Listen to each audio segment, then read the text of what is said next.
Hello and welcome to another factional fight plays Wurm Online. My name is Adam, and as you can see, I'm all by my lonesome as Brian was unable to make it today. Um, but how's it going, everybody? How's it going? So I must admit that today I kind of playing it by ear, as it says in the title. I think it says it in the title. At least I tried to make it say in the title that I'm winging it today, because today. Uh, I haven't spent that much time this week trying to figure out what we're going to be doing today, considering that yesterday it was still up in the air whether or not we were going to start at all. So let's see how this goes. We'll play it by ear and see what happens. And so let's see who we got in chat here today. Hey, cats. We got Catspur, Tuxie. What's going on? Sergeant Scully. Welcome to the stream. Um, so yesterday as I was saying, it was up in the air whether or not we're going to stream because Brian was working all day. Uh, he had a long week, and it culminated into an event that he had to. I'm not even sure. Actually, he was explaining it to me. He was putting something into his big. There's a big project that was coming to fruition yesterday. So it started at 8 a.m. He was like, "If all goes well, we'll be done by 10." Yeah. So at about 11 I got the message that the troubleshooting begins, and so he was essentially getting stuck with something. And so that was 11 a.m. I think I went to bed around 11 p.m. and he was still working. He was still troubleshooting. um, yeah, so that's sort of the situation that he was in. And normally what would happen is that on Friday we would get together and we would just plan out what we would be doing the following day.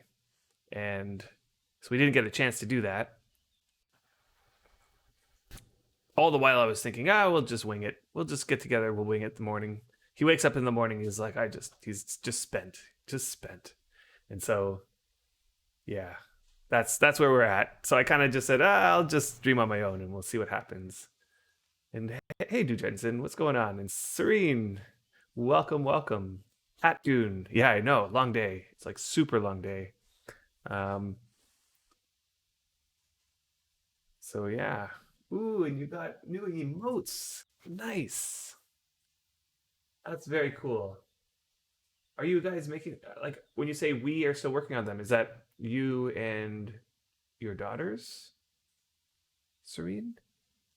Like, are you making those yourself? Because those are really good. Those are really good.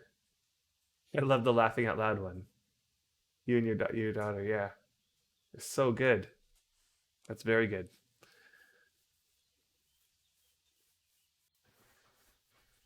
It's more her. She's the artist, I guess. That's cool. That's cool.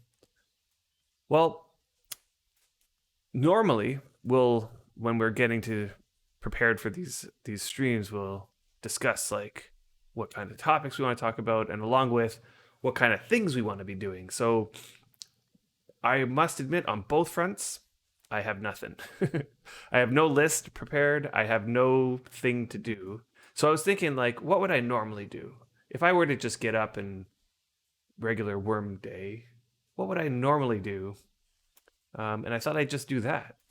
So right now I'm just doing my meditation. I notice my food bar is like in terrible condition right now, and it's because yesterday all day I spent mining out a zinc vein over at Katz's place. And there's a barrel of food there, but it not the food there wasn't giving me CFP. So I was hoping to grab it before I fasted, which is kind of unfortunate that just happened not too long ago. Um, what will the house become like? Yeah, that's something that I could look at. Um, I kind of want to do something in maybe in deed planner before we actually construct the house. So maybe that's something that I can work on, is looking at deed planner. Um, I'm kind of worried about the quality of the stream in terms of like my computer lagging. I know that like what I did was I turned off Snapchat like or Snap filters, Snap camera. I turned that off right at the beginning just because that definitely lags my thing. But I'm wondering if like if I try to load Deed Planner, will it? So we can give it a try. And the other thing is, if I am going to do any skilling, I kind of want to make sure that I have some space. Well, the food bar will go down. That's fine. Okay, so let's just eat one of these CCFP pizzas. Get some CCFP back. Okay, that feels better. My nutrition is tanked, but I can always use my refresh for that. So I'll do that in a second.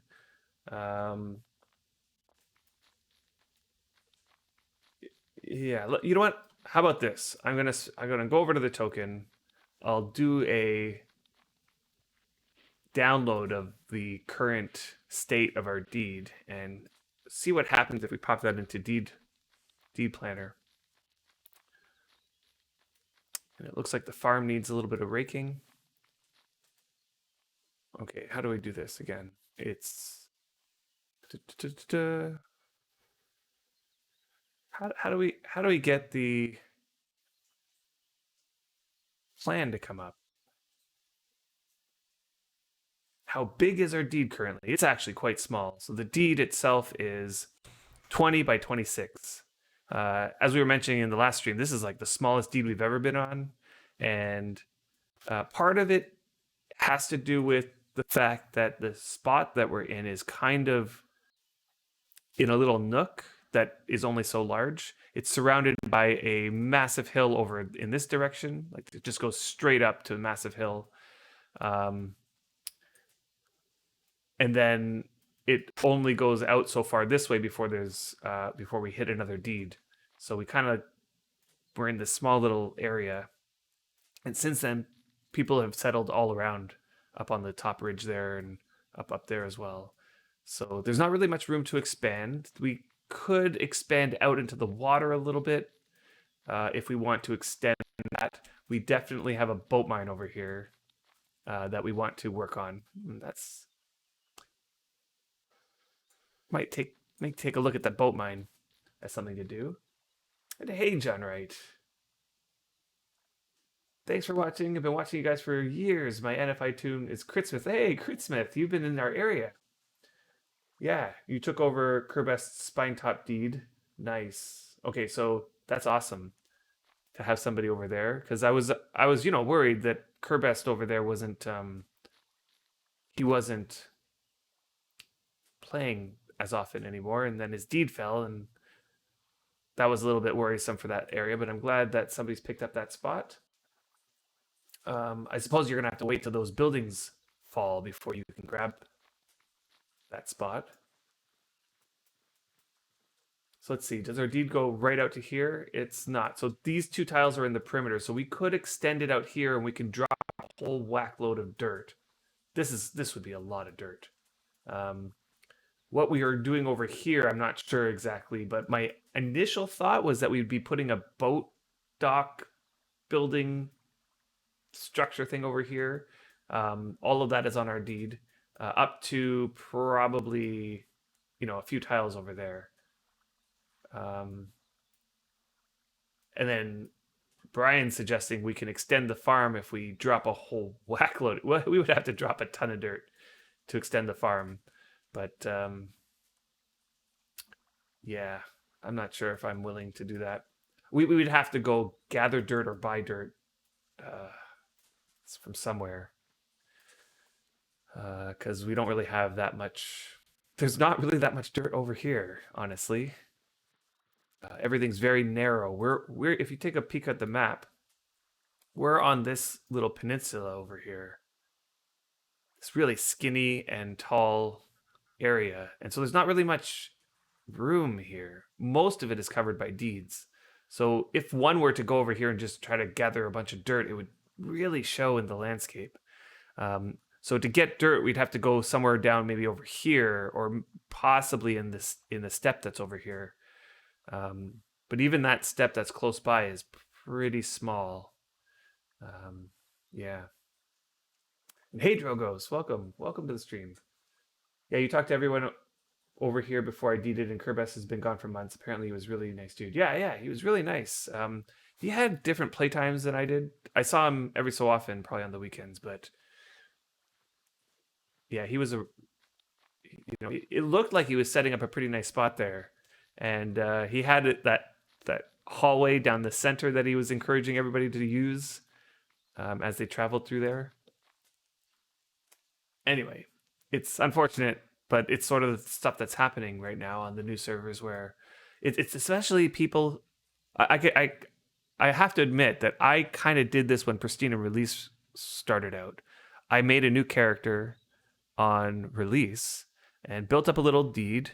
I probably played for about 3 months before going back to the older cluster, and so it's sort of I think that might have happened this time around with the Steam release. You have like all these veterans who wanted to try out the new servers, start a fresh character, and some of them may have stuck around, but I would imagine a large group of them would have found that like it was fun for a while to start up, but then things start grinding to the point where you're back doing about the same things that you're doing on your old characters, but your old characters have higher skill and so on and so forth, and it's much easier to do stuff on your older characters.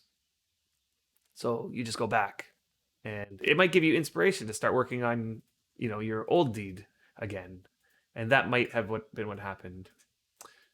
And good morning, Taiki. Good morning. Welcome. Yeah, we're getting to a few months in when the numbers start to dwindle as always. Yeah. It's like it was predicted. I think we kind of knew that was going to happen that way. Um, yeah. Okay. So again, I'm not sure exactly what to do. So, oh yeah, what I was doing was I was looking at the token. Why is it that I cannot? I honestly thought that we could go to the token and look at. Is it only the mayor? It might. It's if it's the mayor only, then that's a problem. I wonder why they have it set that only the mayor can do that.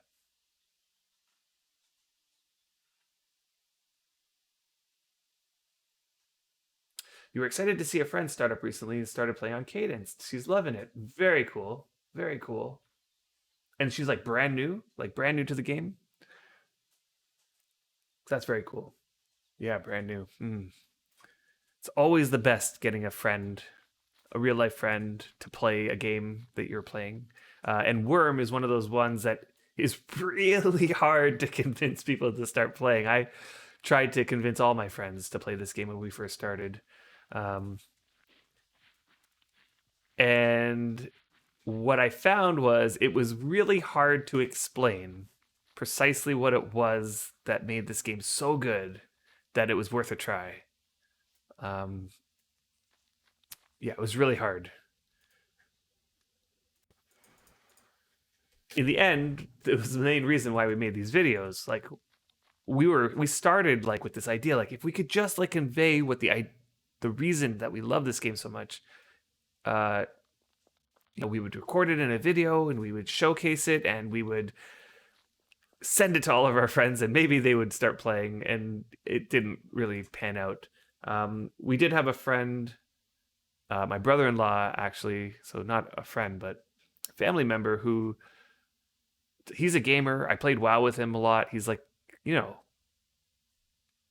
this game I felt would be like right up his alley, but he just couldn't get into it. And the reasons why he cited were, number one, there was too much fiddling or micromanaging or like too many little clicky things. Like one thing he complained a lot about was the inventory, that the inventory was very small and daunting and he couldn't quite understand it. Took him a while. He finally figured it out, but it was still just an annoying piece to him. He had a real trouble with the controls. He couldn't. He had trouble transferring over to the left click as the look. yeah, all sorts of like little things, and it just he got to the point where it was like he just found like while the concept of the game was good and he was interested, it was that he was just getting frustrated every single time he played with trying to figure it out, and he just the frustration got to him after a bit. We even did a whole bunch of like new player videos with him. So it was Brian and I and him, and he agreed to give it a good shot, and we were like, okay, let's stream this good shot. And we were playing with him and tried to show him the ropes, and we started a new little place with him, and you know, we must have got 6 or 7 episodes in, but uh at the end of it he was like, I gave it a good shot, but this game is just not for me. So yeah. And hey, Joe70 and Siomak, what's going on? Welcome to the stream. And you didn't have to convince her. She's been sneakily watching. And you saw her on stream playing Cadence, and she was like, and you were like, what the hell? Awesome. So you didn't even have to convince her, just the act of streaming, and she was watching. Yeah, you do, Jensen. You remember those videos. Yeah. Um, yeah, it was good times, but in the end he didn't bite. Okay, so the deed planner thing seems out of the question unless Brian's here sneakily watching. He's awake, but he was just saying like his brain is in a fog from yesterday, and he felt as though streaming today would just be a disaster. uh, as some of you might know, streaming does take a toll on you. Like in terms of not toll, it's not a toll. It's just like it requires mental focus. Um, I watch backs on a lot of the streams, and I notice when Brian has like low levels of mental focus. Like I'll watch him, and he's like, I'll be saying something, and you can tell nothing I'm saying is going in. And I've been like that too, I'm sure. Okay, I got to figure out what to do then. If I can't do a deed plan. So, okay, yeah, I do know that the house is going to be a workshop. It's going to be taking all of this corner here. Like, you might notice that we're running out of room here in terms of like how much space we can have. Um, this building is currently the workshop, but is probably going to turn into something else. Um, Not sure exactly, but there's a bunch of options. Like one option is that this could become the cookhouse or the kitchen or whatever. Because like currently this corner here is the cookhouse, like with the food storage bins and the ovens and the BSBs. But again, as you can see, it's like getting kind of full. And if I wanted to add just another thing, it would kind of maybe squish into here, maybe. But it's getting kind of full. It's getting really messy here. And then we have the storage, which is on top of each other. We have these things which are on top of each other. Things are kind of squished in this building. And the more things we want to add, the more squished this becomes. And it's getting to be about time where this needs to be decorated a little bit better and organized a little bit better. And things need to start moving into the other houses. So we're at that point. Tell him not to worry. Get some rest. Streaming burnt out. Less quality stream. Yeah. Not fun for the streamer. Get some rest. Totally. He definitely should get some rest. He's had a hard week at work this week. So, yeah, and it's not fun for the viewers. Exactly. If the stream isn't going so well and the conversation isn't going so well, then, yeah, it's definitely not fun on all accounts. House for carts and wagons and crates could fit into this house with the big opening. Yeah. I mean, Brian wanted this concept of this open house. I think, like, I personally didn't care either way, one way or the other, but I know Pyro wasn't too happy about this opening at first. And rightfully so, because what it meant was any mob could just walk right in here and start attacking, which, by the way, happened to me yesterday or the day before. I think it was the day before. I had my priest alt over here praying at the altar, trying to get his praying up, and I AFK'd for might have been 10, 15 minutes, might have been more. Come back, red screen, he's dead. turns out a troll had just walked right through this door and smashed him, just killed him. Um, so yeah, it's like we could have not had this opening. I kind of thought like, here, let's experiment, because I had this idea, and maybe Brian might be interested in this. But I had this idea of doing something like this, where we build these walls up and maybe put a door right in the front here, a little window on the side here. So it would be this kind of like patio porch, like an embedded outdoor landing before you go into the house. Because, this is a 3x3. So I would say that this middle tile here is kind of wasted the way it is. Like, we have this tile, which I would call the entrance tile. This tile over here is the tailoring. We have all the rope making and storage and priestly stuff over here. We have the staircase and like each tile kind of is doing something and holding something, except for the middle tile. It's kind of wasted. So these two tiles in the middle are, I don't know. So what I thought was, if we put kind of an outdoor patio on the outside here with a door that led into this region here, and then I might have to reorganize. Like, it is a little bit squished over here, but this could be my smithing little nook, and the tailoring could be over here. We reorganize it a little bit, but I did suggest it to Brian in passing one time, but he was like, "Nah, it doesn't matter. We just leave it like this." I'm like, "Okay, whatever." Um, but I really do think that before we can address the mess in here, we have to decide what are we going to do with all this stuff.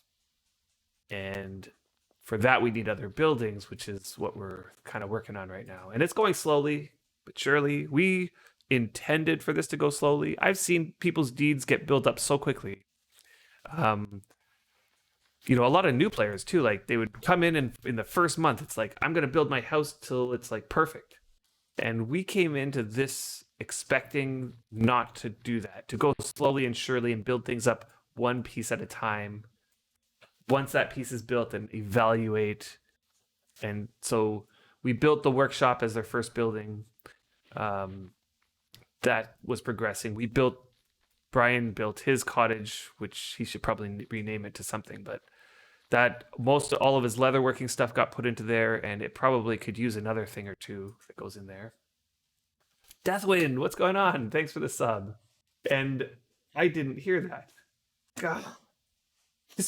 Honestly, I spent all morning trying to get the sounds to work. Were you guys able to hear that alert? No sounds. Boy.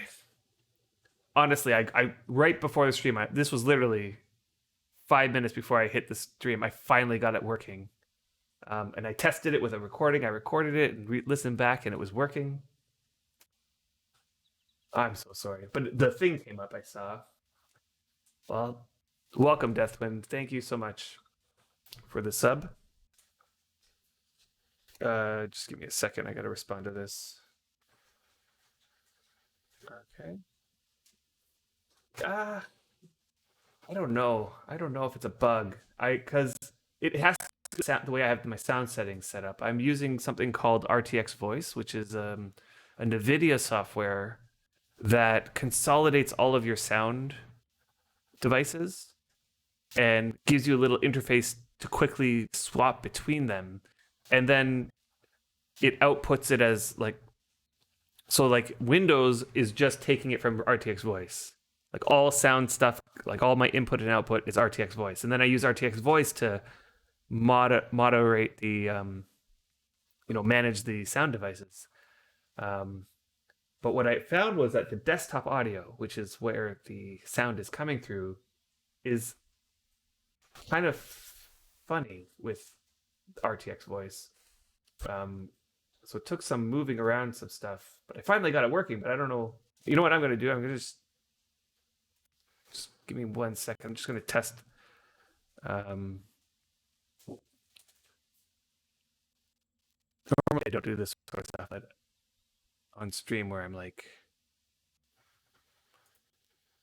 what's it called, where I'm fiddling around with like the settings on this, but we'll see. I just want to test this to see what's going on. So I'm just going to test a follow. Oh, okay, I heard that. Do you guys hear that? Yeah, okay, so that's weird. So Brian did mention to me this morning because I was like texting him trying to like the sound's not working. I can't get the alerts to go. And he said for some odd reason every single time, and this might be a bug, that the first one of every stream doesn't sound, but then everyone afterwards does. But it's so weird. Yeah, Twitch can be Twitch. I think it might be an OBS thing or there's honestly there's so many different things it could be. It's like Streamlabs. It could be. It could be OBS itself because we use OBS. Um, and we use Streamlabs to do some managing of the alert box and the text getting the text up here. It could be Twitch, it could be my sound settings, it could be RTX voice, and troubleshooting this sort of thing is just kind of annoying. Yeah, Twitch could be silly. Yeah. And hey, Esham, what's going on? Welcome to the stream. Okay, so I feel like I missed something here.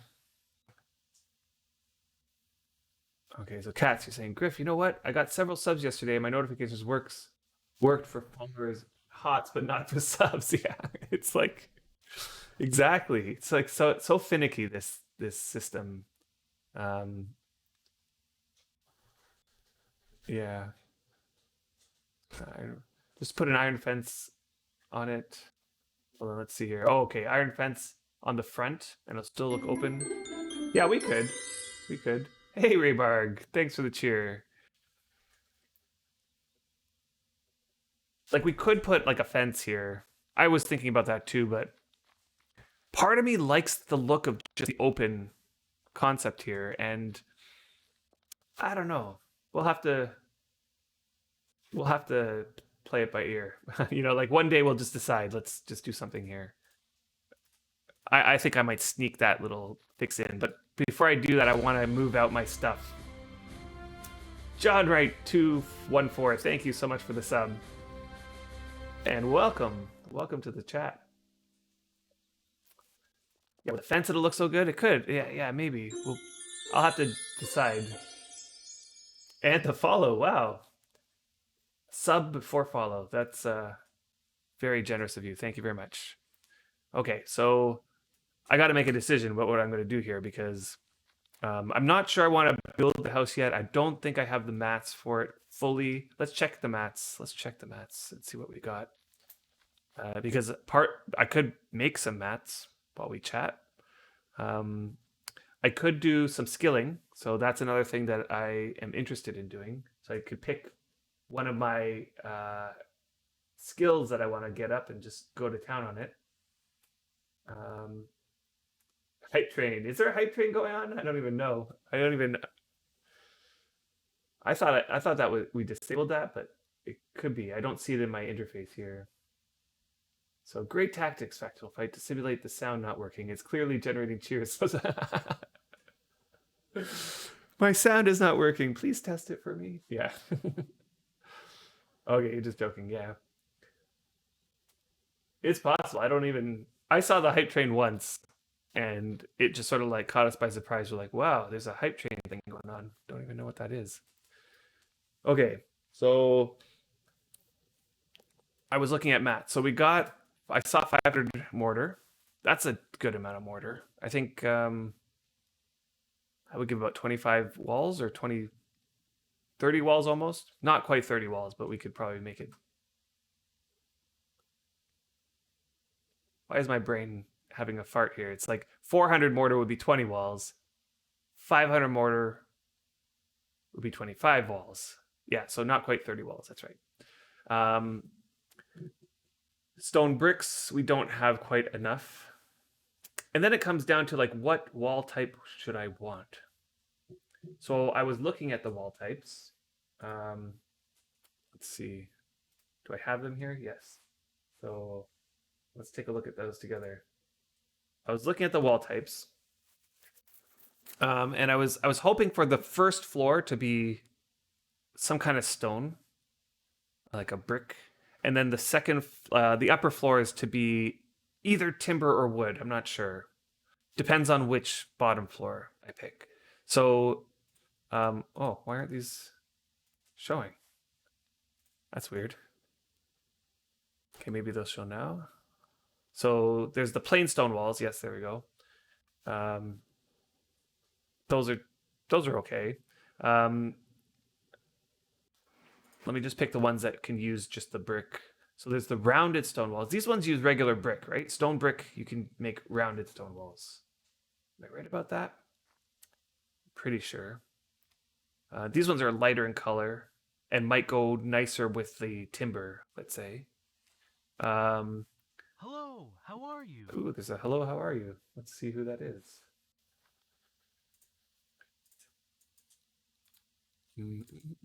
Ah, we got Zoran. Zoran is here. Hello, how are you? Hello.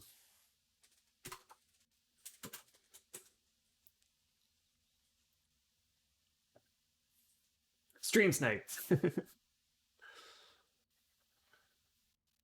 Yeah, I don't know. Oh, Zoran, I know. Zoran, what's going on? Zoran happens to be my son. So he knows I'm streaming right now, so he logged in his character. Um, so let me see. I don't even, you know what I just noticed is that in Discord, the title of the screen, I thought I changed it, but it apparently is the same as the last week's title. I think I have to spend time with Brian, and he can explain to me some of the things that I'm messing up here on my own. But title and the sound, I gotta definitely work out that sound to make sure that it's working properly, and the list will grow from there, I think. Okay, let's go back to the wall types. Um, then the other one that I was considering was rendered, because rendered also uses regular stone. Um,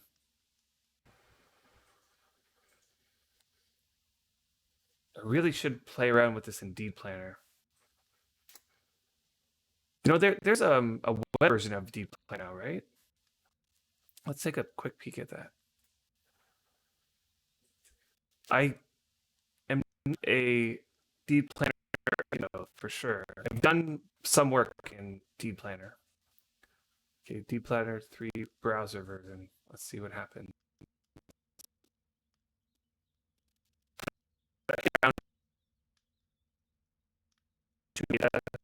Looking at it and giving some feedback about it, but I didn't do too much, and I haven't actually planned anything yet. Um, it's slow. It sound is this open. It's laggy. My system laggy.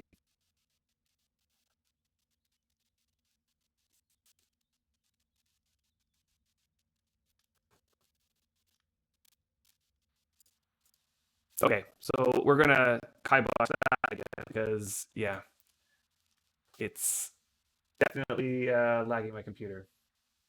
So thanks for letting me know. On a brighter note, I will be getting a new computer at some point soon. Yesterday, I visited a. Yeah, I know it's all due to the fact that if I try to load too much stuff on my computer, it just kills it. And streaming takes up quite a bit. Playing the game takes up quite a bit. Chrome on its own takes up quite a bit, and I had to turn off Snapchat. Disconnect Soran from our band. It's not a bandwidth problem. It's a computer problem. I'm playing on a laptop, and the laptop's not terribly bad specs. It's a gaming laptop with a NVIDIA 1080, 1060. So that's like my bottleneck, I feel. And the CPU is a laptop CPU. And anyway, I've been looking at getting a new computer, and I was literally going to buy one until I found out after some research that a whole bunch of new stuff is coming out really soon. And then it all came out, and I was like super excited. I'm like, yes, I'm gonna get my computer, but yeah, it's like you can't get any of the parts yet. Um, I visited a computer store yesterday because I wanted to talk to somebody about it, and it. I was like asking them what's the wait time? Like, when are we expecting these new NVIDIA graphics cards coming out? Um, and he's like, well, you could put your name on a list, on a wait list. I'm like, okay, let's do that. He's like, okay, well, you gotta buy it up front if you want to put your name on the list. And I'm like, geez, I kind of like buy it up front if I want to put my name on the list. And the problem with these graphics cards is that there's so many different manufacturers for them. Oh, there's a lava spider, Zoran says, in the mine. So I'm going to come and take it out.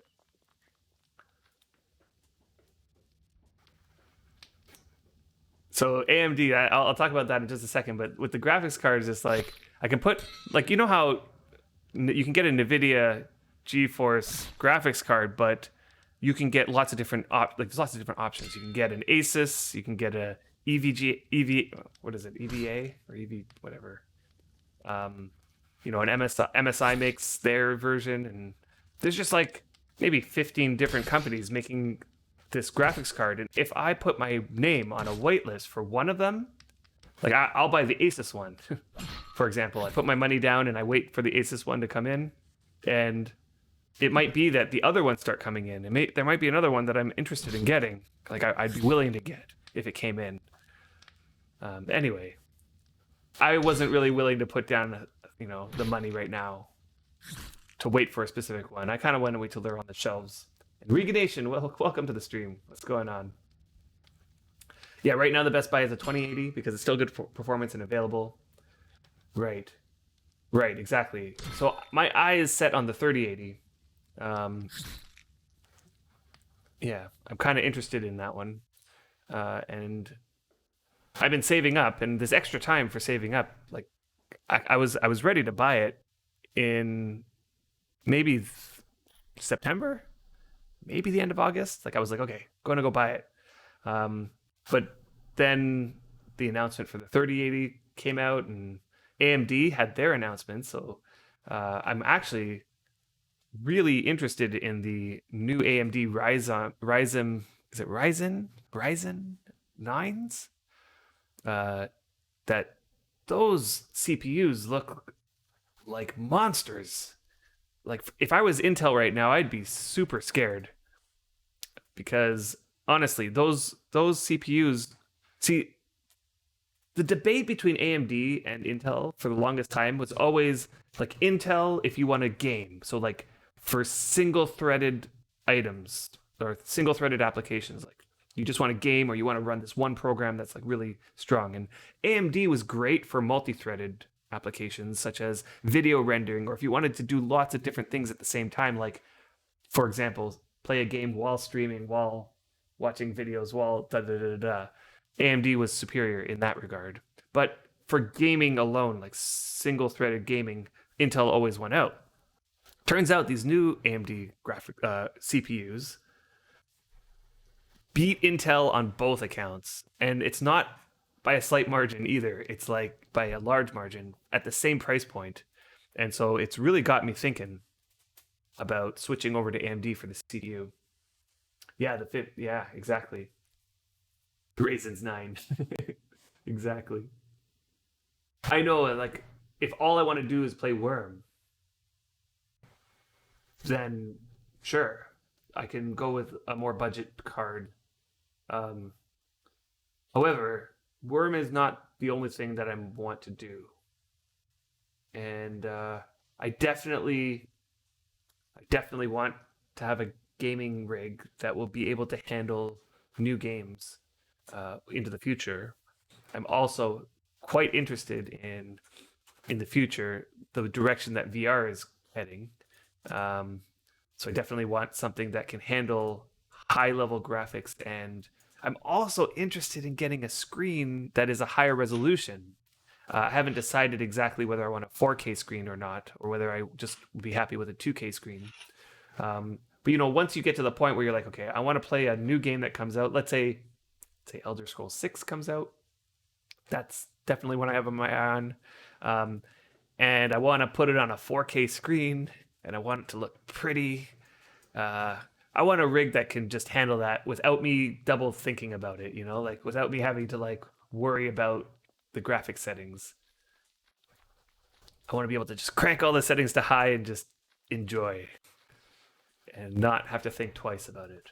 So, and then the other thing is that um, like a bunch of stuff happened that led me to feel like I could afford a splurge. I guess I can splurge on a computer. Like I've been saving up first of all, right? So like money's been putting away, and like that's gotten up to a certain amount of money, and I'm like, okay, I have a budget now. Um, and then I got a gift from my grandfather. He's a very generous man, super generous, and all my life he's been a big gifter, and uh, so anyway, that I got a nice big gift, and I said, I would love it if I could take a portion of this and put it into that fund to allow me to splurge, essentially, right? Like, because at the time my money was like my budget was in this place where I'd have to make compromises and I'd have to get a lower one thing or another in order to get, let's say, the graphics card or whatever that I wanted, um, and so it just sort of like happened at the right time, and I thought, if I could just add on to my savings a portion of that gift, then I could buy whatever I wanted and get splurged for whatever I want. And that was just how it went. And hey, Inside Out Boy, welcome. Yeah, I am very well, thank you. And a Super Meat Boy uh, emote there. That's awesome. Yeah, don't buy now because all the new stuff is low supply. Yeah, exactly. Totally. Yeah, the 4K, even playing something like World of Warcraft, is very obvious that the 4K screen made a huge difference. Yeah, totally. Very, I'm very intrigued with these higher resolution screens. Um, so your PC is from 2016, and you can run full sermon groups of Wurm clients on it. Only bottleneck Wurm wise is the amount of memory. For old games, Wurm runs on quite a huge load of allocation. Yeah, I know. I see like there's leaks too still, where if you have a bunch of clients open and you just monitor like how much memory each client's using, the amount of memory increases. Like it like seems like it just keeps increasing as time goes on, which is so weird.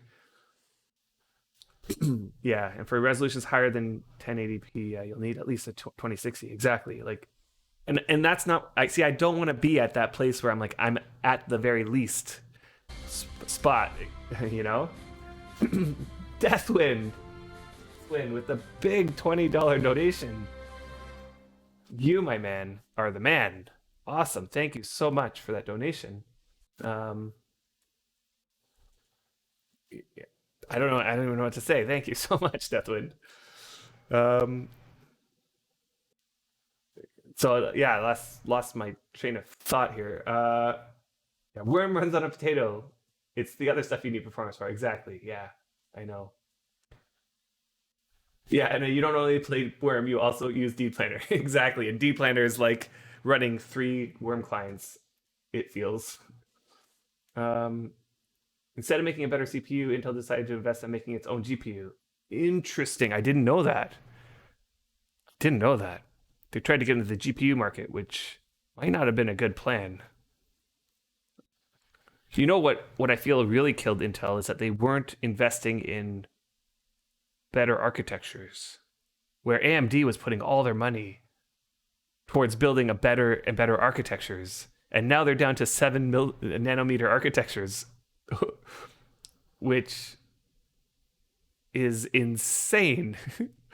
Like they're encroaching upon that number being almost half the size as Intel's. I think Intel's doing 12 nanometer architecture, which means like each of their transistors are 12 by 12 nanometers, and AMD is like 7 by 7 nanometers, which is just insanity.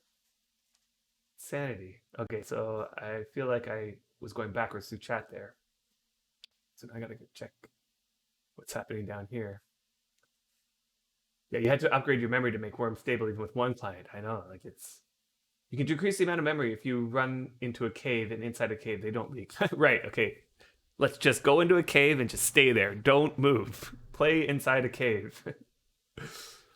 So you can do 4K but like 60 frames per second. Yeah, with the 2060. Right. And see, I play Overwatch. I haven't been playing in a while, but I'm definitely keeping my eye on Overwatch 2. That's coming soon. And whatever the setup I want, I definitely want to at least get. I mean, my minimum for playing there is like 100 frames per second. If at 60 frames per second, I definitely can notice the drop off in my accuracy and timing there. Uh, I feel like I need a little bit more than 60 frames per second. Like 100 is probably where I stop noticing much of a difference. And if I upgrade to a 2K screen or a 4K screen and I'm playing Overwatch on like on this setup, I have to put all my settings down to the lowest possible settings in order to get 100 frames. Yeah, Intel stuck at 14 nanometers exactly. It's like, what were they thinking? If they saw their competitors working on new architecture, and they knew that that's going to take years, right? Like AMD started doing this, what, 4, 6 years ago? They probably started releasing new architectures, and they were probably planning it for a longer time than that. I feel like Intel dropped the ball on that. I think people can replace. Okay, so yeah, they will announce the new CPUs in spring, so I guess they'll be forced to go lower too. Yeah, I think people can replacement if the word, and they think they'll always be at the top and not push things. Yeah, yeah, that is sort of like the way that technology goes. Yeah, you look straight into the ground when you run 6 clients. Because of my age, or what age? What are you talking about? I'm too old. Like my age is too old for 100 frames per second. I don't know about that. Opie, what's going on? Welcome to the stream. Um, so Opie is another streamer. I just got a chance to tune into his stream last night. I had seen that you were streaming before, but and I might have tuned in a couple times before that, but was lurking. But yesterday we were chatting a bit. Found out that OP started on Deliverance in 2011, which was 1 year prior to us starting on Deliverance, and he was situated somewhat close to us, I would say. So I thought that was kind of coincidental, which is the small worm world out there. Okay, so yeah, whatever you decide, you will always suffer from buyer's remorse. So just go best value for dollar. Yeah, but yeah, it's true. And I'm honestly ready to splurge here. The guy at the computer store told me I'm looking at probably February before being able to before having all these items on the shelf, specifically the AMD CPUs. Okay, I got to decide what I want to work on here. So let's pick a skill. I can mining is kind of boring. I could do some blacksmithing. I definitely want to push my blacksmithing to 70. That's in the cards. I could also do some weaponsmithing, which is something I've been neglecting. Um, let's see here. Butchering, prospecting. I also want to get my prospecting up to 60, but that'll be kind of boring to watch. Let's see, what else? Rope making. Rope making is another skill that I could work on, and that's one of the ones I worked on last week. Remember when Brian was doing his leatherworking? I was over here doing my rope making, and I could show you how I do that. Hot food cooking. I can't believe Brian got his hot food cooking above mine without even trying. But let's see. I've been not net traps, but something better that they added more recently. I've been imping fish keep nets. And the reason why they are better is because you can place them into a forge. Actually, not that forge. So that forge is too full. But this forge, you can just place them right in there. Whereas net traps. See, I do have a couple net traps over here. Let's see where. Yeah, I did make this many net traps here. But when you go to try to put them into a forge, you get the message the net trap will not fit in the forge. And the reason why that matters is because you can turn the forge on and reduce their quality, like it'll burn their quality down. So what I've been doing with these same 14 net traps is I've been imping them all up, burning their quality all down, and then just repeating that process. The main reason why this is important is because at the beginning of the server, we were having trouble getting high quality cotton to improve. And even as it is, I think the cotton that I have, the best cotton I have is this 43 quality cotton. Let me just double check that. Oh, I have 46 quality cotton here. Okay, so I could use this 46 quality cotton to improve these up, but my skill's getting to the point. It's at 60 now, where imping to 40 is not quite doing it anymore. And I'm gonna probably need to work on getting higher quality cotton soon. Now, luckily, I've been also working on my farming on my priest tune, and you know, he's getting to that point where he can harvest high 50s maybe now, so I could plant a round of cotton. I've been prioritizing wemp over cotton though, so as you can see I have this 57 quality wemp. That was my priest doing that. I also have some 65 quality, but that I purchased. And the 63 quality, that was cats helped me out with harvesting one round of crops, so I got some higher quality wemp here, and that's all to make this cordage that I've been making. So you see this 103 cordage, and that's just some sweet favor right there. My Chrome browser is blocking the stream. Oh, so typical of myself. So typical of myself. Thank you so much. What's in my drive? Yeah, that was my drive, my Google Drive, and I was looking through our brainstorming. We have a brainstorming thing document that we use to jot down some ideas. So I was just like quickly scanning through there to see if there's anything I could pull out from there, but turns out it's mostly spent. Okay, so I could do rope making. You know what? I just have an idea. I have an idea. I'm gonna log on to my priest because my priest has a whole bunch of stuff he needs to do anyway. So let's do that. We've been chatting about for about an hour now. I'm gonna just put this guy to bed and bring on my priest. Let's see if this goes smoothly now. And we'll do some priestly things. He needs to do the farming, so we've got to do that. That'll take a little bit of time. He also needs to do some praying. And then I could possibly do some channeling. I can show you what I've been doing for my channel grinding. And we can also do some casting, because I made some favor for that.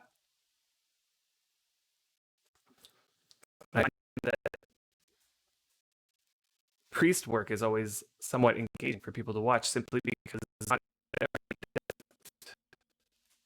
priests. Oh, my voice is probably cutting out as it loads. I apologize for that. But once it loads in, it should be okay. One thing you should notice is that, and I probably should have changed this, but the settings on my priest is turned down super low. So all this stuff looks pretty garbage. But that's just a consequence of my crappy computer, and that's just sort of the way it is. Okay, so he needs the priest. Pray, I mean. Looks great, yeah. Well, I could probably turn it up a little bit. Oh, and he needs to be like this. Okay, there we go. You know what I'll do is I'll quickly. Yeah, every time my stream crackles, it can say that I'm going through puberty. It's hilarious. Okay, I'm gonna reload it one more time, and I'm gonna switch the settings, the graphics to be a little bit better.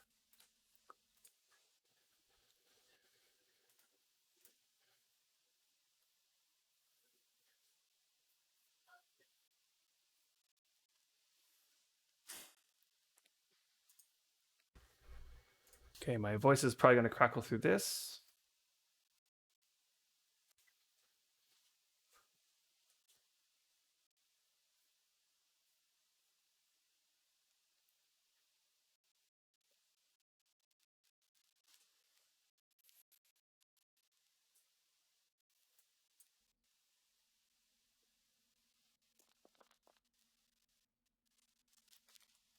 Okay. Now that the world's rendered in, it should be okay. Although you can't see anything, can you? That's weird. Oh, there it is. Okay. Just took it. Okay. So I actually don't know if that prey probably did finish. It looks like the uptime is just before. So actually the praying's not going to do anything. Okay, so let's get his CFP, and I'm going to grab some farming affinity.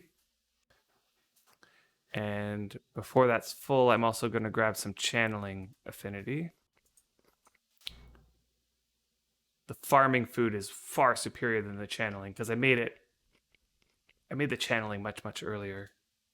But as my skill goes up, the quality of the pizzas are just awesome. And then I'm just going to fill up the rest of the way.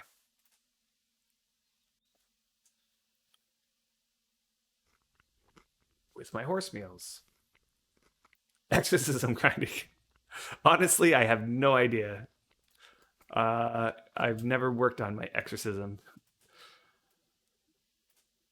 Don't even know what it does. I know it has something to do with this. Is it desecrating? I don't even know. Honestly, don't know. I did a lot of. I did a LTO. Oh, a lot of work on this guy. Yeah. Well, let's see. What kind of work did I do? I changed all my windows for Griffith, but I didn't change anything for this guy. So let's move this stuff over. We can take a look at what I've done. I have done quite a bit of work on this guy. Um, I would say I spend probably more time on this guy than on Griffith. Whoops, I want to toggle size if I want to unlock it. I want to move it over here. Actually, another thing I could do is grab another high quality tool belt for this guy. I keep saying I'm going to do it because they're just sitting in a bin over there. So let's see. His favor is 67.86. So I'll get 68 today. His channeling is 62.7, which I honestly haven't really. I wouldn't say I've done that much channeling in terms of time spent on channel grinding. The channeling is going super fast, by the way. So anybody who wants to start a priest these days, channeling, they made it super easy to increase your channeling now. And I know that, people may not agree with me on this. And it might just be that I'm doing things like in an optimal way. I don't even know what it is. I don't even think I'm doing it in an optimal way. Um, but but yeah, like I can give you some advice in case you are interested. What does exorcism do? Let's take a peek at what exorcism does. Because I honestly couldn't tell you exactly off the top of my head. It definitely has something to do with priests and let's see here. Yeah, destroying an altar. So exorcism. Bring this web up, and I will try my best to remember to put it back down. Exorcism is a skill used when you attempt to destroy an altar. So I knew it had something to do with that. The reason why it's in the game has something to do with PvP. And I'm not sure if this is a system that's still in the game, but back in the day, altars would spread the god's domain.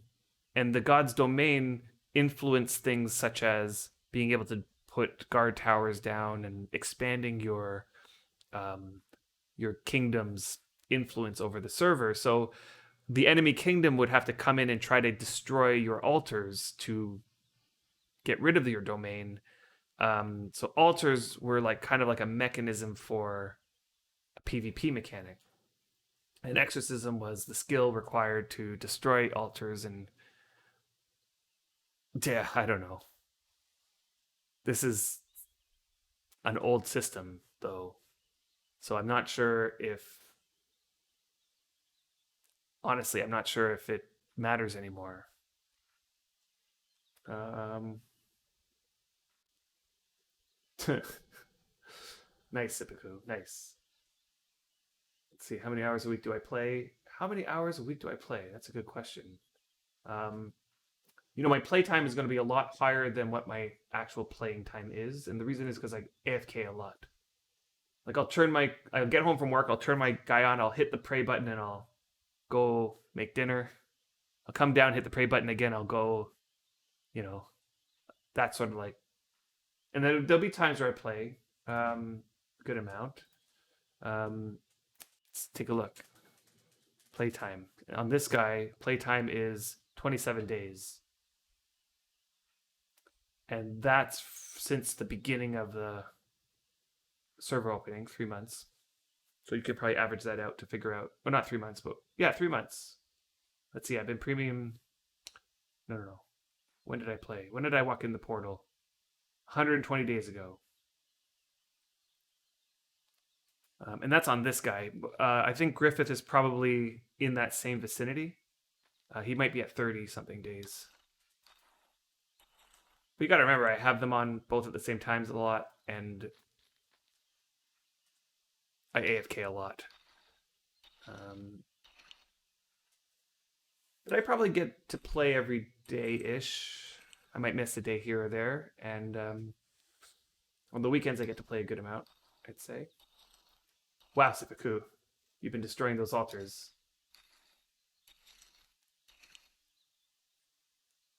So let's see here.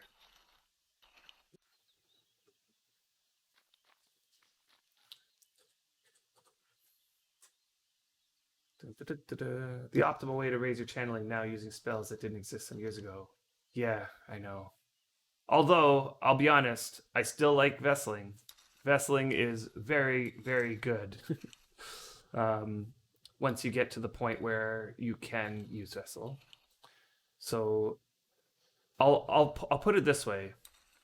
If you have unlimited favor, so you have a bin filled with thousands and thousands of cordage ropes that are all 70 plus quality, which, if you're a priest, you're probably drooling over the idea of having a bin filled with thousands and thousands of 70 quality cordage rope. But it's possible to get to that point on the old servers.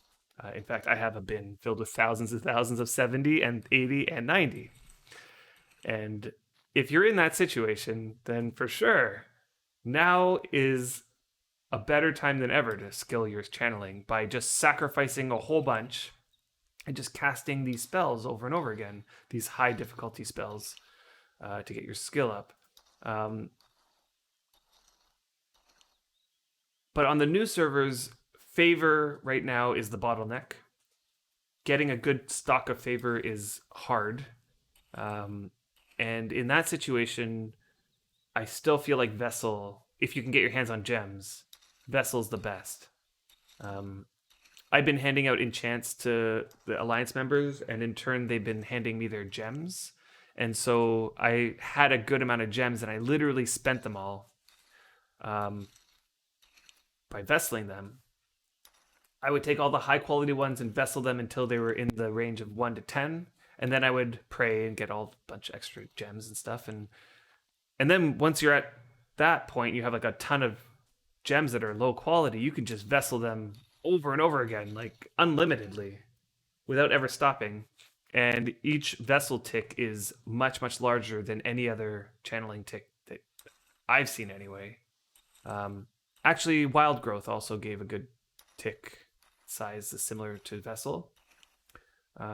You can sack a Champ Spider and you get like 400 favor. Wow. Yeah, well. You can sack for like 200 favor. Yeah, I know. You can sack like 600 favor now if you have full faith. So maybe we can we should take this maybe a little bit slower here to catch people up on,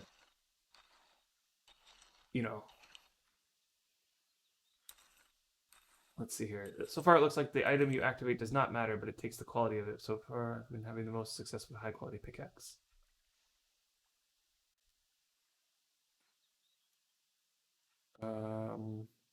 So that's like you take a pickaxe and you destroy an altar to get your exorcism up. Wow, it seems like such a niche thing to do, Seppuku, to get your exorcism up. You did channel for 50 plus before you even thought about vessel. Yeah, you totally. Don't do vessel grinding until you're for sure at that point where vessel grinding makes sense. And it won't make sense until you're about at 50 or above, probably above 50. I was at 55 when I started with the vesseling. And literally a couple sessions got me to 60 using vesseling, and it didn't even take my sleep bar bonus like fully down. It was like half a sleep bonus bar, and I'm at 60, and it was like, wow, this is going up really fast. Hey, Wormaholic, what's going on? Yeah, the cap is 5 times your favorite. 500, but then there's the 100 that you have. So if you have an empty favor currently and you sacrifice 600, it'll fill the 500 plus your bar. So you have a total of 600.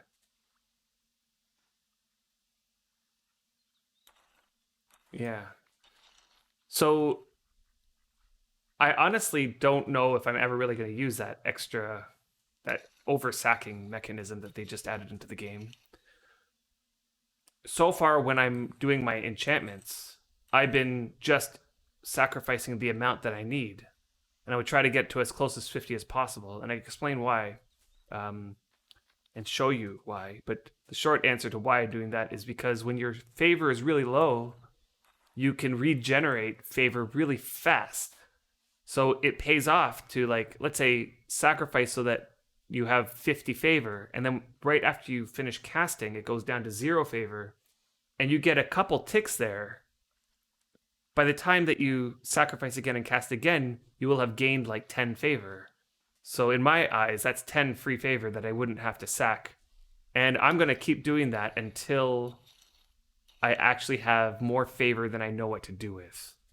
Okay, so this way I only need to sacrifice 40 favor, and then I can cast a 50 favor spell, and I can do that over and over again. In my eyes, I'm looking at that as like a 20% boost to the amount of favor I have. And right now, favor is the bottleneck. So I need all the favor I possibly can get right now. Well, 15 seconds now. Right, but you'll see in practice, it is closer to 10 than to 5. Because each favor tick is now under 5 seconds, or somewhere in the vicinity of 5 seconds. So in that 15 seconds, you get 3 ticks. And depending on where your favor lands after you sack, or after you cast, rather, like whether it's 1 favor left or 2 favor left, depending on where that lands, that first tick could potentially bring you to 6. Okay, so the lower it is, the better. So if you can get your favor to be under 1, it's like the best, but it's really hard to do that. But if it's like at around 1 or in the low ones, it'll tick to 6, and then the next tick will bring you to 7, and the next tick will bring you to 8, and you're really close to 10 at that point. And there'll be times where I'll just wait an extra 5 seconds to get that extra tick to bring it to 10 or 9 point something. Anyway, it's like when you have limited favor, you do sort of these sorts of things in order to maximize the amount of favor you regen there. And hey, Dresden, welcome to the stream. We are talking priest stuff, and we are going to get into some priest work once I finish the farming work. And I can show you about all these things that I'm talking about here. Whoops. Didn't cue that up properly. I have these patches of dirt because in the first day the horses ate the wemp. And then I didn't plant them in time, and I hate it when the crops are also uneven. It turns out they're all uneven anyway. I kind of want to be able to, like, on harvest day, just harvest everything in one shot. But see how some is already ripe, and let's see, is this ripe? And go all the way down. It's at full height already and ready to harvest. It's not even. Like, how many of you guys knew this? That the ripe stage actually has 2 stages.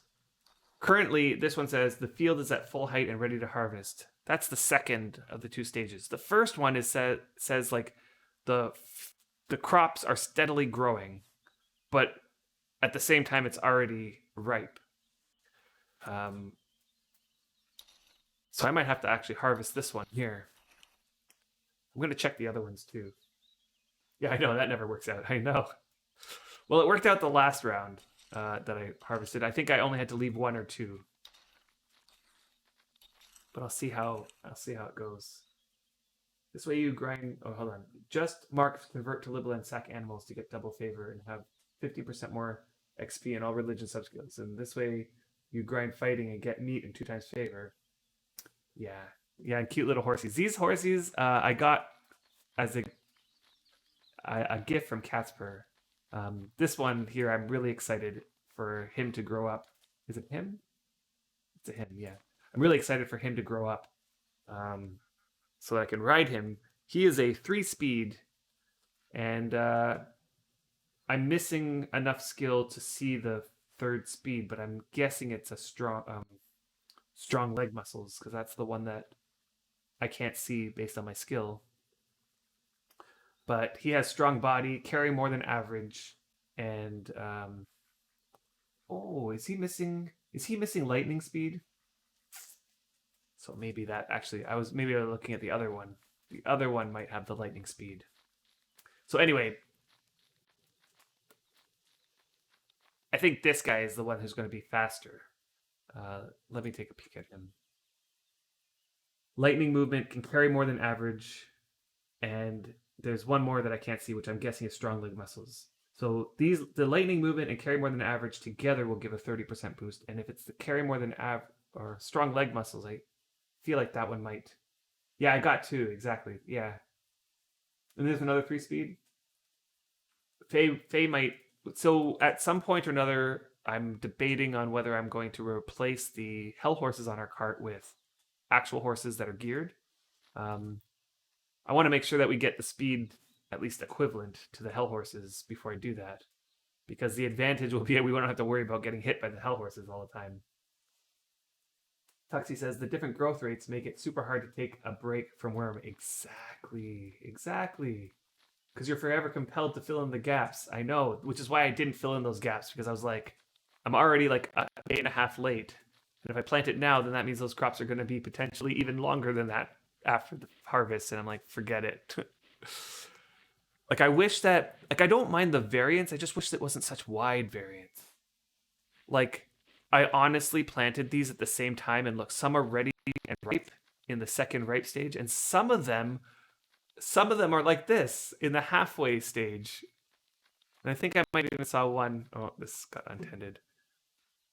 Did I see one that was less than the halfway stage? Which is like crazy. No, all of them are the halfway stage. Like, halfway means that the one that's ripe grew twice as fast as the one that's at the halfway stage. Which to me is just crazy. I know, exactly, Taiki. Why?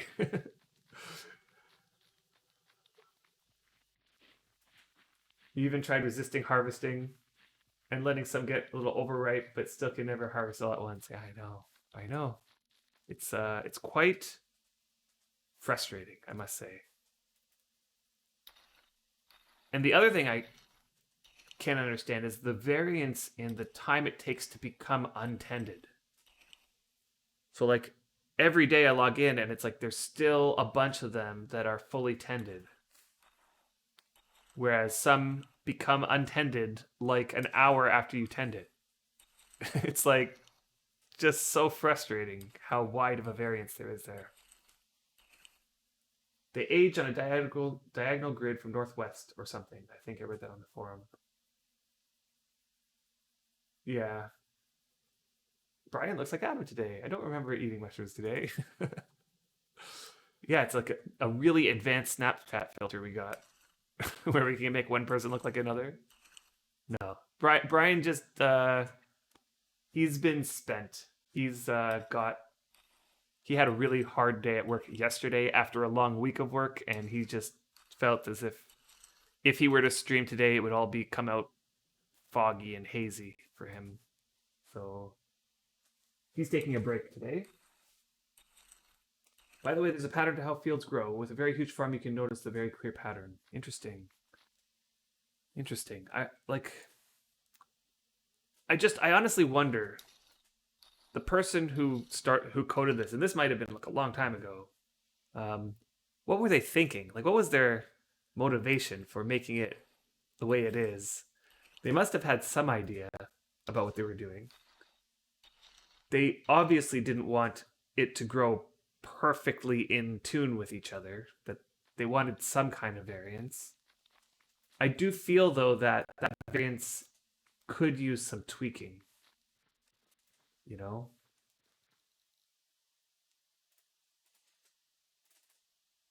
Anyway, I'm going to head on over to the other deed, to the other farm field, and continue my farming. Yeah, always something to do, and it's very hard to no clear end to the task. Goes on forever and ever. Keeps you coming back. Yep. Yep. And Revnik, thank you so much for switching to that tier 1 sub. I actually never knew that you could do that. Kind of cool. As a programmer, the pattern looks like as if the server is roaming in a little tile diagonal line through the map with about 5 tiles of vertical script, and then cycles through those 5 vertical lines. Okay. I do know that the server is scanning through the tiles one after the other. And so it might have something to do with the pattern in which the scanning is happening.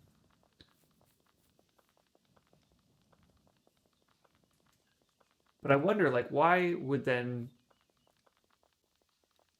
like, I suppose it's going through the entire server, so you see it happening. But there's going to be some times where a farm field, when it gets pulled, the farm field says, "Nope, I'm not going to advance to the next stage." Let's say, like, there must be some variance set into that, determining whether or not it's ready to advance to the next stage. Like, I almost relate it to radioactive decay, if you guys know how that works. It's like at any moment the tile can advance, but when that's going to happen is completely random, and it's going to be completely random compared to the tile that's next to it. And it's like, so it kind of comes up as some kind of random distribution, although it does seem like it's not perfectly random, right? It's going through some kind of pattern. The variant, okay, so because it seems like the growth is decimal with randoms to it. Like I said, variance, yeah, with random. Yeah. The variance is less determinate than the roaming cycles. Interesting. And Amethyst, you'll be interested to do a test in Wurm Unlimited. Make a flat server and get farm piles all on. Interesting. Yeah, that would work. So in theory, if we kill all the farmers, the server will not lag anymore. Unfortunately, I don't think that's the way it works. I think that it will, because each tile has to pull in the exact same way. Like, the tiles need to determine whether or not they're going to grow to the next stage. Pavement tiles need to determine whether or not they're going to decay or not. Tree tiles need to determine whether the tree grows. Every tile has this sort of mechanism in it. So whether it's a tile or even dirt tiles have to determine whether or not something's going to spread to it. Pack tiles have to determine whether they unpack. That happens. Yeah, all the tiles, exactly.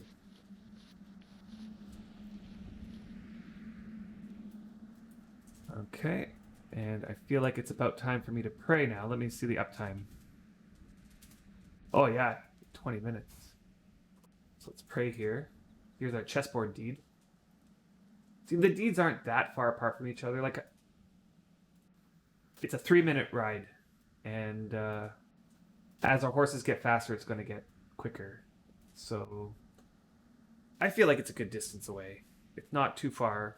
It's also not next door, so it's not too close. We also have the option of taking a boat across, which actually goes a little bit faster. Whoops. I walked away before my prey was over. That's kind of funny. I really like how this chessboard turned out. It looks really nice. It's a nice decoration piece for this deed.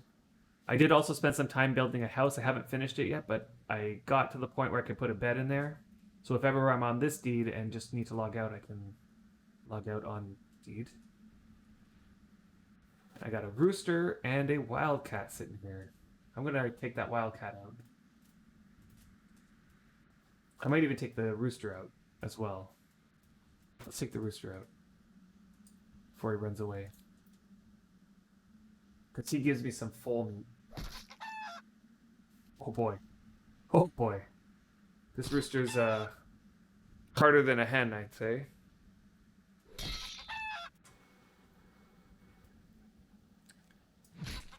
Yeah, and I love the marble with the slate. That just looks so nice. I know, poor rooster, but you know, he's going to go to good use.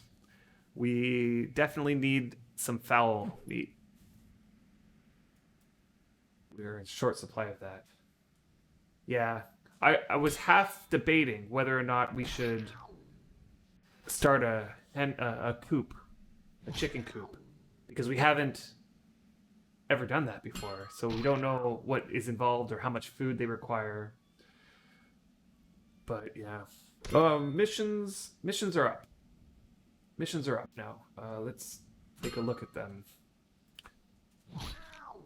I think I have to go into the more and go to mission. Oh, mission progress. Oh, I actually had it up there. Yeah, missions are up. So they basically did no changes to them, I feel. They look just about the same. And they do just about the same thing. The Valray map, I'm not sure how that works out, though. Like, let's see, is it here? The Valray map? I still look at this thing and get confused. Like, I have no idea what I'm looking at, honestly. There's a bunch of stuff, and I can see their things, and I can open a fights window, and I can see that Libela versus the Ska Winter Tree Hills happen. Where's Libela? Libela's over here. Where's the Ska Winter Trees? Hills. I'm not even sure. Source token. Source token. Nope. No. None of this stuff makes sense. There's not enough information on here for me to understand it. Ska Winter Tree Hills. Fence? No, none of these is the Ska Winter Tree Hills. Anyway, maybe there's a guide out there somewhere to that. I know it has something to do with the Epic cluster. And whether or not it's still tied to the Epic cluster, I have no idea. Or whether or not, let's say, Defiance has something there. Honestly, I have no idea. And did I not pray properly? Let me see here. Yeah, I prayed. Okay, that's good. Yeah, at this place, there's still a bunch of halfway and almost ripe. That's not unnormal. But there is some down there that looks like it's ripe. So that's kind of sad. Just do them for the sleep bonus reward. Yeah, that's exactly what they are for. Do them for the sleep bonus reward. I find though I have two characters, and I find that that's enough. Like my sleep bonus tends towards the upward direction. Like I'll use a bunch, but there might be a day where I don't log on my priest, let's say. Actually, it's the other way around. There's a day where I don't log on my main. I'll do my priest praying every day, but there's days where I don't use sleep bonus, and it tends on the upward direction. So I don't feel like I need more sleep bonus.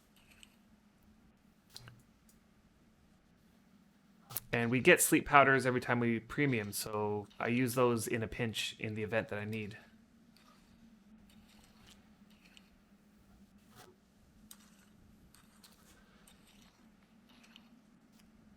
But yeah, I can't believe some of these are ripe. So this one here is at full height as well.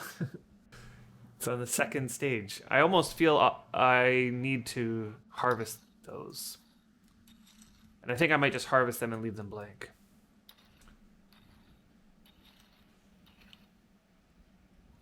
So you'd like the chicken coop better if you could add mixed grass, but they need grain and go through ridiculous amounts of it.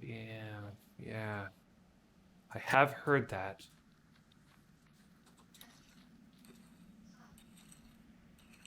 Right, and currently we can make 7 mine doors. Go! Gold mine doors are just painful.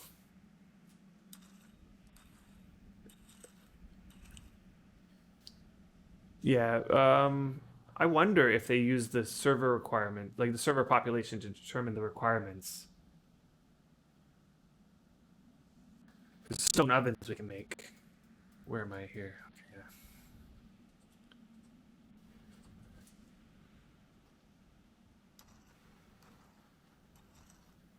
Please switch from studded leather. Yeah. I will be doing that when I get to the casting. I only put on the armor right now, actually, to fight that. Or was it on before? Anyway, I only put on my armor to fight stuff on this guy. But the moment I go to casting, and actually that depends too, right? Because if you're channel grinding and you want a method for adjusting the difficulty of the cast, you can just put one one studded piece on, and it should remove the armor limit. But why isn't it removing it? And that will make it harder to cast, potentially putting you into that spot where you get more ticks. What's happening? I'm not. Yeah. So that's the problem with if they eat too much grain, I'm not sure if I want to keep them.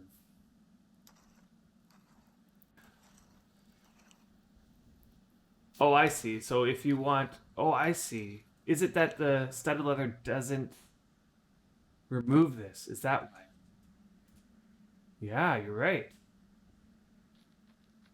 Studded does not remove it, but plate will. Interesting. Oh, interesting. So they eat mixed grass if they're in a pen.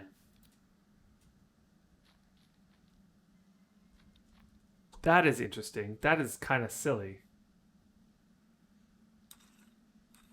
Okay, so you want one plate. I'm guessing chain also. Oh, studded is neutral, so it doesn't give or take. But notice here, let's say I get rid of this, and I get rid of this.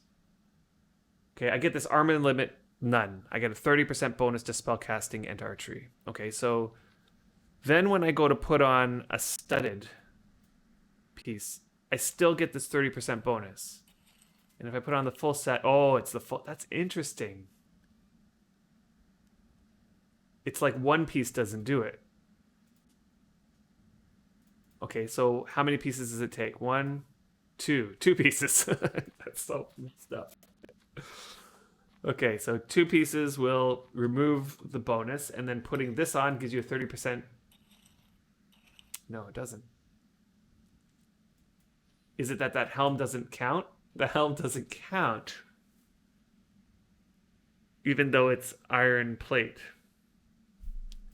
Okay, and I'm wasting my sleep bonus here by focusing on that. Okay, so if I put on plate, both feet or both gloves does it. Headpiece doesn't count. Okay, headpiece doesn't count. Okay, so that's something to think about. So I do have some. No, actually, I don't have any plate. I can make some though, so I might have to do that for channel grinding. But the thing is that I'm not quite at that spot yet where I need to do this because vessel grinding right now for me at 62 channeling is still quite hard, and I fail quite often still. And so I don't need to make it more difficult, I think, at this point. But as my channeling goes up, I'm definitely going to have to. And then if I'm casting Circle of Cunning or Wind of Ages, I'm not really doing that for skill gain. I'm doing that for outcome most of the time. And maybe when I get to the later stages, when I'm trying to grind into the 90s, let's say, it might be better to use that. So ideally, you want to use a Serral Ring or Pendulum to use the testing debuff from armor so that it doesn't shatter and you get the skill. Right. I mean, I'm not too worried about shattering in the sense that I normally make hundreds of tools to cast on, so whether it shatters or not a big deal. Or are you saying that you actually get the skill gain if it was going to shatter but doesn't? That it was going to shatter but it doesn't? You get skill gain for that? I can't imagine. Because it still counts as a fail, right?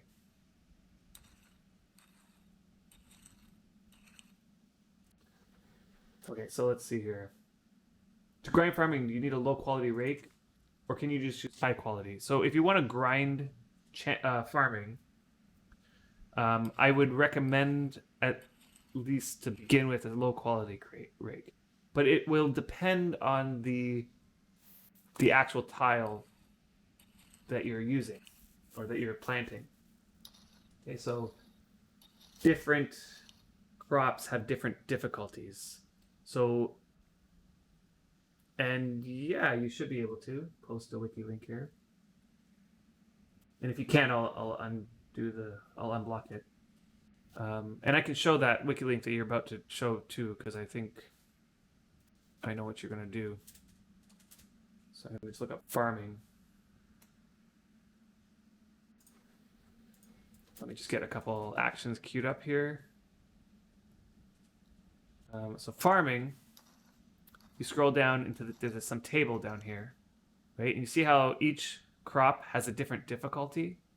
And as the difficulty of the crop goes up, it makes it so that you will fail more often when you're raking, let's say, onion, especially if you're at a low skill. And if you fail, you don't get a skill tick. Okay, so if let's say you're a lower farmer and you want onions, like because you need them for something, then I would recommend using a high quality rake there to reduce the chance that you fail and increase the chance that you gain a skill tick. Now I'm currently harvesting Wemp, which is a really low difficulty, and my skill is something like 50 or so. Let's see, what is my skill at? Farming is 56.7. And so for that situation where the difficulty is so much lower than my skill, I want a low quality rake. That way it increases the chance that my outcome is low. And then there's these see these event window messages? The field is now groomed, or the field looks better after you're tending. Okay, so let's take a look at the wiki again. So they have this whole section here. When tending a field, the player will receive one of 5 possible end results. Actually, I'm right at the end. I'm just going to turn off my sleep bonus here. Each provides a different message in the player event window, and each provides its own unique amount of skill gain. The 5 possible field tending results are as follows. So if you get the message, the field is tended, that is a failure, and you will not get a skill gain. That will happen if the difficulty is too high and your skill is not good enough and your rake quality is not good enough. There's a bunch of stuff that goes into that. In that case, you'll fail. And it'll still tend the field, like the field will get all organized, but it won't. I don't know if you guys know this, but if you have a really good success on this, it increases the yield of that tile, right? So instead of getting 6 yield, you'll end up getting 7 or something like that if you get a really successful cast. So when your skill is high and you're just going for yield, you could use a high quality rake and you won't get any skill because you're going to, you know, you're going to get this message a lot, which is like an excellent success, and you're going to get no skill from that, but it will increase the yield of that tile. But what you really want is this message. If you get the field is now tended, they're calling it a weak success. This is that the roll ended up being somewhere between 1 and probably 30 or something like that. And then you're always going to get a farming skill gain if that happens. And to get that, you want to succeed, but not succeed very much. Okay? So you want the difficulty of the crop that you're farming to be either slightly lower than your skill, or the further lower than your skill is, then you want the lower quality rake, as low a quality rake as you can. Okay, so plus 10 difficulty max. Okay, I gotta go back up here a little bit here. So if you're skill 1, starting with 44 quality rake, then lower it as you get higher in skill from like 60 skill. Let's use the 1 quality. Yeah. So start off with a higher quality rake, and as your skill goes up and the rake quality decreases, it sort of like should match the sweet spot range. But at low quality skill, you want to be planting things that are in this kind of range, like cotton, potatoes, wemp, cucumbers. You want to avoid things like tomatoes and lettuce and onions and these ones down at the bottom. But as your skill goes up, you can kind of adjust the difficulty of the action by picking different stuff. Unless you're like me, because I want wemp and I want lots of it. And so I'm going to be focusing on wemp mostly. And we'll see how it goes. I've definitely used wemp to get to 90 before. It just requires your rake quality to be 1 by the time you get there. Okay, there was a tile or 2 that I want to harvest. Let's see, is that one? You see how this one here, I don't know if you can see the resolution, but this tile over here says the crops grow steadily. Oh no, it says the field is at full height and ready to harvest. The crops grow steadily. Gosh, is there something on this page here that tells you what those mean? The crops grow steadily means the field is in order. Oh, interesting. It means the field is in order. Hey, Sivaku. Yes, okay, good. Yes, we could use this to calculate. Okay, and did that link go through? Yeah, the farming link, yeah. Okay. You can still use like a crate with something really hard, like garlic, but I think I'm not very known farmer. Yeah. The whole point of the free to play is to get a taste for the game. Yeah, so we could go into that conversation again. Hey, Tristan. Is this Tristan? Or is this a different person? But welcome to the stream. Thank you for the follow. Okay, yes. I think once you hit 60 farming, you get more information about what the minimum amount that will yield. Yes. And I have used the grinder tool. I do use it. Like we could do a little bit of testing in there just to see. You can use math. Yeah. Skill plus rate quality divided by 2 minus 20 to match the farming difficulty. And you want it to match. And that, I feel like those equations are like these sort of approximate rule of thumbs. So you can use the rate quality to just how well you match the difficulty of the crop. Yeah, totally. So let's take a look at this grinder. Yeah. And we did show this last week, but we'll show it again. I think that this is a really important tool for everybody to use. Uh, Before you use this, what you need to know is that in this game, you get a skill tick if you succeed in the action but don't succeed too well.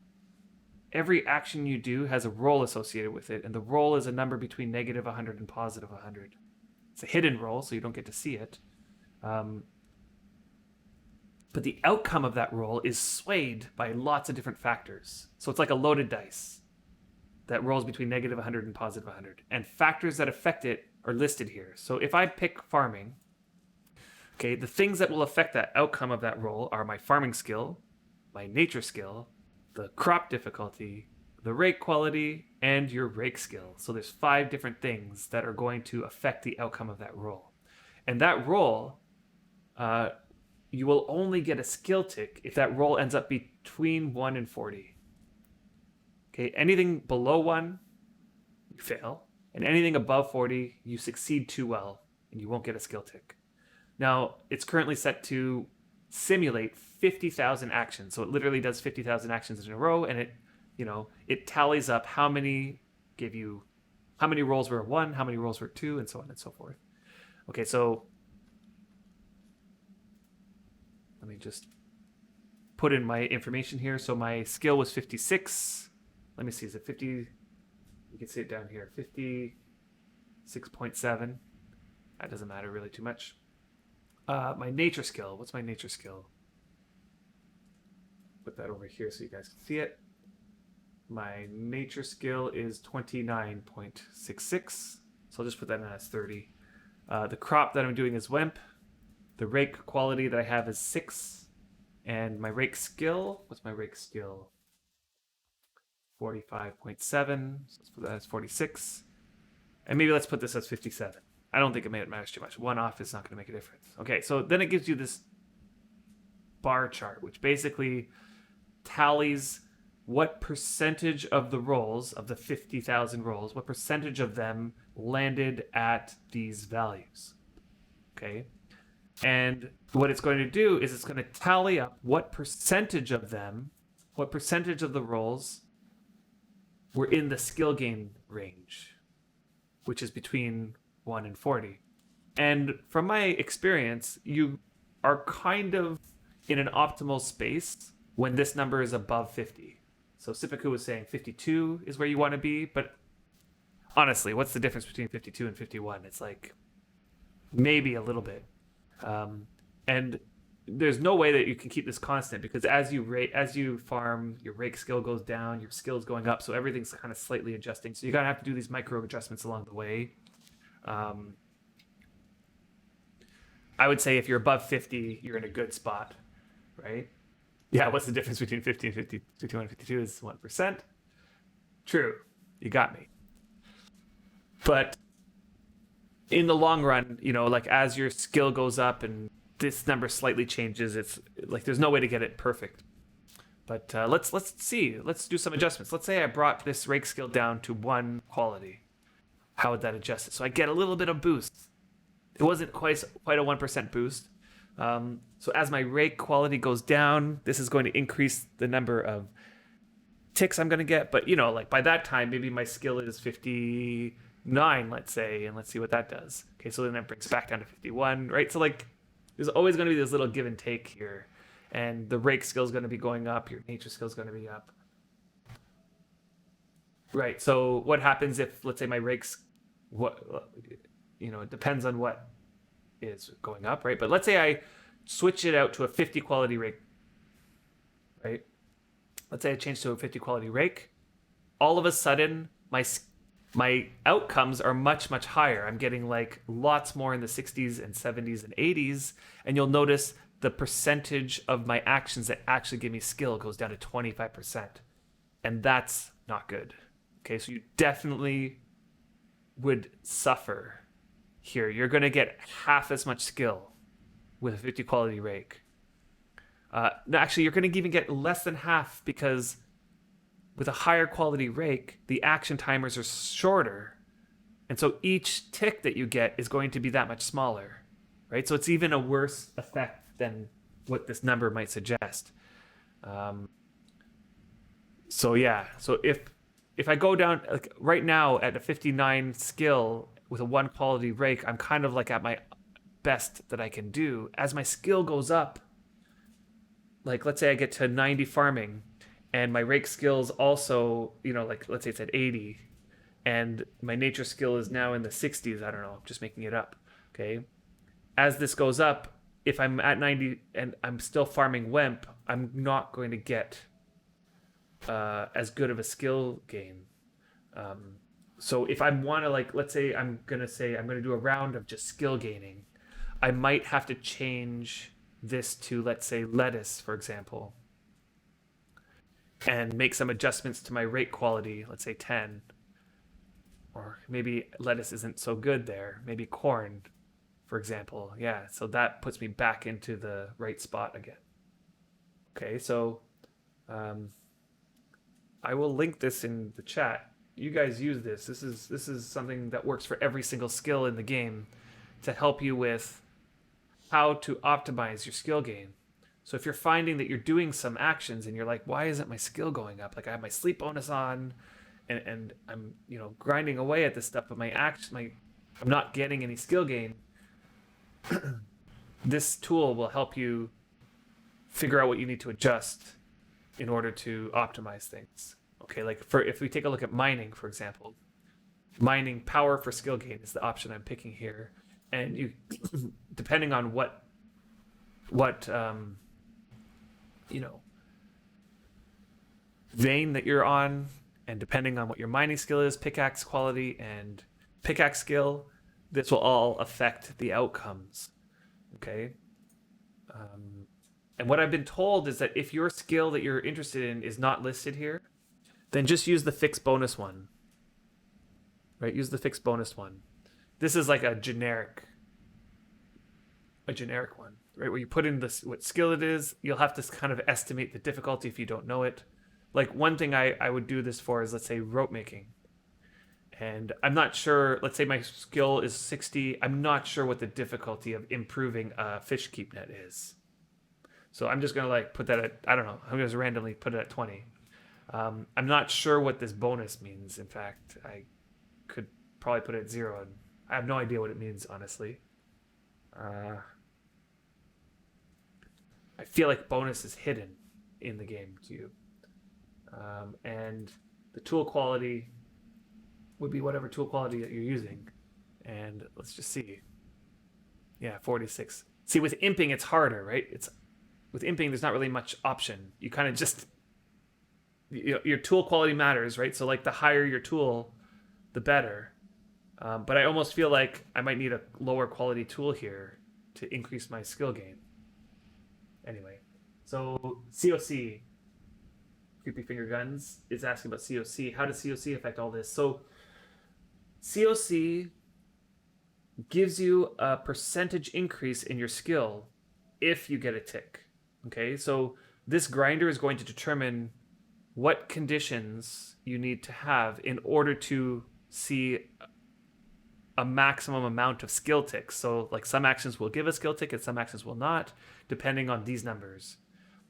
COC, if you get a skill tick, COC will increase that skill tick by a percentage. Okay, so you need first this stuff. You need your tool quality and the difficulty of the action and your skill to all balance out to give you the most number of skill ticks. And then on top of that, COC is just going to increase the amount of skill you get. Okay, so for lettuce, you would need even higher, higher than 10 quality. Yeah, with like garlic, farming 90 skill, rake has to be quite high, right? And again, like it all matters also on whether or not you're deciding to skill gain or if you want your productivity to go up. Okay, so for productivity, you always want the highest tools that you can possibly get. Okay, bonus is the deity bonus from the domain. You don't need that. Okay, outside of challenge. Okay, that makes sense. COC is the devil. Use BOTD. I don't know about that, Sipiku, though. I don't know about that. I know that you are a Libela. What's the word? A Libela preacher. But in the event that you want COC, want to maximize skill gain, you use COC. Yeah, you're right. You give up productivity for sure. But sometimes you want to maximize your COC. Yeah, VoD is good like as a balance, right? Like it's a if it'll give you some skill gain, but it'll increase your speed, but it won't because your action timers are lower. You're not going to get as much skill gain on each one. Partly it has to do with how much resources you have. Like for example, for farming, the amount of resources for your skill gain is literally the number of tiles that you have. And you can't just keep farming forever all day, right? So because of that, you want the longest action times you possibly can because you're going to get the most skill gain on each one. Okay. So let's get rid of this window here and okay, Drogos, did I miss? With all this knowledge, do you know how to most efficiently raise meditation? This is the only skill I can think of at the moment that I really just want to raise. Okay, so meditation is one of those ones that you can only get a skill to. Well, is your skill above 20? Because if your skill is lower than 20, okay, yeah, the difficulty for. I wonder if it has. Let me just peek here at meditation.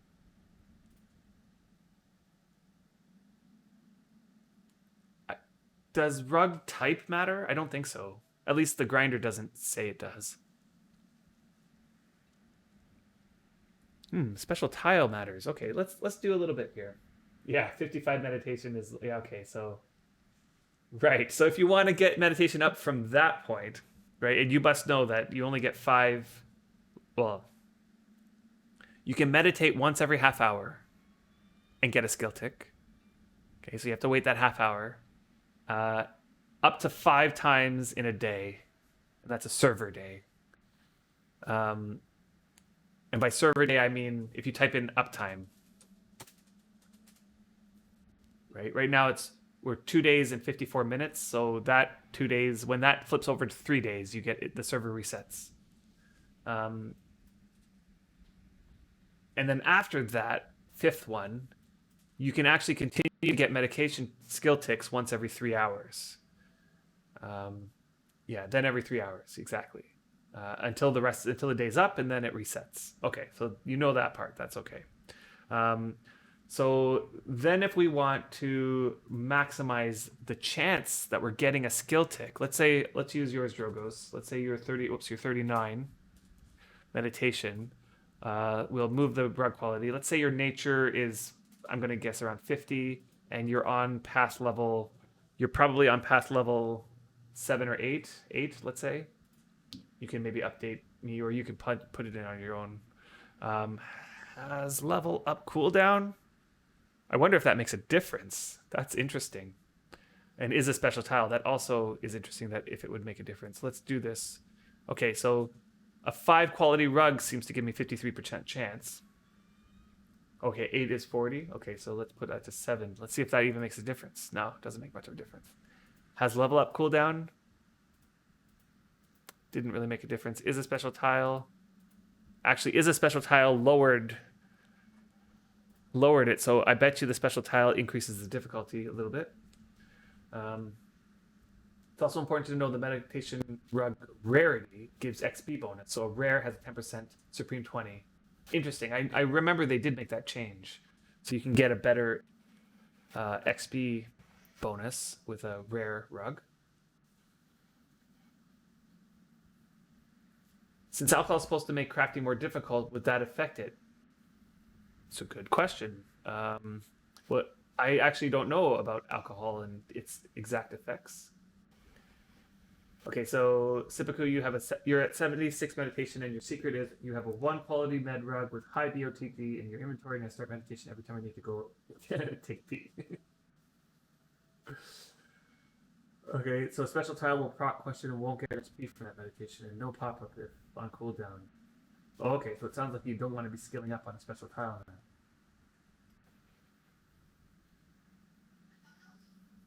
Drunk meditating. But never meditate on such a tile. Okay, so it looks like, let's see, if I lower this to 1, yeah, so a low quality rug, it seems like at this point, is probably your best bet.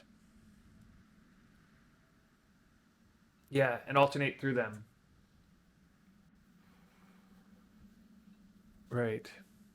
Like, I wonder, does this number make a difference? Not really. Not really. So what level path you're on doesn't seem to change it from low 53s.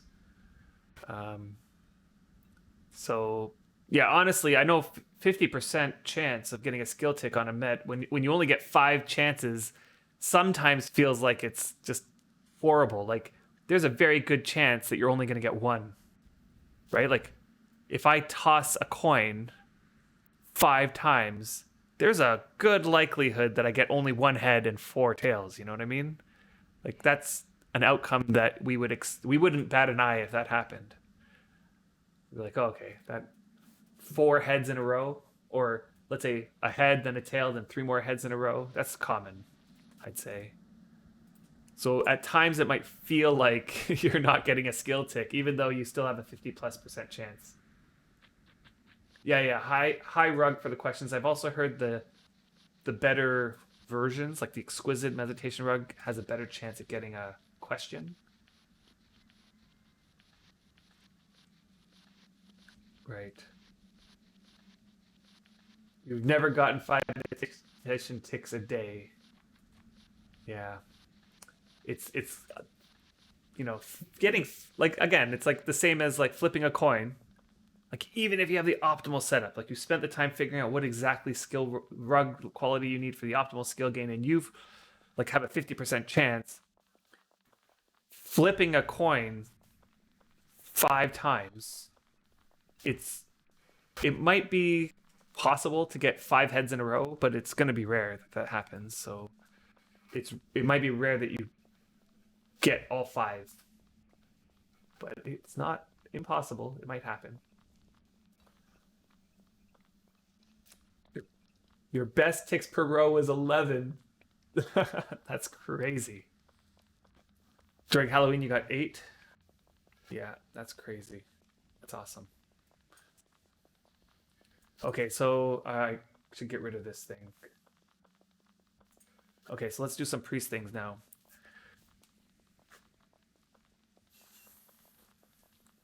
So when I get back, I'm going to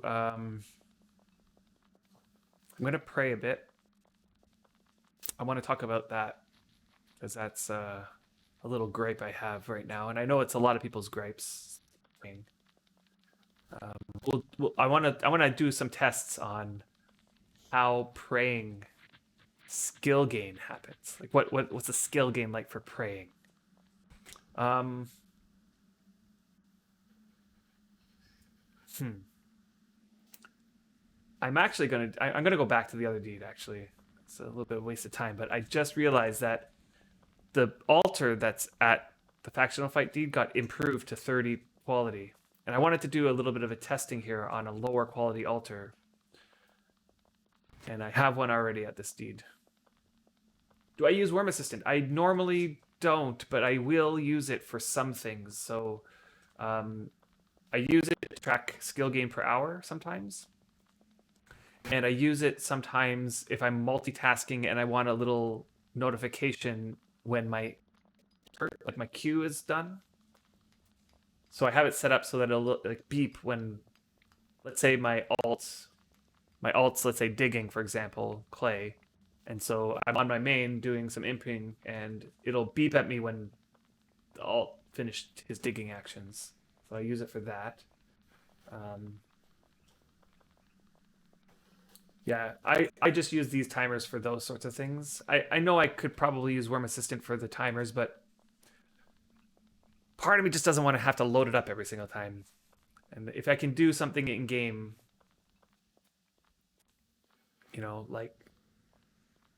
like the timers, then I won't use Worm Assistant for that.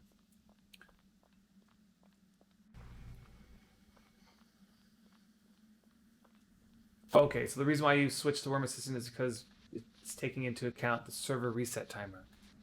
Right. Honestly, not the type of person to make sure I get all my meditations in each day. I don't push my meditation. I'm going to hit 30 meditation and then I'm never going to meditate again. That's the type of person I am. I hate meditation. It is one of those things that I cannot stand. And I need the enchanted grass, so I'm for sure going to get myself to 30. But I'm going to take my time with it because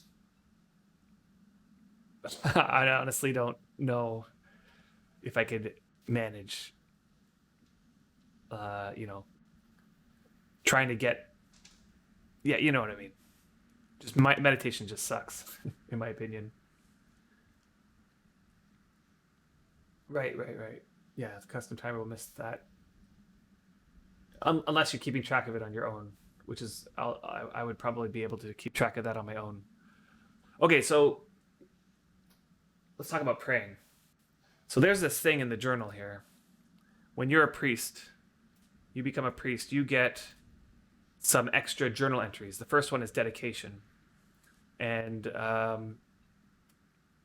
you work through the journal entries, you start unlocking other levels. The way that the journal works is that once you unlock, or once you've completed 50% of the entries for a certain level, it'll unlock the next level for you to start working towards. And once you finish 50% of that one, it'll unlock the next one. It seems that priests have 3 levels in the journal, and I think that benediction is the last one. Okay. Um, Now, if you take a look at some of these, the ones that I have remaining, link with another priest. Okay, that's I. What's funny is that I had another priest linking with this guy, but I never took him and linked it with another guy. So that takes 2 seconds to do. Listen to a confession, again, another 2-second thing to do. Sacrifice a creature while in your deity's domain. Simple to do. These things I could just knock off right away and get the 2-hour sleep bonus plus the title. Like, I could pretty much do that right now. I don't think I'm going to do that, though, because I have 3 hours, 40 minutes on my sleep bonus bar, and I want to work that down before I do that. Okay, so, yeah, and you've done 6 out of 10 in benediction. There's no subsequent journal, right? Yeah, meditation and brick making, those are the 2 skills you dislike. Brick making. Well, that skill, brick making skill, you can improve to get that. The stone cutting skill. Yeah, improve grindstones. Yeah. Okay, so I just want to make sure I'm not missing too much here.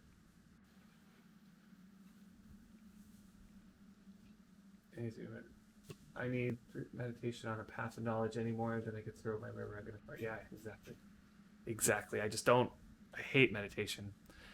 Okay, so in the second one, I feel like the Electrum statuette, that's just going to take time because my jewel crafting is low and you can't get that up as a priest by improving. So it'll just be a matter of like smashing together to get it eventually.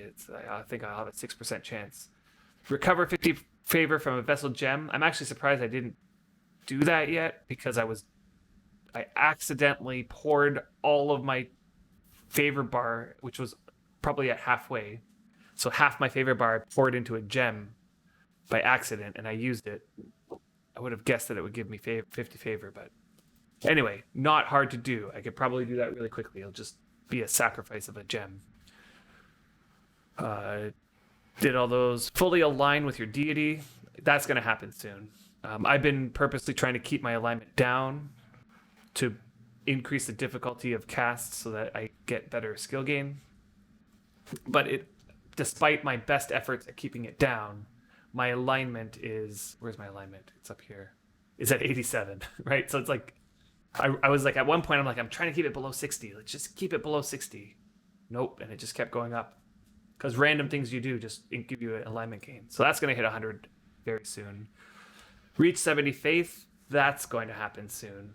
Right? I'm at 67.96. So give it maybe a week or two, and it's going to hit 70. Okay, so this one is going to get done at some point relatively soon. Benediction, create a gold altar. So again, I'm going to have to work on jewel crafting, and the only way to do that right now is to um, combine things. Like by just like spamming rings or something like that. I'm just gonna have to spam make bowls. Um, won't 100 in alignment do sermon group? Yeah, exactly. You're gonna get 100 in alignment, especially if you go to a sermon group. Yeah, for sure. Um, the saturates with ears than the altar. Yeah, the altar is gonna be really tough. I'm gonna have to probably grind out my skill by just spam creation of bowls or something like this. Um, I'll probably make myself a jewel crafting affinity food and turn on my sleep bonus. And is it me or is there something flickering in the top left of the stream? That's so weird. What is that? Okay, well, I think it was like some artifact that I got rid of. Okay. Yeah, the altar is going to be trouble. Reaching 90 faith, again, that's just going to be a matter of time. I'm going to get there. Cast a global spell. That's going to take some organization. I'm going to have to get myself in a group that is casting these global spells. I think you can just be linked to the person who's casting it, right? So cast yourself or link to a priest that casts a global spell.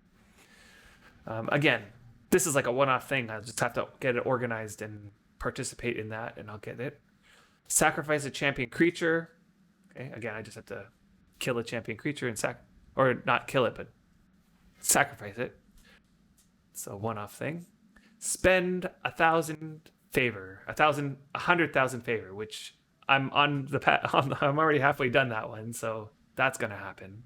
Hold 100 sermons. Okay, so I'm gonna probably at some point have to join a sermon group for that. It looks like I've held 12. Reach 70 prayer. Okay, so this is the one. Okay, so keep going. Sacrifice 10,000 items. That's gonna happen as I'm already 13% of the way, and I've only just started with the rope making, and that's not gonna take too long. Receive 100 gems from prayer. I'm at 44%. Again, that's gonna happen as well. So you'll notice every single one kind of had this thing of like it's gonna happen, right? Like I'm gonna get there. The only one that I might have paused on was create a gold altar, where I'm gonna have to grind out some jewel smithing, but it's something I can do on my own time, and I have no doubt I'll be able to get there. But this one, reach 70 prayer. Reach 70 prayer. Let's see what you guys are saying before I get into this rant. Yeah, just linked to get the global. Yeah. Yeah, we got 3 priest ulti players sticking together for sermoning. Yep.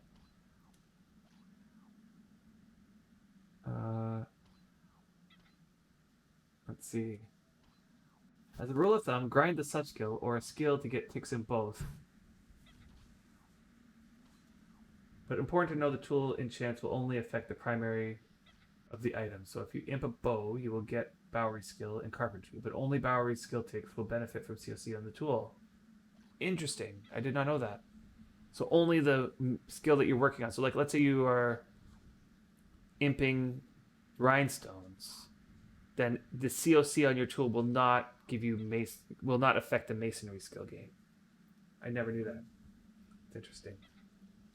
Okay, I'm going to turn on my sleep bonus for this.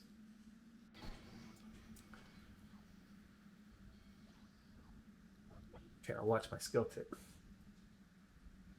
Okay. So, yeah, 70 prayer is stupid. That one is crazy. I have a friend on PvP. He sits for hours each day and prays, and he's still not 70. It's insane how many hours he's been doing it. Yep. That one is done with a 1 quality altar in another god's domain. Or you can go to Epic and get it in like 2 weeks. The only downside is that there you will need to priest yourself on elevation at the light. Yeah. So I'll get into that and what that means. I did the altar with 13 jewel crafting skill. Okay, so I'm gonna have to get up to 13 jewel crafting skill, which is painful if you're doing it by creation, but it's doable. It would be one thing if prayer had a real benefit. Yeah, I know. Like maybe let prayers give a percent bonus to spell power or something. What people think 70 prayer and then enchant bonus or less prayer and less bonus. What people think 70 prayer and that enchant bonus or less prayer and less bonus. I'm not sure exactly what you're asking there, Emotes. Right, so yeah. So you're on the North server grid, so Epic is not there, so no Epic curve. I need to try that one quality altar in another god's domain. Yeah, so let's see. What quality is this altar? This altar is 15 quality. How did it become 15 quality? How do you bring the quality of an altar down? Like, I know I can maybe make another altar that's one quality by using one quality mats. That's not a problem. Is there a way to reduce the quality of this altar? It's just right. Doesn't it work just to go to another god's domain and just pray at the water there? Interesting. I'm not sure if praying at the water is going to give you the same skill. Okay, faction fight. Important. If you go to Epic for 70 prayer, do not let it be the last requirement. Yes. Exactly. So this is definitely a big problem. If you've completed all the other requirements for benediction and 70 prayers your very last one, if you go over to Epic to do that method that makes it super easy to get to 70 prayer, what's going to end up happening is you'll gain benediction, but on the Epic cluster, and you will not be bringing that back to freedom. So make sure it's not the last one.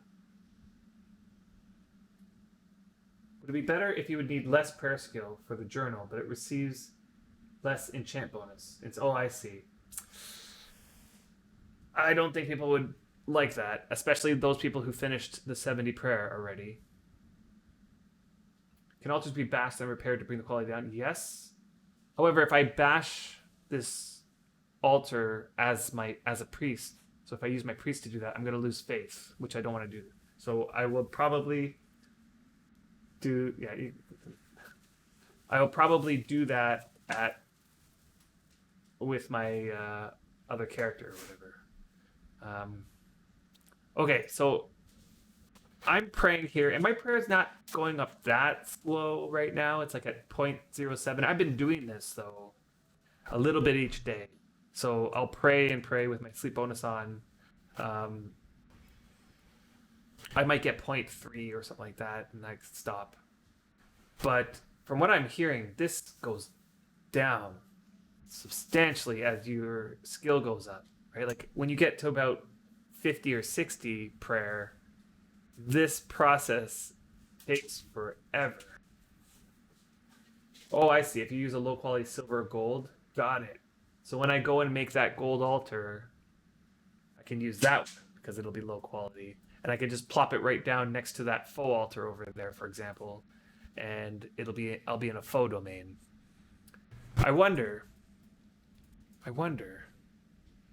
if I bring that faux altar over to here, I wonder which one is higher quality. Let's see. My sleep bonus is still on. Is this one higher?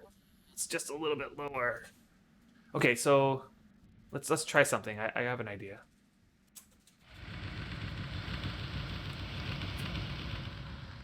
Actually, I'm just gonna turn off my sleep bonus so I'm not wasting it too much.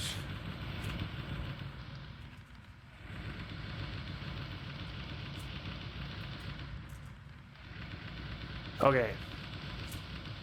So I want to know, does anybody know?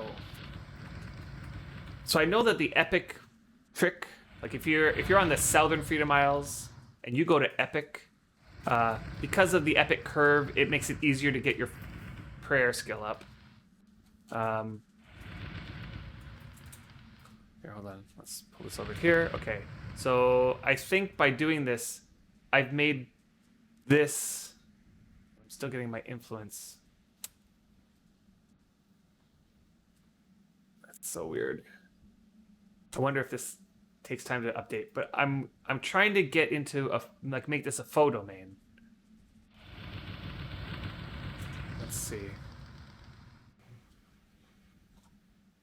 I wonder if I have to wait a little bit. Does it maybe it takes a while for it to turn the domain? But from what I understand of the way domains work is that the tile that the altar is on will be the strongest domain of that deity, and that when you have two overlapping domains, they compete for the tiles in between them, and it would depend on which altar is higher quality. But let's suppose I push this one onto this tile here, so that this tile should become a faux domain, and that tile there will be a Venoran domain. And I could stand over on this tile here in the faux domain and pray on that tile over there, like pray on that altar over there. Is that kind of like what we're talking about when it comes to being in another god's domain when you pray? The problem is, it feels like, according to this thing, I'm still in the domain of Venora. Okay, hold on. If I go over here, yeah. I should be able to leave the domain of Venora if I walk away far enough. It should say something in the event window. I would just improve the falter just to be safe. Yeah, I'd have to do that on my other tune though. Pull the spell. Okay, spell effects window. That's spell effects. Okay. So you see, like, right? Because it's this one, right? Faith bonus is beneficial effect caused by proximity. Is that the one that I'm looking at?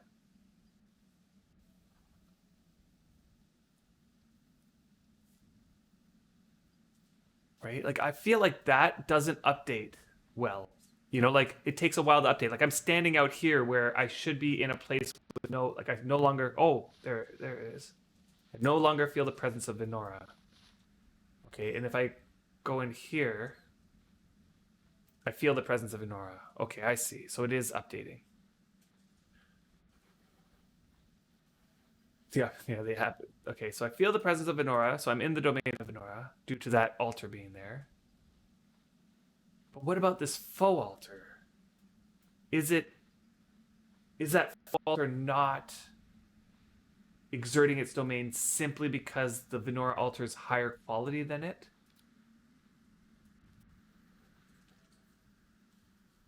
Or is it that because I moved the faux altar, it loses the domain for a while and it takes a bit to sort of pick up again?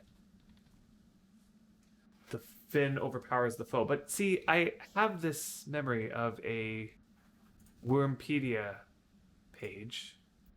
Let me bring it up. On the topic of domain.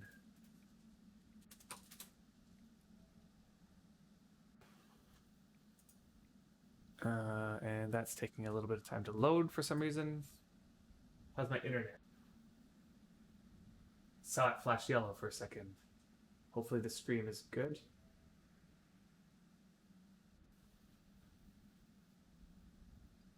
Okay, and I do remember this image getting added to the wiki at some point when they changed the way that the domain of altars works. Okay, so, and they also changed the effect of the bonuses somehow at the same time. And so let's say these are two 90 quality altars. One is a Magrenon, one is a foe, and you can see that their influence and the numbers represent the amount of influence that they will have. So the amount of bonus that you get, right? Okay, so hold on. And imp the foe pie there so that you could have Vin on the deed.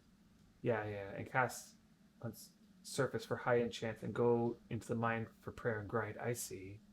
So the mine layer has a different sort of domain influence down there. Because we want the deity bonus to try to... Yeah, exactly.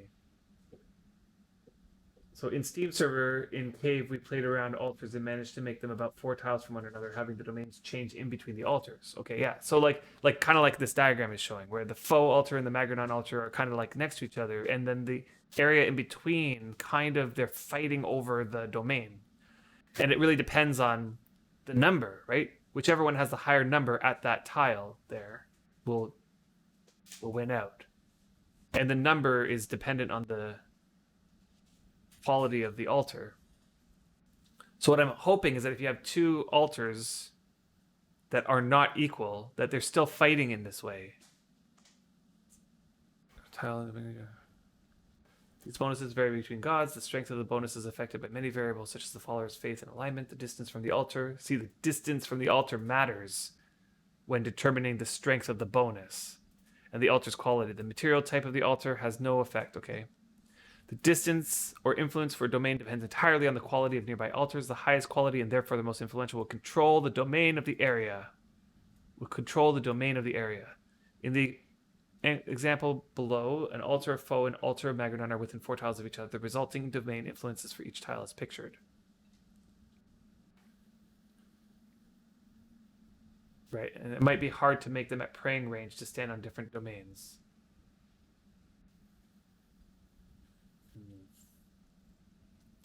Okay. So yeah, I don't know. And I wonder if praying on, let's say, a water tile for Vin, does that give you similar? Let's go test it out. I'm just gonna pray down there for a little bit. I kind of have a sense of how much prayer skill I got just in that time that I was praying there. I could pray for a similar amount of time down by the water. Okay, I'm just gonna fall here.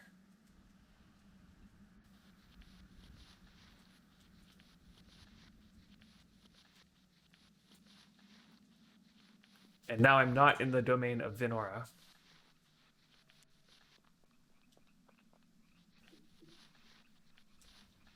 Oops. I just hurt myself there. Do I have any cotton? Nope. No cotton. Okay, that's okay. I don't think it affects praying all that much. Okay, so let's turn on sleep bonus here and let's try praying at the water for a little while, see what happens. Just hire an altar boy and make him grind 70 prayer. Yeah. Yeah, kind of annoying that this is the way that prayer is. And as somebody pointed out earlier, I can't remember who, but it's further annoying that the prayer skill does nothing for you. I mean, I think that the only thing that is tangible that prayer does is it increases the chances that you get gems from praying, right?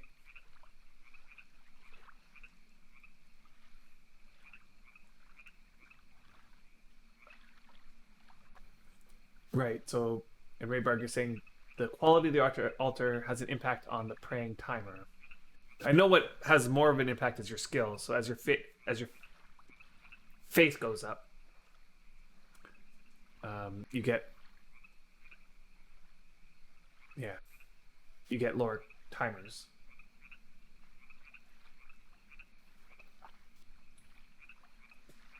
I don't think timer though makes much of a difference for praying. Like it might adjust the amount of skill gain you get per tick, but because it's not like a resource type skill. It's not like you're using up stuff or you have to move to a different tile each time, and it also doesn't require you to regain your stamina all that often in between. That a shorter timer with smaller ticks kind of balance itself out with higher timer with higher ticks. Yeah, you need to be 50 faith to start getting gems, yeah, for prayer. And also I think you must do it at an altar. Yes, exactly. So you add an altar to get gems. I won't be getting gems here. I'm just curious to know if this gives me better skill gain. And already I've only gotten 2 ticks, so it could be completely random, but already I'm feeling like it is better. But I'll play this out a little bit. And to do a real test, I would have to use Wurm Assistant to get the skill gain per hour, and I should do this for probably half an hour or something like that to get a decent amount of skill in.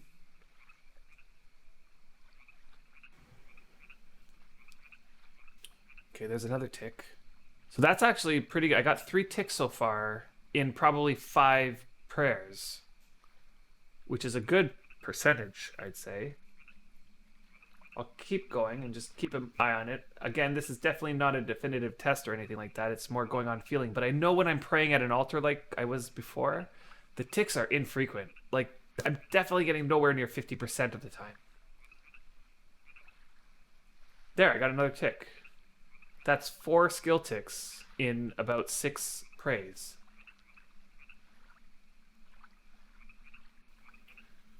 I mean, again, could have been luck, but if I have a 25% chance up on the altar, which is probably where I'm pegging it, and I just did 4 out of 6.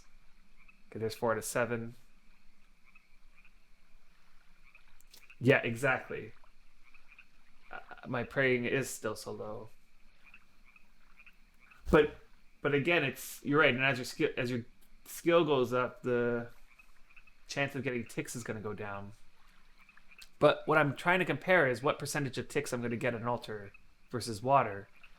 And if I'm going to get more ticks at water, percentage wise, then that probably means praying at water is a higher difficulty. And it might also be because I'm not in the domain of Venora as well. That might affect things. But that might be the solution to getting yourself out of your god's domain. If you're trying to increase your skill gain on prayer. Sorry, let me just check this out here.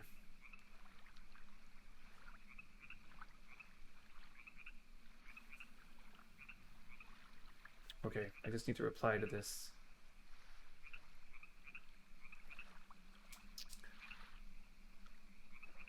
Just go through the epic portal.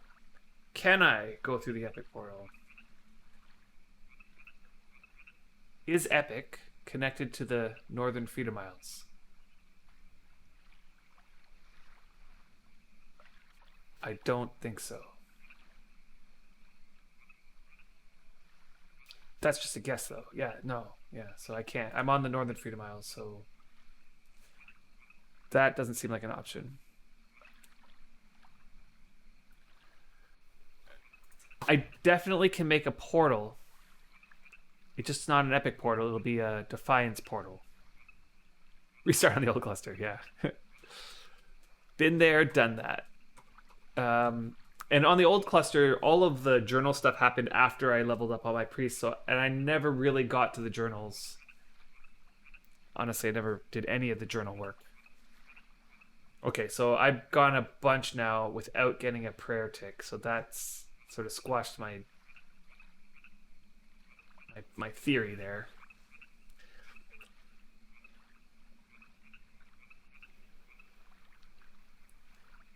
Yeah, I'm not sure what their decision was, the epic. I honestly have a feeling, and they haven't said this outright, but this is my sense, and they probably, if they heard me say this, the devs would probably say, no, this is definitely not the case. But my feeling is that they're trying to they want to not encourage the population to go up on epic because they want to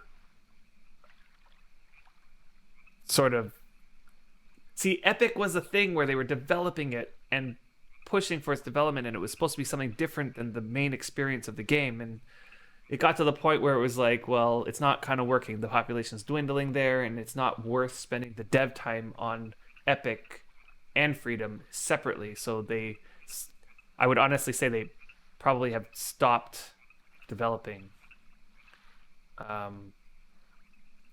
They stopped developing epic.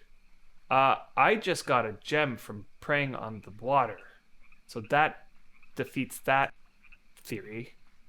Right here at 12:07, Venora put something in my pocket. I got a diamond. So it seems like you can get gems from preying at the water. That's good to know. I also got an opal, but notice the quality is low on these. Really low.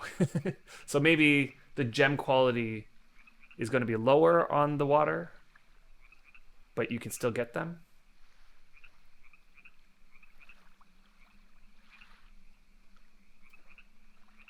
Code, so my theory is that they probably have some code already that created it is going to incentivize Epic to transfer to SFI and then decommission Epic servers altogether. Okay, so that first part of your theory already happened. Okay, so they already implemented some system where you can go from epic to freedom and carry over your skills at a adjusted amount. Okay, so like let's say you got to 90 in something on epic, then you'll come over to freedom and you'll come out at 70 or something like that on that same skill, or 75. I don't know what the adjustment was, but then in that skill that you got lowered, you will have a 3 times skill gain up to that 90. Okay, so you'll be able to get back to that 90 a lot quicker on the old one. Okay, so that's already there. Whether or not they're going to decommission the Epic servers, they're probably just not going. They're probably going to keep them there, but just not develop them. That's my guess. Do you need to be a priest to grind praying? No, you don't need to be a priest. So you just need to be a follower.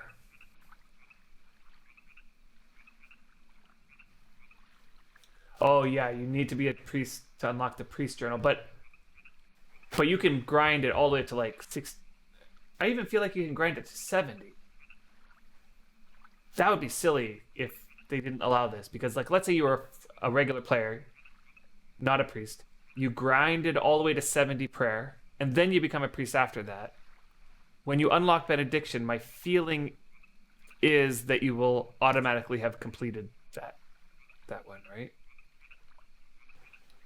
I feel like it, because that would be silly if you grinded 70 prayer before becoming a priest, then you become a priest afterwards, then it's impossible to get this now.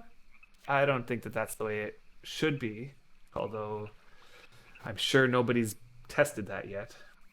And I bet you a GM would come in and fix it for you if you have 70 prayer and you're a priest and you can't unlock that because the game mechanics aren't coded that way. I'm sure that a GM would fix that for you. So I wanted to inquire if anybody in the chat knows anything about the method that people are talking about to get their prayer to 70 by becoming a champion on Chaos or Epic. Does anybody know anything about that? And I'm going to look up something over here to see about this, because if this is still in the game, I don't know what to say about it.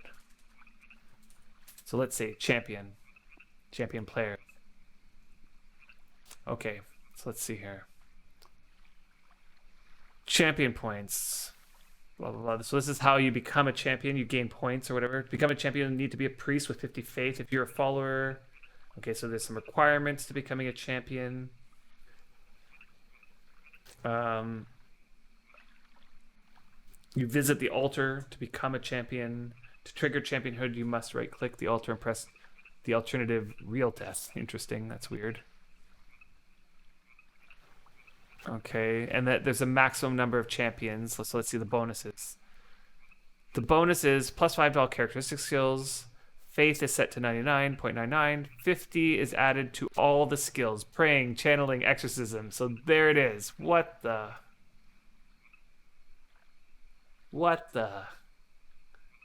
You know? Like, come on. Okay, so it seems as though, and this is still a thing, I think. I do know that you used to get more praying skill, I think 50 when champion. However, I never heard of anyone applying that to the journal. So I've heard people doing this and getting benediction out of them. Right? What the heck? Right. Exactly. Exactly, cats. What the heck? Like, and the fact that that hasn't even been addressed. So this is an old mechanic. This happened way back from the beginning of time, that you could become a champion on any of the PvP servers. So you can go to Chaos, you can go to Epic, you can go to Defiance. Now, I kind of remember at the beginning they removed champions from Defiance when they added Defiance. So champion, and I'm not sure if they added them back. yet. Um, but if they did add them back, I don't think they changed this thing, right? Okay, so problem with championing is you cannot leave chaos, right? So you'll have to dechamp yourself through death and lose status. Yeah, but come on, like that's totally worth it. Like, what are you gonna lose here that isn't worth gaining benediction? And I believe it does, right? I believe it does. From what I've heard of people have mentioned this as a tactic. So they will go, they will, level up their prayer to 20, which is like takes no time. And then they'll go over to chaos and become a champ, and that increases their channeling to 70, and they get the benediction. And then they die, lose champion, and come back to freedom. And sure, dying, you'll lose a little bit of skill. You'll lose maybe a little bit of faith. Even if you lose a little bit of channeling, I bet any priest will sacrifice 0.25 channeling for 70 prayer if it happened like in an instant. Right? Like if I could click a button and I'll lose 0.25, I'll even give one full skill of channeling away. Take my one skill of channeling, just give me 70 prayer. Give me the benediction, prayer check mark. I'll take that any day.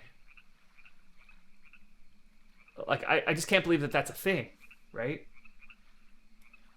Right, you'll lose the 30 prayer, but then you get the journal entry. Like whatever you lose, like you can gain that stuff back.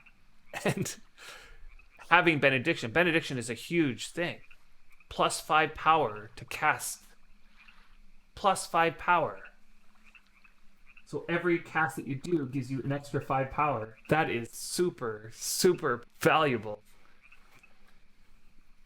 Okay, so I honestly feel like there's something broken here, right? Because everybody who's trying to level this up legitimately is experiencing what I'm experiencing here, which is I'm sitting here praying at a tile. I'm getting 26-second action timers. I'm doing this over and over again mindlessly to get a skill up that is not going to help me in the least as a priest. The skill itself will not improve me as a priest in any way, shape, or form, aside from maybe increasing the chances that I get a gem, which is, I'll admit, a nice little perk. So I get a better chance at getting a gem on a prey action a little bit. But honestly, before the journal entries, I was never motivated to skill up my prayer for that as a reward. I feel like that reward is not balanced with the effort it takes to get your prayer up. But they add this new thing that basically says if you get 70 prayer, you will get +5 power to your cast, to all your casts. Plus you have to get all these other things, which are probably... It would take me just as long to get all the other things as it would be to get this 170 prayer.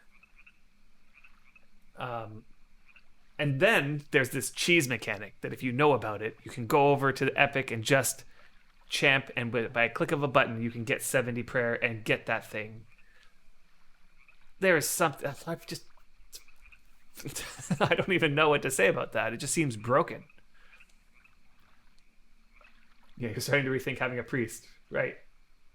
So how do you get to elevation and how do I get back? Okay, so on the old cluster, so on the Southern Freedom Isles, you just have to build an epic portal, which is a few components, a couple logs. I actually don't even know what it takes to build an epic portal. Let me just take a peek here. Epic. Nope. Portal. PvP portal, that's what it's called. Log and a stone brick, and then another few logs and some stone bricks. So you build this thing, and then you right-click it and you walk through. Or you use it. And if you're on the Southern Freedom Isles, it'll teleport you to elevation. Not elevation, but to Epic. Probably one of the home servers. If you're on this server, or Northern Freedom Isles, you'll get teleported to Defiance. Now, I'm not 100% sure how it works on Defiance, whether or not champing works there, or whether or not, um, you know, whether or not this cheese tactic works on Defiance. I don't know. But it's definitely something that bothers me that it's in the game. Right. Exactly. Now, here's another thing. So you're doing this based on your intuition, and I think that most of your intuition is right, John. Right? It says, "I never mess with this, but logic tells me that if you want to have a that you'll want to have a one quality damaged altar off deed in another god's domain with a damaged character with metal armor on or something along these lines." Okay, so mostly right. One quality altar, not in the domain of the god, is probably all that's required there. Um, but in addition, here's another thing that really bothers me: is that faith, your faith, uh, as that goes up, it increases your success for the prayer action. So another criteria for optimizing your skill gain is to have a low faith. So you want to decrease your faith as much as possible. That will increase the chances that you get a prayer tick, which partially explains why at low levels you can get your prayer up quite quickly just by praying not that often. Because at low faith, you get better chance of getting a prayer tick, which kind of hurts all the people trying to get to 70 prayer, because by the time that you're trying to grind 70 prayer, the chances are your faith is going to be high. Okay, so this brings me to another cheese tactic that people have been telling me about. Right? So, and this works even on the new servers. If I have to visit a PvP server, I would say it's not worth it. Okay, yeah. So right. And maybe you can find some people who are helpful. Right, you sense a rant coming. Yes, yes. Here's another cheese tactic, and it's actually something I'm half debating whether or not I'm going to do this to get to 70 prayer. And somebody up above was hinting that their friend was doing this, but nonetheless was still taking forever. So if faith does factor into the chances of getting a tick, so low faith is the optimal skill gain, what you could do is you could teleport over to the PvP server. Just create a one quality altar outside, just one quality altar. And then what's going to happen when you go through the PvP portal is that your faith is going to reset. So you're going to be back to 0. I think all your skills stay the same except, and this is, again, only talking about Northern Freedom Isles to Defiance. The way that the skills transfer over is that all your skills would transfer over except for your faith. And maybe one other thing, maybe meditation or something like that. Okay, so you go over there, you get lower your faith to 1. You're going to have to follow a god, so you go to one of the light, I don't even know actually how you convert to a deity over there, but you have to convert to a deity, and then you just prayer over there and get your prayer up. Now what's nice is that when you come back to freedom, your prayer will, whatever you grind your prayer to be, it'll stay and transfer back. Oh, faith and fight skill don't transfer. So your faith is going to be low, and so you can grind your prayer all the way up while keeping your faith low. So you got 2 priests and got benediction on both of them. It does help, but boy, did I have to grind. Yes. Yes. I mean, you guys are watching me do this, and if this is what your play session is like every day, you get on and you pray for hours, and then you get off and you have one prayer. You got one prayer in that. Yeah, that could be a little bit. And I'm feeling like even at the water, I'm not getting the skill gains that I would get up at the altar. Like, it's about the same, right? Like, it's not that much worse or that much better. And up at the altar, I'm getting better quality gems. I would say it's not worth it to be down here at the water.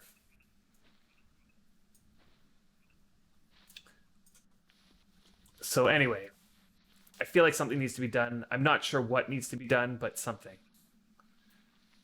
The browser's still up. Thank you, Pexi. Something needs to get done about that. And I'm not sure what they are, if this is even on their radar. Like, is this something that they're interested in changing. Some people might argue that if they make it easier, then it sort of devalues everybody's hard work and effort that went through the grind to get their prayer up to 70. And I think that that's a somewhat valid argument. But like, even those people who grinded it up to 70 have to admit that this is a stupid grind. Okay, with the faith in mind, that would mean that you would want to do the prayer grind nonstop immediately before your stats are high, making sense from a role-playing point, I guess. Dumb, but it has some basis. Yeah, I mean, yeah, it does make sense. I mean, all skills in this game work this way, that when your skill is low, the difficulty for completing action is high. That should make sense, right? Like, the higher your skill, the easier it is to do stuff. And then you couple that with that you get a skill tick, right? You will get a skill tick if the action comes out at a low sort of like outcome. So if you're successful, if you're too successful, your skill, you won't get a skill tick. And that's just because, like, if it's too easy for you to do, you don't learn anything. That kind of makes some logical sense too, right? Like, if something is way too easy, you're not actually learning. It has to be somewhat hard, and you actually have to be successful a little bit in order for you to be learning. That makes sense. But then you couple those two together along with this prayer problem. It just, something feels wrong about it. But wait, then you would need to grind body stamina too, so you don't run out of it with more skewed prayers and get the XP tick buff for no stamina. Yeah, well, okay, now you're going too meta, I think. Yes, but I would say that you can't stop improving stuff because people have a hard time in the past. Right. Right. Exactly. So that's that argument. I think Buddha said it last stream, which is like, we can't make things easier because it was hard for me, so it has to be hard for everybody. Yeah, like, that argument doesn't seem to make sense. Like, don't improve everything because don't improve the game to make it easier because it was hard for me, so it must be hard for everybody. But at the same time, I also feel like it should be hard to get benediction. Like, it shouldn't be something that, like, let's take a look at the benediction. If, let's say, we got rid of that one, but kept everything else, I would honestly say that benediction is way too easy to get, right? It's like that 70 prayer is the bottleneck. All the other ones are going to just come. You don't even have to grind them. They're just going to come. Aside from creating a gold altar, and aside from holding 100 sermons, okay? All the rest are just going to come from regular... Oh, okay, there was one more. There was cast a global cell, okay? Now, those three that I said will take some effort, but with a little bit of organization, they aren't impossible. They aren't going to take you too long. Like, casting a global spell, well, I'll have to wait until a global spell is ready to be cast.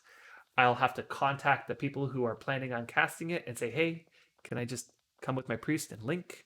And more than likely, they will agree. Okay, so it does take a little bit of effort, but it's not like I'm going to be sitting next to an altar for hundreds of hours just spamming the same button over and over again. Yeah. Yeah, at the risk of new players stopping or not playing. Yeah, I know. Like, it's... This guy wants to make things easier. He hates the spirit of the game. He wants an easy game. Yeah, I know.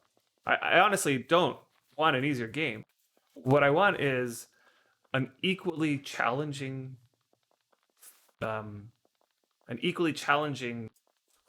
target, but one that is more motivating to get.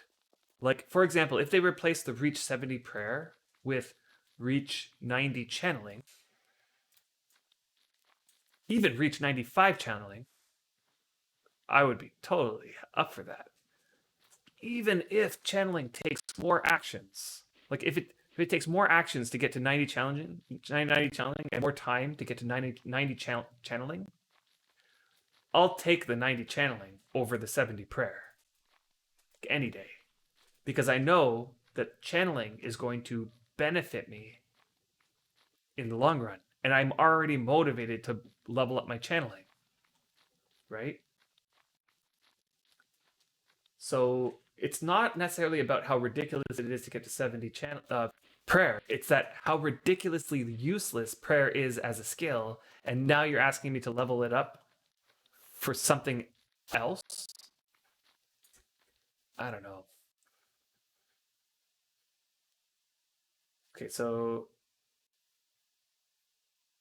this brings up a point for you. What if you start a priest, grind prayer to 70, your faith caps at 30 until you priest, so it prevents the faith from rising, therefore reducing the difficulty problem with faith? Yes, you are right, John.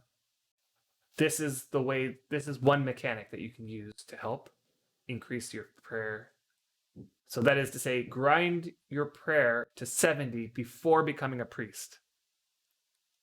Now, if that doesn't make you think like this is kind of broken, then I don't know what would. Okay, so there's a middle ground between easy and ridiculous. Yes, Taxi, there should be. Fair end. I hated my journal. I hated my journey, therefore everyone else should too. Exactly. I know. It's like, I'm not saying they should change it. I'm just saying that the specific argument doesn't sound like a good one. Right.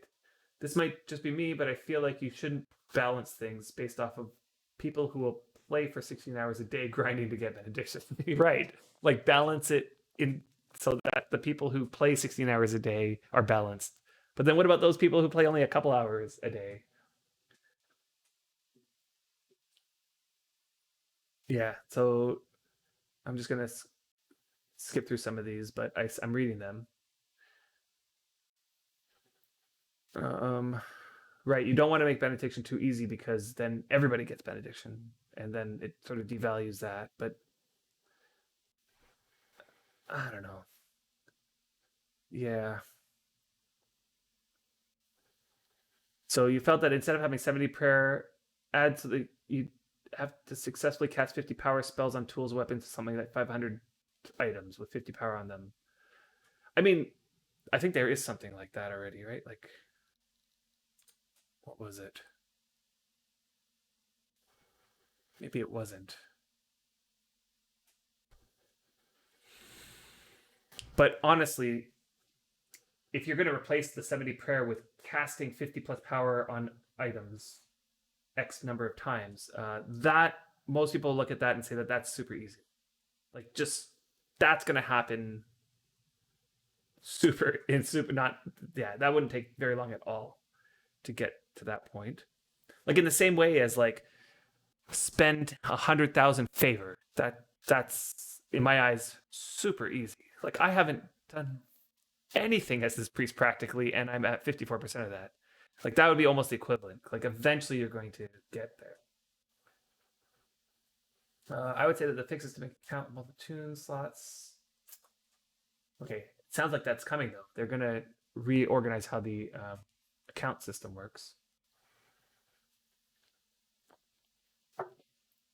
And Emotes says 70 prayer really shows your dedication to the god, and channeling would be for you and not for the god. True. True, but I mean, you're talking more from a role playing perspective, right? But these journal items aren't all to the god either, right? There is the reach 20 channeling here, right? So that's already a target. So clean the map. Yeah.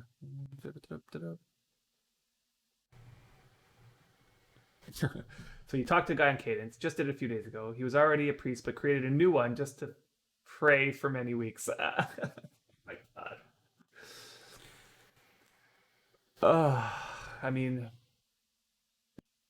like it's these types of stories that it drives me crazy that people are like, just to optimize the skill gain for prayer, they're like scrapping all their progress to start again so that they didn't mess up the thing that, like, becoming a priest is a problem for prayer skill. Like this just tells me that something is wrong here. Like I almost feel like they just like one thing like I'd be perfectly happy if they just adjusted the skill gain for prayer to make it so that as your prayer skill goes up, it does not detriment the skill ticks that you get as harshly as it does. Like I've heard once you get to 60, you're only getting like one skill tick every 6 or 7 praise, or maybe even worse than that. Um, that's pretty bad.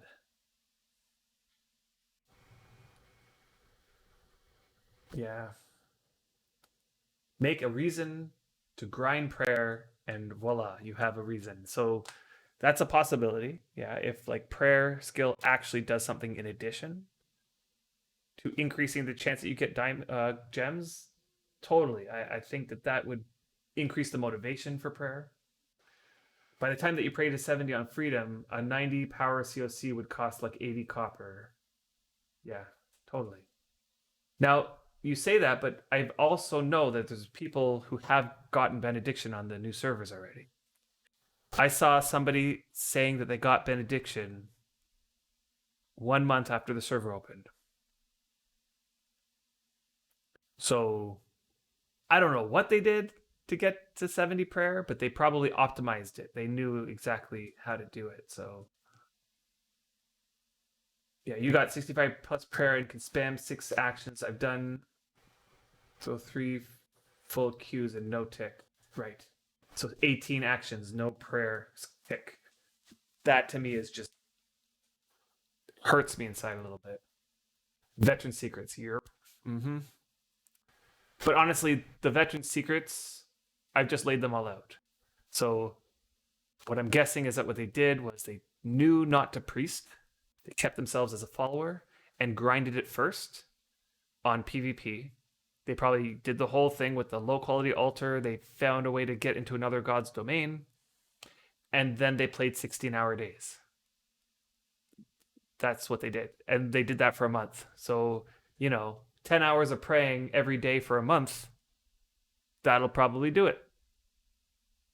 Right? That'll probably do it. And they probably bought a whole bunch of sleep powders to make sure they had sleep bonus. They probably made affinity food for the prayer affinity. They probably did all the bells and whistles and played for 16 hours, grinding that prayer. And then they became a priest. So I have no doubt there are people who did that right at the beginning.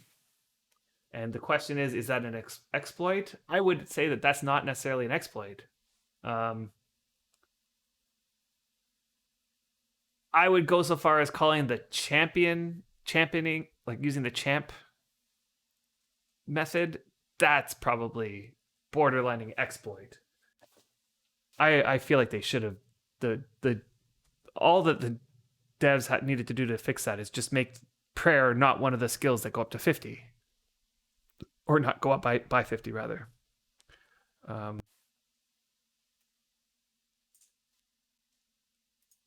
Yeah, you might not do the 70 prayer and just level 20 skills to 90. Yeah. It is a clever use, but it's also, I would bet any money that when the devs were adding the journal, it didn't dawn on them that that was a method. Like it was not intended. So it makes me wonder why, once they found out that that was happening, why they didn't address it. But it's something that they do. Okay, let's switch from prayer. So I'm gonna do. I've been collecting gems since I used up all my gems, and then I started collecting them again. So I got a bunch.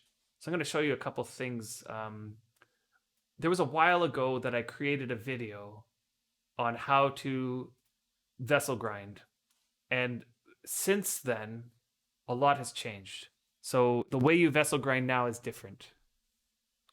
Back then, I had this method that was amazing, and they kind of nerfed it to the ground. Actually, it's quite nerfed, and so it doesn't work so well anymore. But the method went something like this, where you know, spend all your favor, and then the moment it hits 7.5 favor, you start vesseling a gem. And I'm talking about higher quality gems, like these ones that are above 10, right?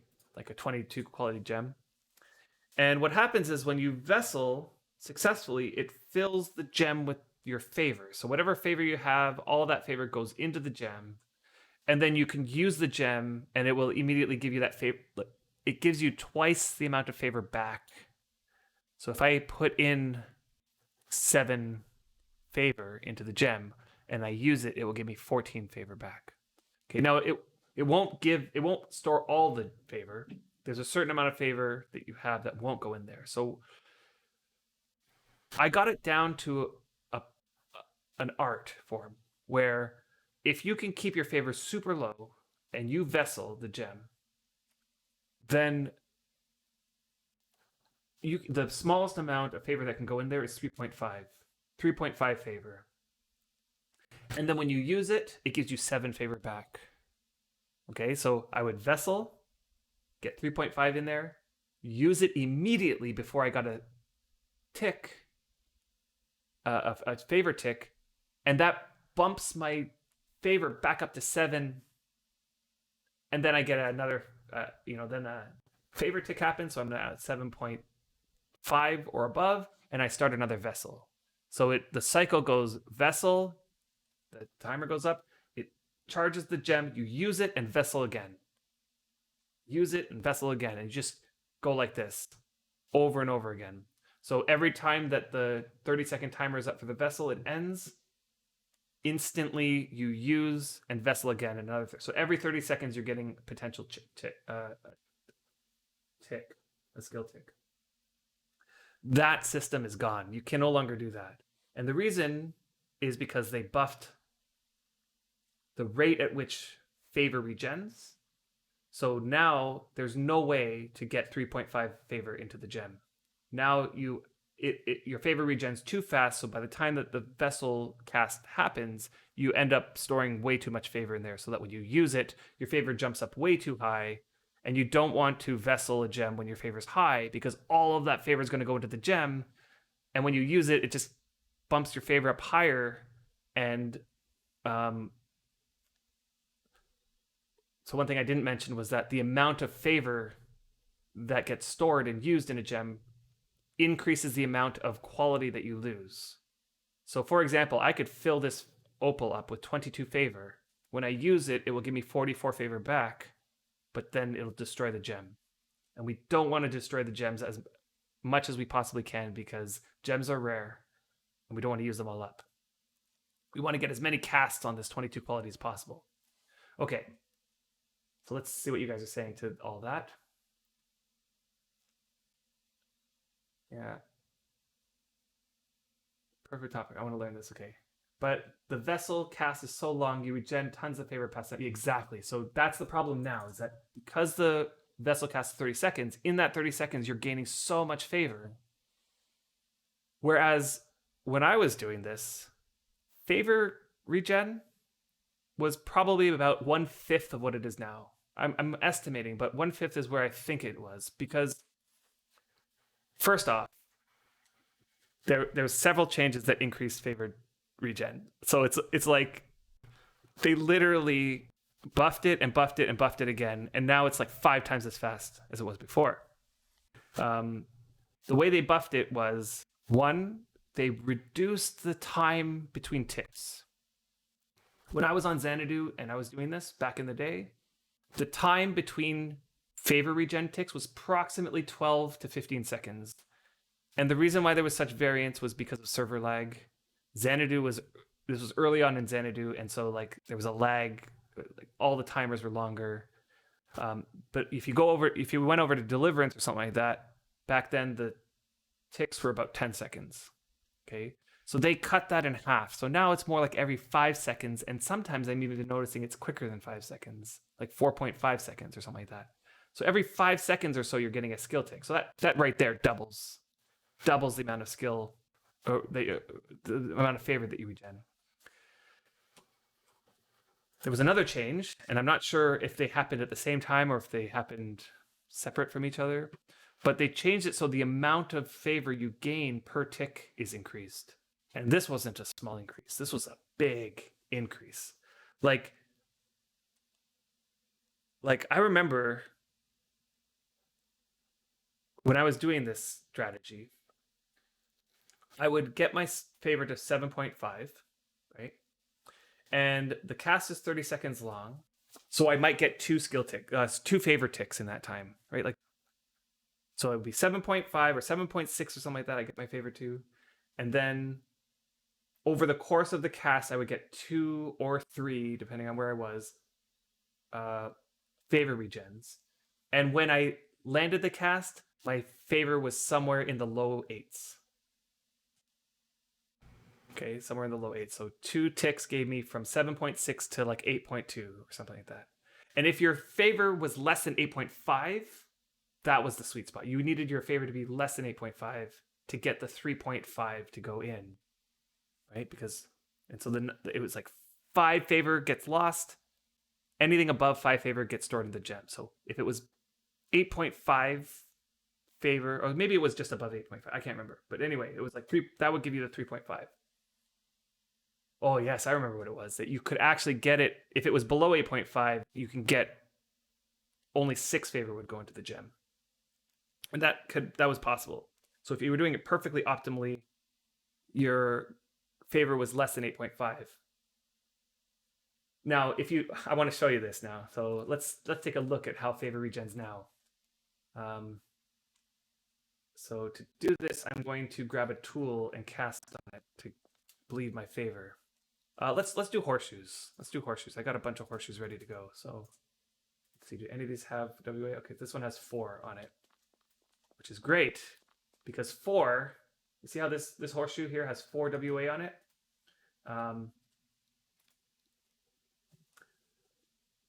If an item has a small cast on it, it adds a bonus to your spell cast, similar to how Benediction is. Like it'll add a plus something to it. And I think the most is +4. Or maybe it's +5. I don't know. +4 or +5 anyway. So here I feel like I have that +5. So whatever I cast, it adds 5 to it.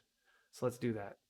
I am right. I get my bonus as much as possible. Do I have my channeling? Yes. Okay. So I'm going to turn on sleep bonus. And I'm going to make a keybind for this. Let's use L.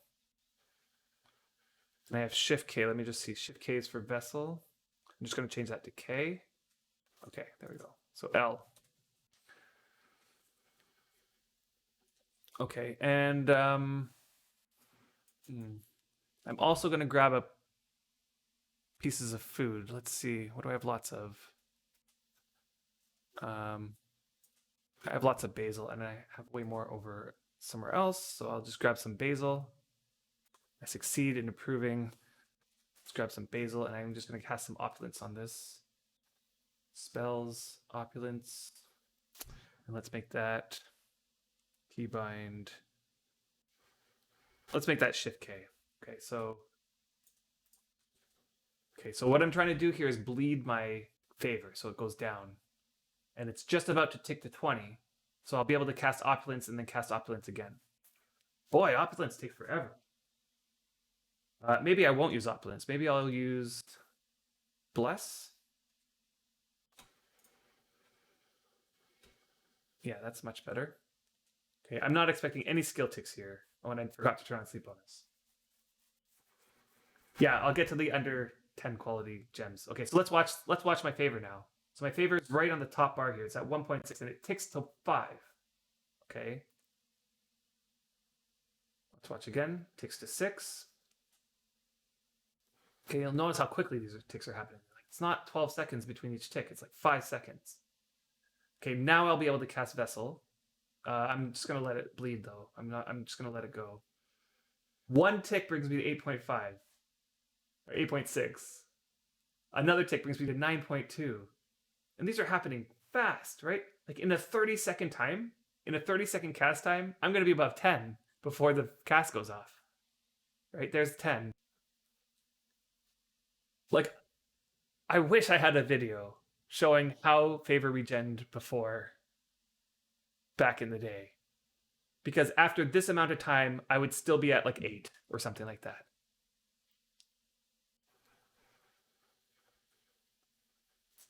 Like, it's just insane. Okay, so let's get rid of some of this favor. Okay, now we'll do some spell grinding. So I'm going to actually organize my gems here so that I'm not going to accidentally, whoops, I'm not going to accidentally get rid of some of the low quality ones. And we'll talk about the low quality ones in a second. So it'll make more sense once you see the high quality stuff happening. Let's get rid of this one. Okay.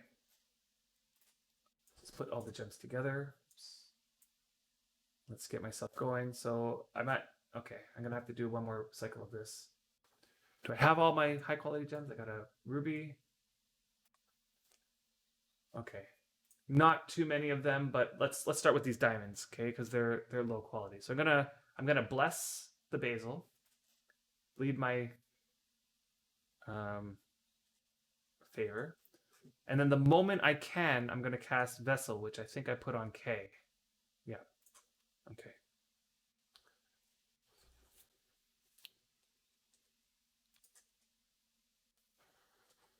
Okay, so once I get to 7.5, 7.2, here we go. Okay, so I started and I was at 8.00. Okay, now watch what happens to my favor as the time goes on. I'm gonna pop my sleep bonus. Like, I'm already at 10 favor and I got halfway in that casting. Okay, I'm gonna turn my sleep bonus on here so I don't forget. 11. I'm at 11 favor. So the amount of favor that's gonna go into this is like, oh, and I fail. Okay, so I'm gonna cast again. And already, like, it's gonna be at 13 or something like that. So I'm gonna put in like 8 favor into this thing. And that, when I use it, is going to reduce the quality by 8. Okay, so we'll show you that. Okay, yeah, it's going to take to 13 right here. Okay, I fail again. So this, see how I'm failing? I failed twice in a row, which is normal. This is where people would say you want to get higher channeling to use this strategy, right? I'd say even like if you're starting at 50, it's going to feel worse than this.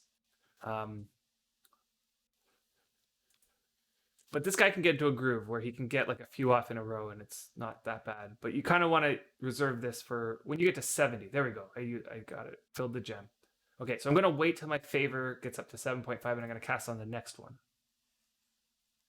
One more tick. While you're right, you wasted 1 minute of sleep bonus. It's the same kind of waste if you're going to cast COC and you fail twice in a row, which is also possible. Casting is like this, right? You waste so much sleep bonus because you fail a lot until your skill is high, right? COC is not much. It's not much less difficult than Vessel. I think Vessel has a difficulty of 70. COC has a difficulty of 60. There, I did it again. Okay, so I got 2 channeling ticks. Now the main difference, though, and this is where Vessel shines. The main difference is that Vessel gives you these skill ticks 0.0166. Circle of Cunning will give you half, if not less than half, of that skill tick.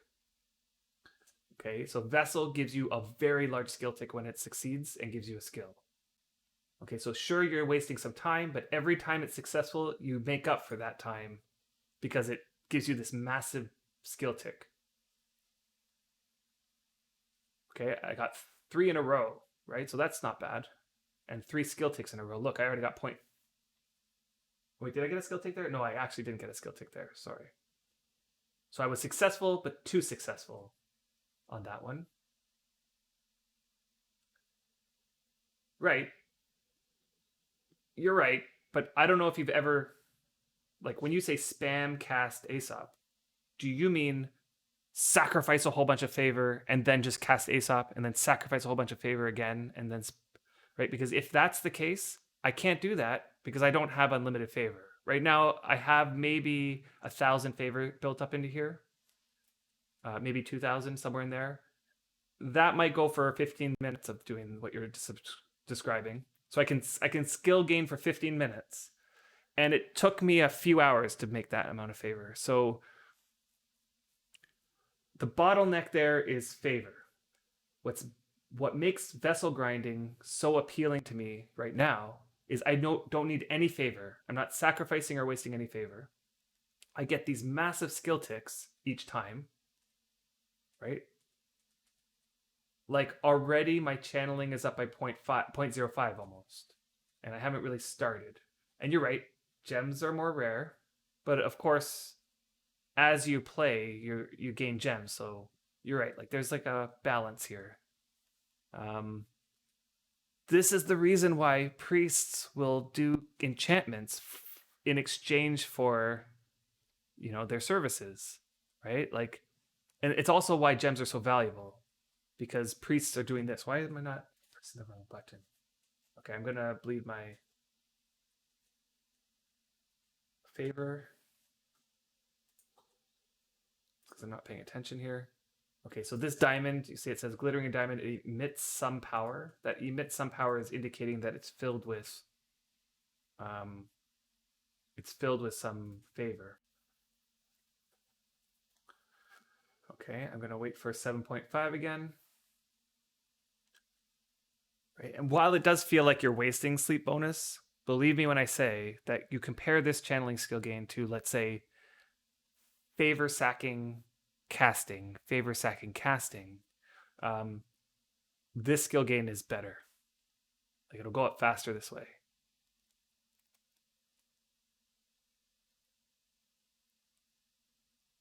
And then the other thing is that your favor runs out, right? You don't have unlimited favor, and favors are really hard to get. Now, you can combine this though, because gems give you favor. Yeah, there's another channeling skill tick. Gems give you favor. So once I fill up all these, I'm going to show you. I'm going to start casting on those horseshoes. Oh, I forgot to check. What did I get on this horseshoe? 57. Sweet. That's a good cast. That's a keeper. Oh, I'm missing it. Oh, gosh. Okay, whatever. I'll handle that waste. You just made a sack knife and 3 high quality altars spread in a hunting area so that I go around sacking mobs for favor and then spam casting lurker on a Serral Thunjon. Right. But I don't think that's considered spam casting, right? That's whenever your favor regens enough, you cast. Right? Spam casting, in my opinion, is you just keep casting over and over again. Right? And like as I said, like it's like the process of sacking a whole bunch of favor, cast, sacking more favor, cast. In the event that you have, whoops, gosh, I'm like not focusing. This one's already full, and it's this one. Okay, so in the event you have unlimited favor to do that, 100%. If I had unlimited favor in these bins right here, I would be not doing this. I would be sacrificing a whole bunch of favor, casting over and over and over and over again. I'd probably choose Circle of Cunning or Wind of Ages, even though it's higher difficulty, because I like that balance between productivity and skill gain. I failed, so I'm going to just bleed my favor here. Yeah, then you can spam sack the animal bits at a lib altar. Sure, so is that true? 2 or 3 mobs gives you 200 favor? Because, God, that's overpowered. That's true. That is overpowered. So maybe, and do animal bits give me favor too? And I'm missing it.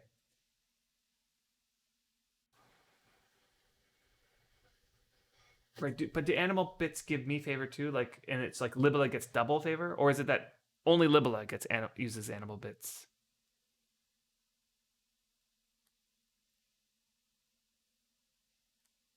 You get 3 times favor per mob, and 1 time from sacking the mob itself, and 2 times from sacking their tails and glands.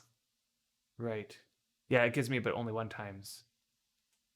Okay, there. I finished filling. So what I'm going to do now is I'm going to use, and watch my favor bar. I'm going to wait 7, 8. I might wait a couple more ticks to get this free. This is all free favor right now. And then I'm going to use, I'll do one more tick. I'm going to use. Watch my favor go up. So I use, and now you take a look at, now take a peek at this, at the gem quality. 13 gem quality I use, it bumps it down to 7. Okay, so it's using up some gem quality, giving me favor.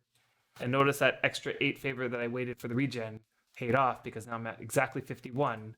And now I'm going to cast Wind of Ages.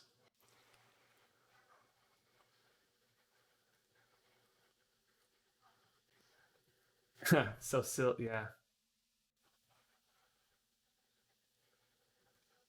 I might look into this sacrificing animal bits just to see what happens there. Because I have a whole lot of animal bits. But right now I'm using them for... Ooh, another keeper. I'm using them for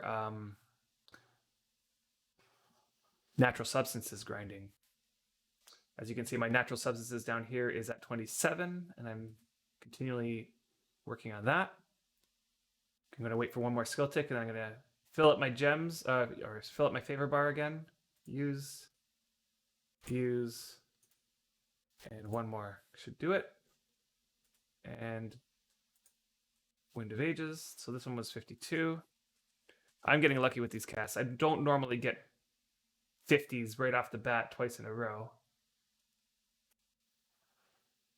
Yeah, it works for other priests, I think. It's just Libla gets twice as much favor from each cast, from each animal bit. Okay, what did we get there? 9. Yeah, that's more typical. 9.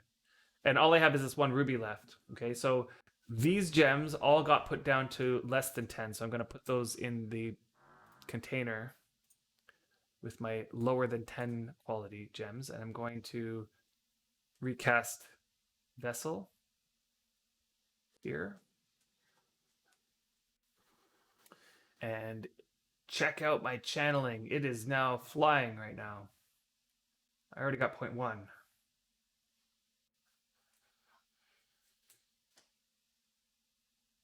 I should fill up my CCFP bars too. I forgot to do that before I started.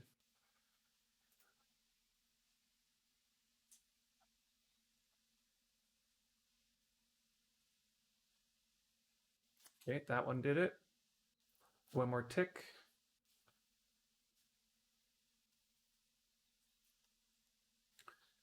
Right, and if you have a ton of gems, right, you're a miner or pray a lot, you can collect over time. It's not going to be instant, but over time you can collect a ton of gems. And then every so often you just have these channel grinding sessions with the gems. And what you want to do is channel grind like I'm doing now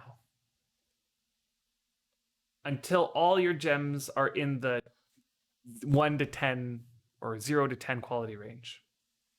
And as Sipaku was pointing out earlier, this helps. And Kitty Gaboosh, thanks for the follow and welcome on in. Welcome to the stream. Okay, so hold on here. And to get a sack knife, it's easy. You need like 30 weaponsmithing and 2 rubies and 3 sapphires and silver lumps. Yeesh. Yeah, I might have to start saving up my gems for that. Whoops, I failed the channel. I should have queued up a couple. I'm going to actually reset. I'm going to reset.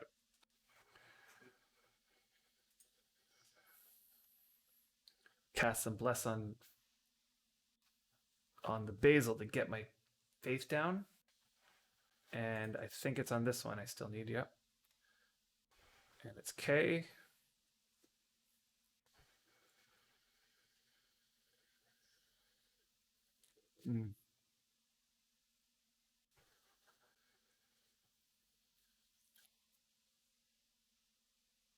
That's lucky, Raybarg. You got a supreme sack knife. I honestly have only sacrificed one animal before, and that was just, what does this do? And I just did it. I haven't done much more with that. I might have to look into how that affects my faith and favor regen and that sort of stuff. Honestly, though, with these changes to the favor regen, I honestly haven't really felt the need to, because I like honestly, favor is regenerating so fast. There's times where I'll look away, and next thing I know, I've just regen 50 favor, and it's like, okay, I'll just do another cast here. Okay, so now I have 3 more gems ready to be used, and I'm gonna wait for 8, and then I'm gonna use, and hopefully that brings me to 50. It doesn't. So I'm gonna sacrifice a couple of these guys to get myself to 50.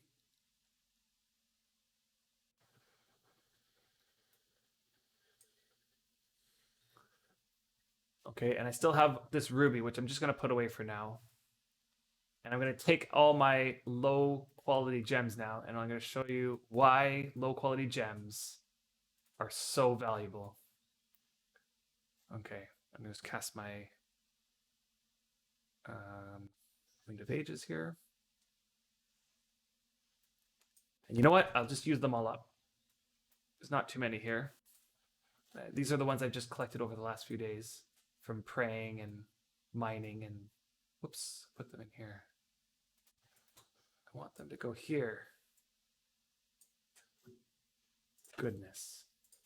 Not there. You know what? Let's just bring these ones down. I want them all to be together. Okay. What did I get on that horseshoe? 9. I did. I frown as I failed to improve the power, so I casted less than 9.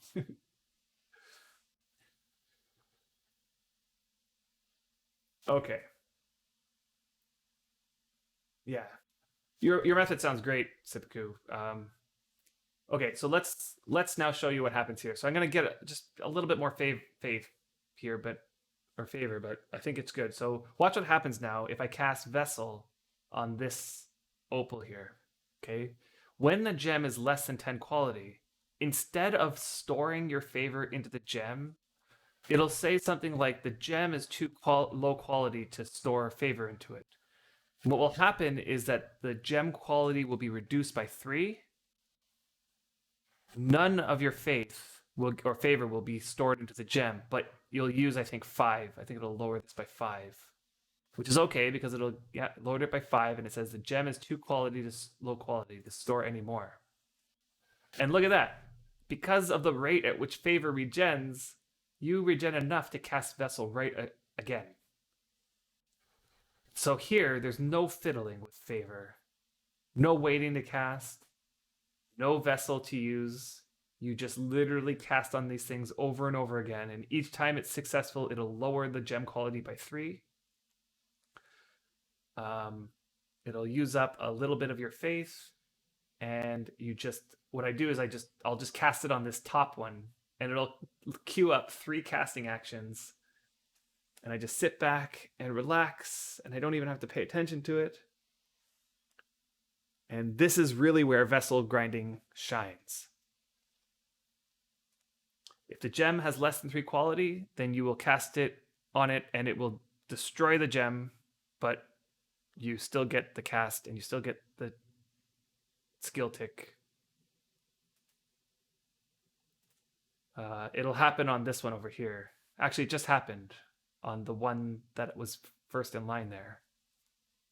And it'll happen to this one if I'm successful on this cast on the 2.71.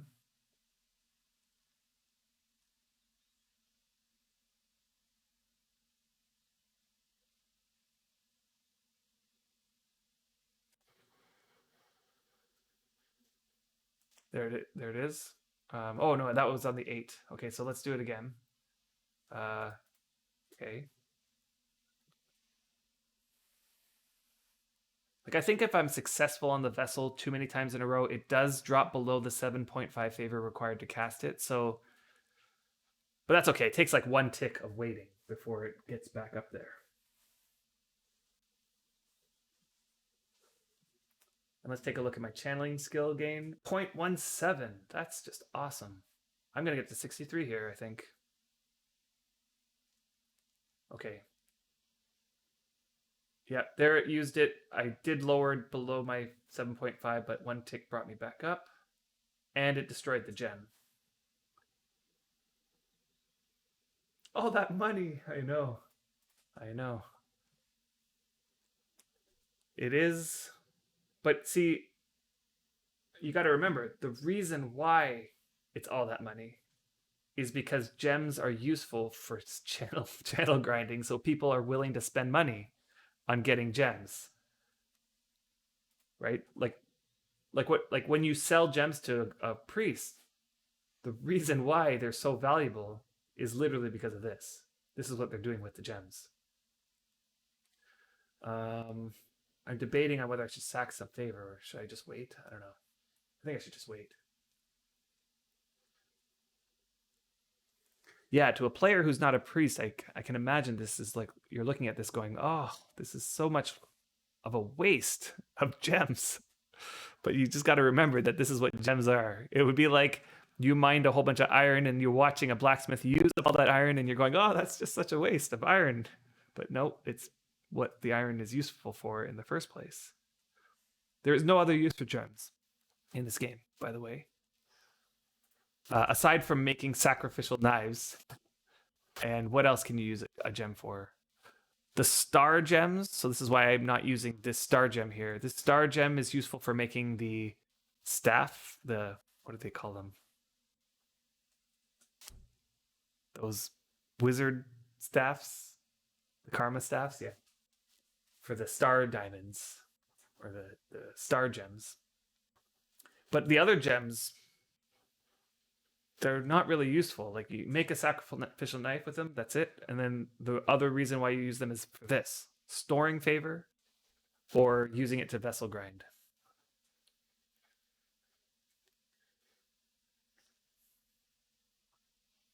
Right. So PvP gems, so you store favor into your gems so you have them on you so you can have quick favor regen. So you store a whole bunch of gems, favor in your gems, and you can just like quickly use them to get your favor back. Yeah, throw them at someone's head.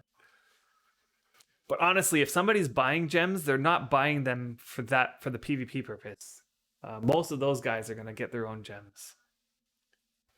Like all you need to do is have a massive mining project, and if you have high level mining, and you're mining a lot, you're gonna get a lot of high quality gems. And it's the high quality gems that you want for the storing favor because they can store a lot more favor.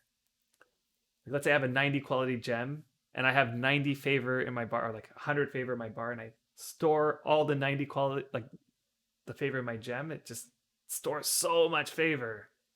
Double the amount that you put in. So if you put in 90, it's storing 180. And it'll come out in a way that it fills your it'll fill your favor bar, and it won't overuse it. So it's like a good storage system for favor. But honestly, if I think about the use of gems for that, I think that's a waste because all of that quality could have been used to cast vessel like 10, 15 times or whatever. I keep pressing the wrong hotkey. Digging also gives gems. Yes, you were right. Digging also gives gems. Emeralds it gives only, but yes. 80 plus digging, exactly. And then if they dig and get an 80 quality dirt and a gem happens to come out, you're getting an 80 quality gem along with that dirt. Digging's for bones. I've gotten one bone before. People get mad, yeah, that's just jealousy. But yeah, I've gotten one bone before, and that was when we were digging for the labyrinth. That entire front area of the labyrinth is a 20 by, I think it's 20 by 20 or something close to that. A 20 by 20 area on Xanadu, and we dug it all down to the rock. 20 by 20 area. And the depth was about 100 to 120. So that's a lot of dirt. And it's also a lot of gems. And we got one rare bone out of that as well. So yeah, rare bones from digging. Yeah, it's super rare. It's super uncommon. It might be like a 1 in a million sort of feeling, but if you dig a lot and you are digging massive amount, like as I was describing, you're digging a 20 by 20 area down to rock that was 100 plus dirt deep. yeah, you're probably going to get a bone in that project. It took us months with lots of help, and we must have got hundreds of gems from that. Hundreds, maybe not hundreds, over 100 though. Over 100 gems, I would estimate.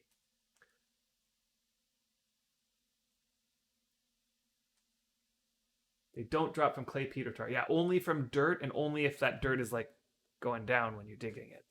And it doesn't. You don't get any from leveling, so don't level, dig, and you can get those emeralds. Right? You can sell the dirt. Dirt is valuable, especially in large quantities. If you have 10,000 dirt, you could probably get yourself a good amount of money there.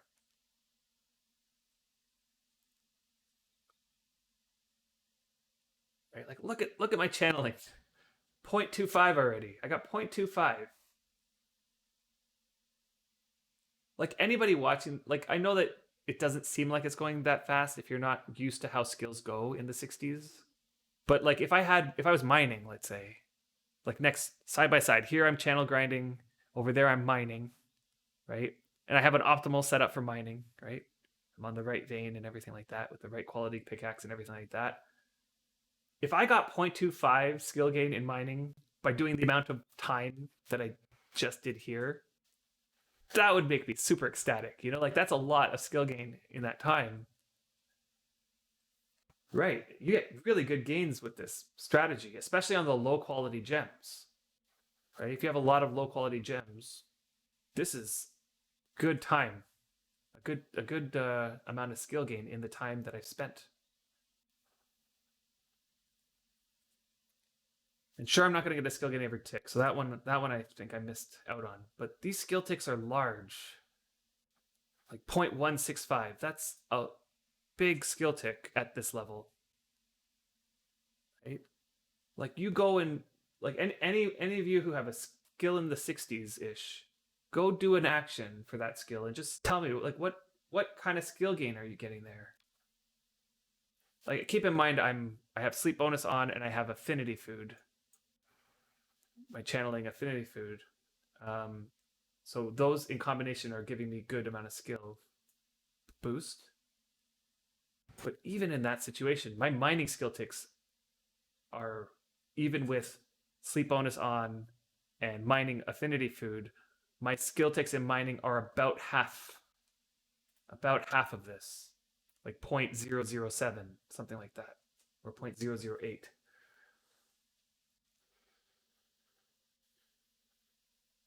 Now, granted, there is some balancing here, like these action timers are much longer, and so skill per hour is the metric I usually use to gauge how well I'm doing. How much skill am I going to get if I do this for an hour?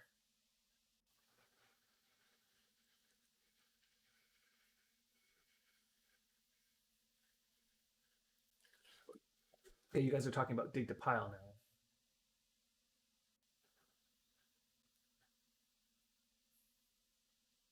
I wonder if it's coded to dig action or dig to pile too. This is a golden question.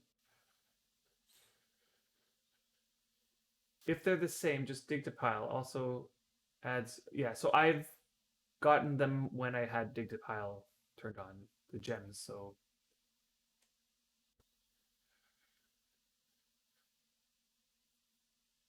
the dig and drop, so the dig should proc the same. Yeah.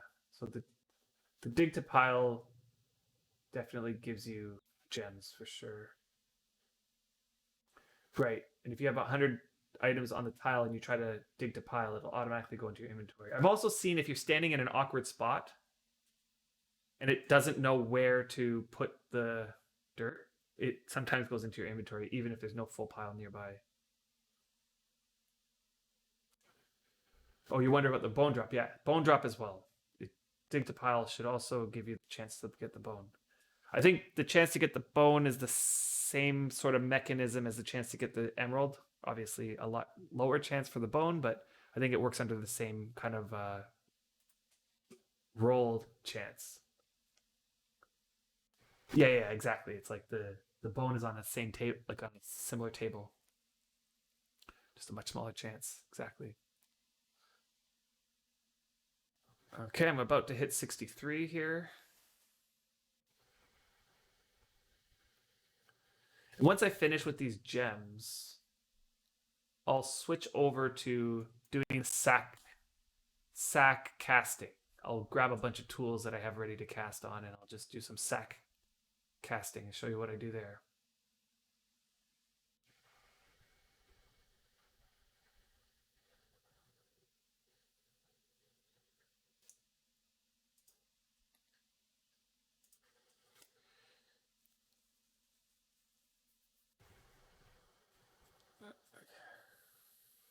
And I do want to get around to also the big mining project, which is mining out the entire area underneath her deed. I've done a little bit there, but only hallways. I've mined out hallways. I put one down the side, and I've mined out hallways in strips along the deed. But what I need to do is hollow out everything, and then bring the ground down into the water, and shape it so that we have a nice underwater boat mine area with a boat dock and a nice little ramp that brings us up out of the mine up onto the deed.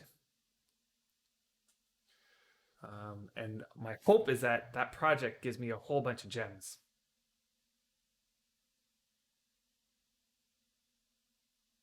Ha!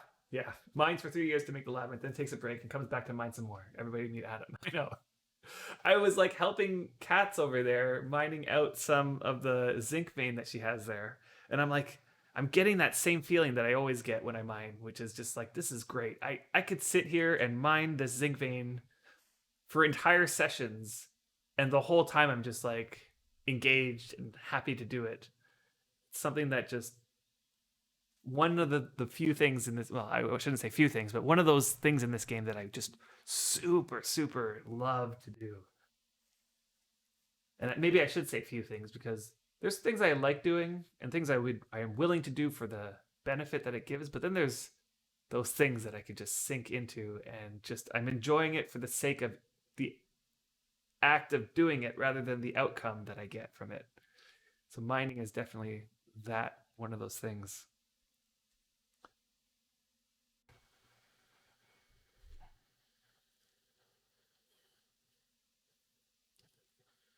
Yeah.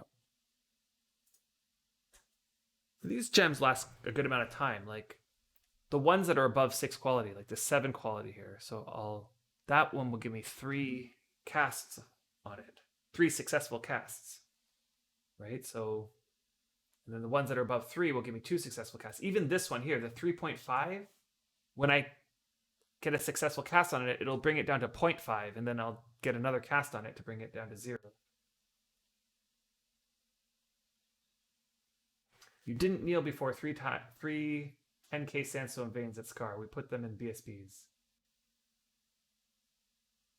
And enjoyed every swing. I know. That just the experience of mining out a vein, just like, and you probably have the same experience. Like, if the moment that you mine and it pops, it's like such an exhilarating moment, you know? Like you just feel like all that time you just spent is like done. It's such a great feeling. I love it. Not to mention the BSB is filling up. You know what? That might be part of it as well. It's like that you're watching that number go up as the BSB gets filled with these things, and it's like getting into the thousands, and it's just awesome. Come away with thousands of this resource. Deathwind! Wow, Deathwind! Gifting 9 tier 1 subs to you guys. Holy crap, Deathwind. Phew, that caught me by surprise, but man. Okay, we're gonna have a few of these. Oh, although I'm not hearing the sound for all of them, but sounds are all messed up.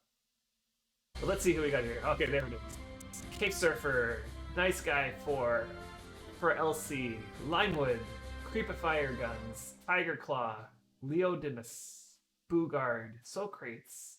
You have all been gifted a tier 1 sub from Deathwind. Thank you so much, Deathwind. You are awesome. He's probably grateful we convinced him not to make a priest.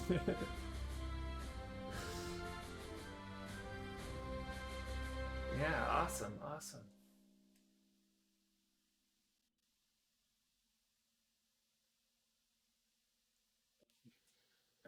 These sounds though, there's something we have to look into this because I know other people are. I've seen other people's streams where these sounds are causing problems. I'm just gonna turn it down a little bit for you guys. Yeah, it's well, I don't know. We'll have to look into it and see what happens. But it's mostly working. It's mostly working.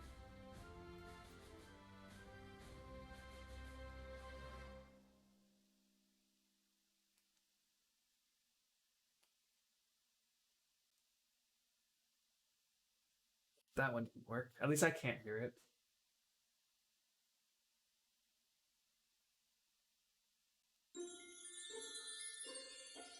And Bugard, thanks for the follow. Thanks for the follow. So yeah, Raybarg is best. It's best being with friends and being amazed at the speed that we can get it done too. Exactly. It's like you get 5 or 6 people and they're bringing their alts and they're bashing away at 10k actions.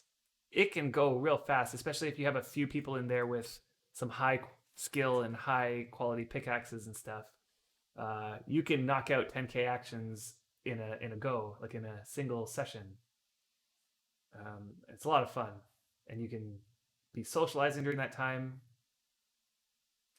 Yeah. So Weeby, you love woodcutting, the felling of turning an area bare and turn the sky black from charcoals later. Yeah. Yeah, I know. Like woodcutting is another one of those things where you can, watch your skill go up. You're watching the amount of resources you're gathering, and the area is getting changed. It's like a fulfilling fulfilling for a lot of people. I would say that mining for me is more fulfilling than woodcutting, and I know Brian likes woodcutting a lot more than mining, which goes well for us because we can trade off. He can use my rock shards and iron, and I can use the wood that he cuts. Woodcutting was your first love in Wurm. I know it's a nice one, definitely. Is coal making even worth it now that we have iron plates though? It's worth less, but it's still worth it in the event that you want to make steel plate. Steel plate does protect you better than iron plate. Um, and also steel tools still have that benefit of lower damage when you use them. So people still like steel, but you definitely don't need as much steel because you can level up your steel, your plate armor smithing using iron now. Um, I honestly felt like even before the change that coal making wasn't all that worth it. I tried doing it and I got it up to 50 or so. It just it wasn't one of those things that I just kept pushing me because the rewards weren't there. Yeah, and having high quality logs for any of the carpentry skills is awesome for sure, for sure. And for like making boats and for like, having the high quality materials is good. Um, yeah, the steel bonus is so low. Yeah, that's exactly what I was feeling like when I was working on it. Is that the bonus is like 5%, I think. And for all the effort that it takes to go into making steel making and to get your metallurgy up and that stuff is just doesn't feel like it's worth the 5%. Similar to how praying doesn't feel worth it to get the little bit extra chance at getting gems or higher quality gems or those sorts of things. Jeez, I'm sorry to hear that, Drogos. Um, did I talk about preparing for healing rifts uniques? If so, no, I haven't talked about that yet. I honestly actually don't know. Do you mean like as a priest and attending a rift, being the one to, you're preparing for your healing? I could say a few words about that. Um, and gems are part of that. Let me just see what we got here. You murdered a small forest, debating on replanting. Replanting is always nice after decimating a forest. You know, Brian's method for getting his wood chopping up that prevents clear cutting is that he'll chop like every other tree or every third tree. He'll pick the overage and the very old, and he'll leave all the others, like anything that's shriveled or mature or whatever, like in the middle. He'll leave those ones, and he'll take every other very old or overage tree. This way, it leaves some trees to replant, right? So the trees automatically do the replanting. Like the mature tree will drop a sprout, or um, this shriveled tree automatically regenerates into a brand new tree, right? And so he'll go through the entire forest just killing every other very old or overaged tree, take all the logs back, and then like next week he comes back and all those mature trees are now older, and also he left some very old trees or whatever to chop, or he might do another area of that forest, and then over time it just replants itself, so he doesn't have to spend the time manually replanting. Right, young ones you normally leave. Yeah, today is different though. Yeah, true. You do get nature skill for planting sprout. You get forestry skill actually. Oh no, you get gardening for planting sprouts, which is like if that's what you're going for, totally can work on that. I think his main focus though, like, is like he tunnel visions on wood cutting. He wants to make sure wood cutting is going up as fast as possible. He honestly doesn't care too much for forestry and gardening, although I think he should more than he does. But he literally just says he gets the gardening just from his random stuff that he does, which we do have a tree farm where we are. We have such a small area that when he does cut, he clear cuts and replants. So he does get forest gardening from that, and he does go pick sprouts from all the trees there, so that he has the sprouts to replant. So he gets forestry from that. But if he's going over to the forest on the other side of the steppe to do a massive wood cutting stint, he's just tunnel visioning on wood cutting. Yeah, herbs and spices and planters. Yeah, totally. I'm trying to do that with this guy. I got my gardening up to almost 20 here. It's like 19.9. I haven't spent nearly enough time on it, but I think I will get back to it, because I do want to continue with these. See, Willow was the one with the planters, and she did an insane amount of work. Just take a look at her house. I'll go show you. I think she might have 30 planter racks, and they're all full, almost all full. Um, but she hasn't been playing on this cluster for a bit, and so I think almost all of them died. I tried to keep them alive, but it was a losing battle because it was right near the end of their life. And then it was a matter of like, do I spend the time replanting them? If I do that, then I'm going to have to spend time picking them every day or every other day. I have to get to that point where I'm ready to commit to that. For garden and grind, you would imp trellises with carpet. Interesting. Problem is, I'm a priest, so I can't imp. So yeah, I see what you're saying. Maybe the gardening is one of those things that I don't do on my priest. I don't know. I haven't committed too much time to it that I could probably just start doing it on Griffith, and that way I could imp trellises to increase gardening. I've also noticed gathering mixed grass is a good gardening skill gain. Yeah, go cut grass, exactly. So I wonder how it compares. If I stay on this tune and just cut grass, can I get gardening all the way to, let's say, 90? Or does it like stop working with cutting the grass and I need to switch over to things like imping trellises? Right, creation, yeah. Gathering and creation is a third of the skill. It's true. It's true. Choices. Yeah, maybe I will switch over to Griffith on the gardening.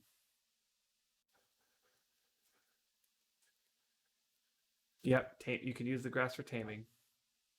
Although, I don't know if you guys know this, but if you want taming, you could use something like stew, tame a pig.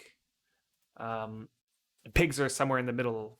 in terms of their difficulty or something. And then you could use a reed pen to scoop out the tiniest bit of the stew, and you can have like one barrel of stew last pretty much forever. Okay, so let's get back to this healing at rifts thing that Drogos is interested about. So for the most part, when you're healing at rifts, what you're going to be doing is sacrificing favor to an altar. In my opinion, that would be the most cost-effective, efficient way of getting your favor back. And they recently made a change so that sacrificing is now a 15-second cast timer instead of 30. And so the time to sacrifice is cut, making you ready more quickly to cast your heal spells. Normally, the healing occurs at a rift inside the penned off area that is constructed, right? So people are out there fighting at the rift, and when their health goes down, they run to the gated area where the foe priests are there. And what the foe priests are doing is that they're sacrificing to the altar and casting heal on everybody. And when there's like a big heal that needs to happen, like a light of foe gets cast, which is the area of effect heals everybody. Okay, so part of getting ready for that is making a ton of favor items for sacrificing. So if you're a foe priest, there's two main options I would say that are good for creating sacrificing material. One of them is sheets of cloth, not sheets of cloth, square pieces of cloth. So square pieces of cloth. That's weird. Nightbot flagged that for some reason, but okay. So yeah, square pieces of cloth give you double favor as a priest, as a full priest. And so quality for quality, it'll give you the same amount of favor as a cordage rope. Now, cordage rope is the other option if you want to get your rope making skill up. Cordage rope, in my opinion, is the best sacrificing material in the game. And although Sipaku's gonna disagree with me on this one, I think, because unless you're Libela, right? If you're Libela, it might be better to use animal bits. I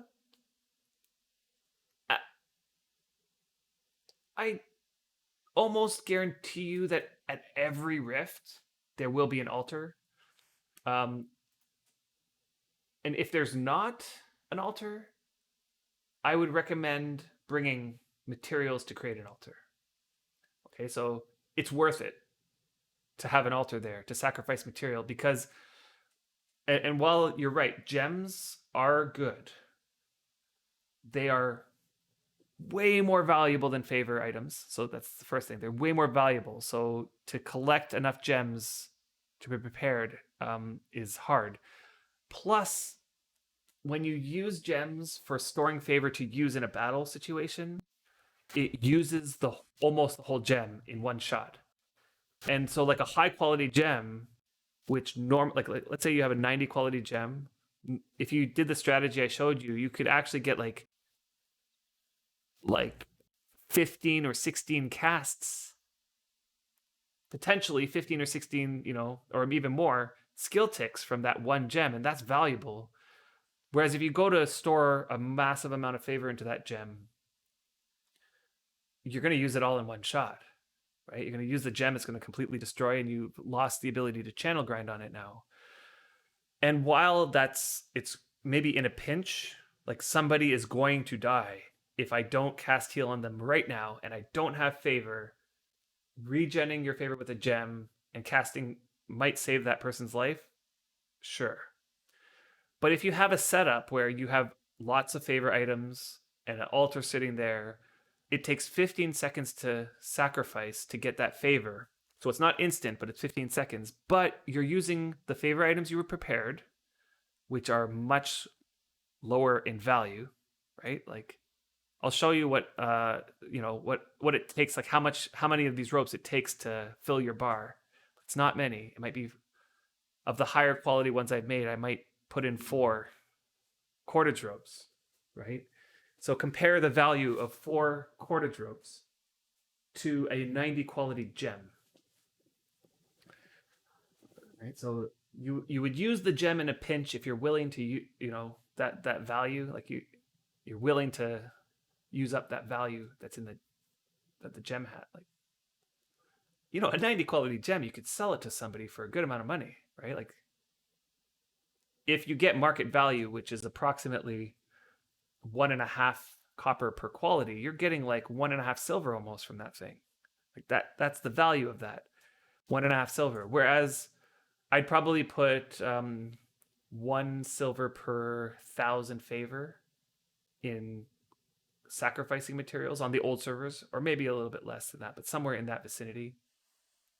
1 silver per 1,000 favor, right? That's 1,000 favors a lot compared to the 90 favor that you're able to store, and you might get 180 back, right? So again, it's one of these things where if you're rich enough and have a lot of gems and you want to like you just want instant casts, then to prepare, what you're going to do is you're going to fill up your favor bar to as much as you can, and then cast Vessel on the highest quality gems that you have, and it's going to store all the favor that you have into that gem in one shot. That favor is going to be brimming with power, and then you could use that favor to fill up your bar probably multiple times. Oh, what am I doing here? I'm not casting. Okay, so 134 cordage rope will give you 3 favor. Okay, so the lower quality ones, like the 34 ones that I have here, are low favor, but they don't increase linearly. So that means that a 60 or 70 quality won't be double that, but rather, let's see, I got some 63, not that many, but 63, and I can show you how you can check. If you pull it out into your inventory, oh, I'm too far away from it. Okay, let's grab one of these. If you right click the cordage rope and you go to prices and choose get price, okay, you think Venora will give you 10 favor. Okay, so a 63 will give you 10. I know a 70 gives you like 15 or 14 or something like that. The higher it gets, the more it'll increase. And it increases in a quadratic way. I don't know if you guys know what quadratic is, but it's an x squared function. So it increases it's a curved increase. So at the higher levels, a small increase in quality drastically will increase the amount of favor it gives you. Okay, but all the low quality stuff, like I think anywhere between 1 and 30 is going to give you practically nothing. Like somewhere between, like a 20 quality cordage gives you about 1, a 30 quality cordage gives you about 3. Yeah, you can get used to what those are. Yeah. Quadratic is Aquaman's Tinder profile. Yeah, cordage gives good favor. Are you sure that an 81 quality brick gives you 16 favor? Are you sure about that? I never believed that bricks were one of those items that give good favor. Okay, so you're going, okay.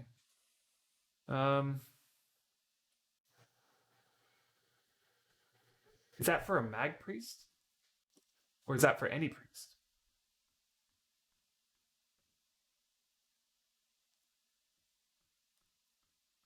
Okay, you've been grinding locksmithing on your mag priest, but you think you might switch to rope making? I feel as though you might want to consider sticking with locksmithing if you're a mag. And I'll tell you why. Yeah, I'll tell you why.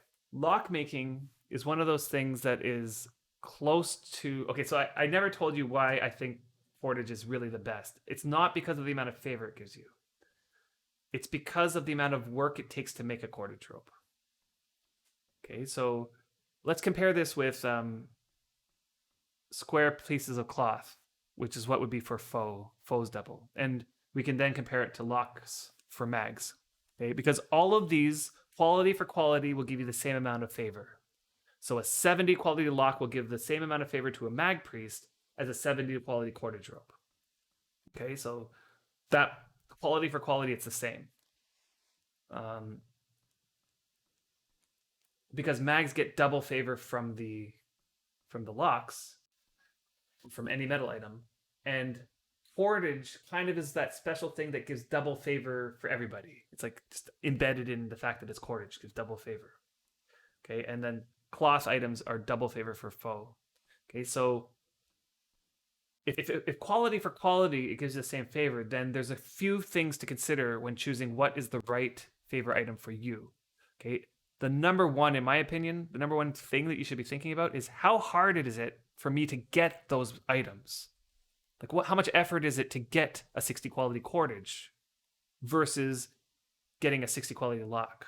Okay, now when you compare them pound for pound in this way between locks and cordage, it is so much easier to get a high quality lock than it is to get a high quality cordage.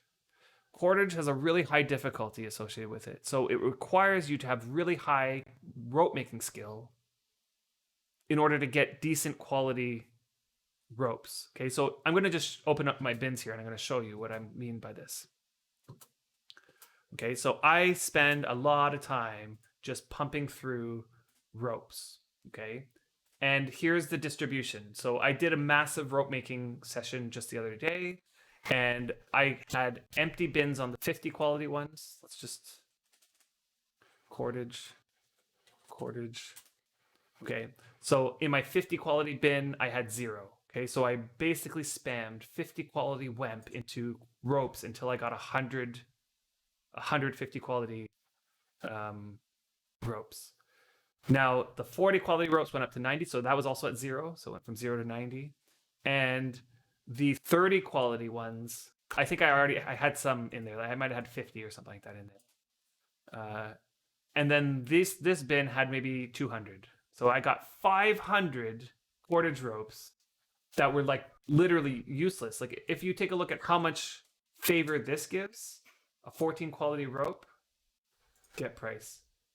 You think Venora would not provide much favor for sacrifice in this. So to get a good idea of how much favor each one is, I'm going to bring 10 into my inventory. I'm going to combine them into a single rope, and I'm going to see how much 10 would have given me. 10 gives me about 5. So each one is about half. I would need 10 of these to get 5 favor. Okay, so when you're creating ropes, you're going to create a lot that don't give very much favor. Okay, now you compare this with lock making, and if you've done locks, if you've been working on locks, you kind of know that you're going to get a better result than what I'm showing you here with locks, right? Locks are far easier to make in terms of like the outcome of the lock when you make it is going to be higher quality more often than lower quality.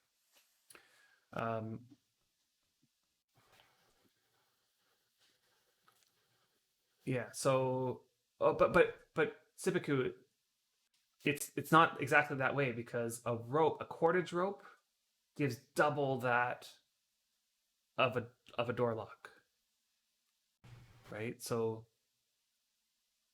a 70 quality cordage rope and a 70 quality door lock, the cordage rope will give you double that of a door lock. So if a mag priest uses the door lock, because mags get double favor for metal items, they'll get the same amount as a cordage rope. Okay, so they're, yeah. So I made 1,000 quarters, and 70% of them are trash. Yeah, so it is a grind. Now I know that this is a bad result. Okay, so, but what I also know is what this result looks like when you get to 90 rope making or above. And things look way better there. So, and that's what my main goal is, right? Because once you can get your rope maker up to 90 or above and you use a high quality rope tool, this distribution changes drastically. And if your WEMP is higher quality, you start seeing some things that are crazy. Like when I'm doing this on the old servers, because I do have a 95 rope maker with a 95 quality rare or supreme rope tool that has the imbues that increase rope making on it, right? So you start stacking all these bonuses. And when I'm crafting the ropes now, the average is 70. Okay, the average is 70. So now I can make 1,000 ropes, and the average is 70. So if I were to throw them all into a bin, I'd have 1,070. Now, as I said, as you increase the quality of the ropes, you increase the amount of favor by a lot. So instead, I separate them and I get a whole bunch in the 90 quality range. And each of those 90 qualities is like 20 plus favor each, right? And I get a good amount of them. Like I'll get 100 out of the 1,000 that I make. I'll get 100 that are 90 quality or above, and it just, yeah, it it pays off in the long run, rope making. And it's, yeah. So when you get to the top level like that, what level rope making was I when I was doing that and getting like that amount? Yeah, I'm at like 95 rope making, something in that range, right? And how many years did I take it? Personally, first of all, I'm Adam. Brian is the one who's not here today. But how long did it take me to get there? I don't know. Honestly, I never how do I put this? Um Now, okay. First off, that tune was originally not my tune.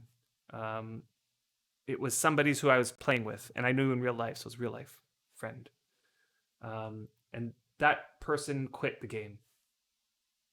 And I inherited that character, and they were at the time 70 rope making. They probably got to 70 rope making 3 months, which is about right because my guy got to 60 rope making on this server, and I haven't been hasn't been my main focus by far, but I got to 60, and it's been 3 months now. Okay, so you can get your rope making up to 70-ish if you're like working on it somewhat in like 3 months time. um and the ropes to get from 70 to 95, the method I use, I started by just imping net traps because at the time that was all that was available. So I was imping net traps and I got into 80, maybe in the low 80s. That didn't take too long though. Maybe another few weeks of grinding, and then I just started making ropes. And from there, all the skill gain from 80-ish to 95 was all from making ropes. Now you got to remember, or you got to keep in mind, I made a lot of ropes. Like a lot of ropes. So I would buy 30,000 WEMP and turn it all into ropes, and then I would buy another 30,000 WEMP and I would turn all that into ropes, and I would just keep doing that. Now, obviously, I'm not doing that for skill gain. I'm doing that so that my favor bin gets filled, and I'm doing it for channeling, really, and also for getting high quality casts and being able to cast just as much as I possibly want. Okay, so yeah, this is on the old server. So this, it definitely takes time. I'm not going to say that it's not time, but it's like the time invested in grinding was very short in comparison to the time I spent what I would consider using that skill for what I wanted to use it for. Okay, so I wanted to spend time casting. That's what my main focus was for a long period of time. And I would sit there and I just sacrifice and cast and sacrifice and cast. And this would be my play session for like tons of time. And I was motivated to do it, not because I was grinding channeling either. It was so that I could amass a large quantity of enchanted items that were all high quality.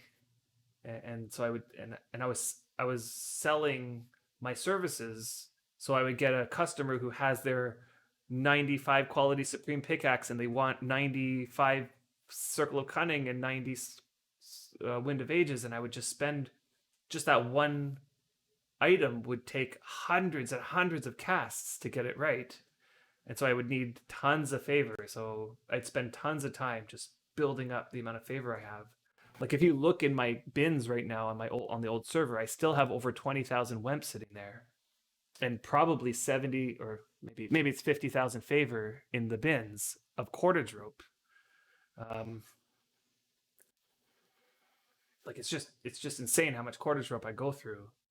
And at the end game when you're there, it's like you look at this situation and you know like this situation is not going to last like this for a long time. You know, like there'll come a point where I will be able to produce more in the 50 quality bin, and then I'll have a 60 quality bin, a 70 quality bin, and an 80 quality bin, and a 90 quality bin that are all amassing large quantities of cordage rope.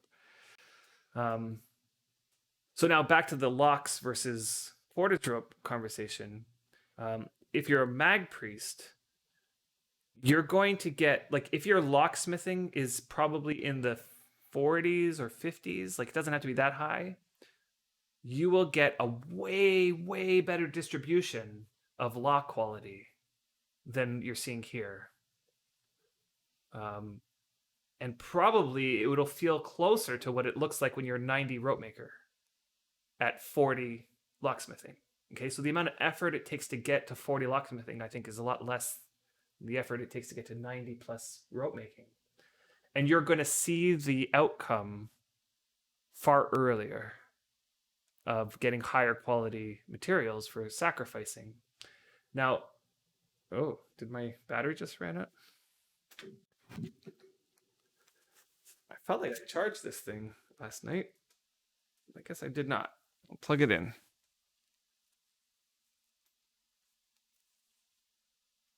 Okay. So yeah.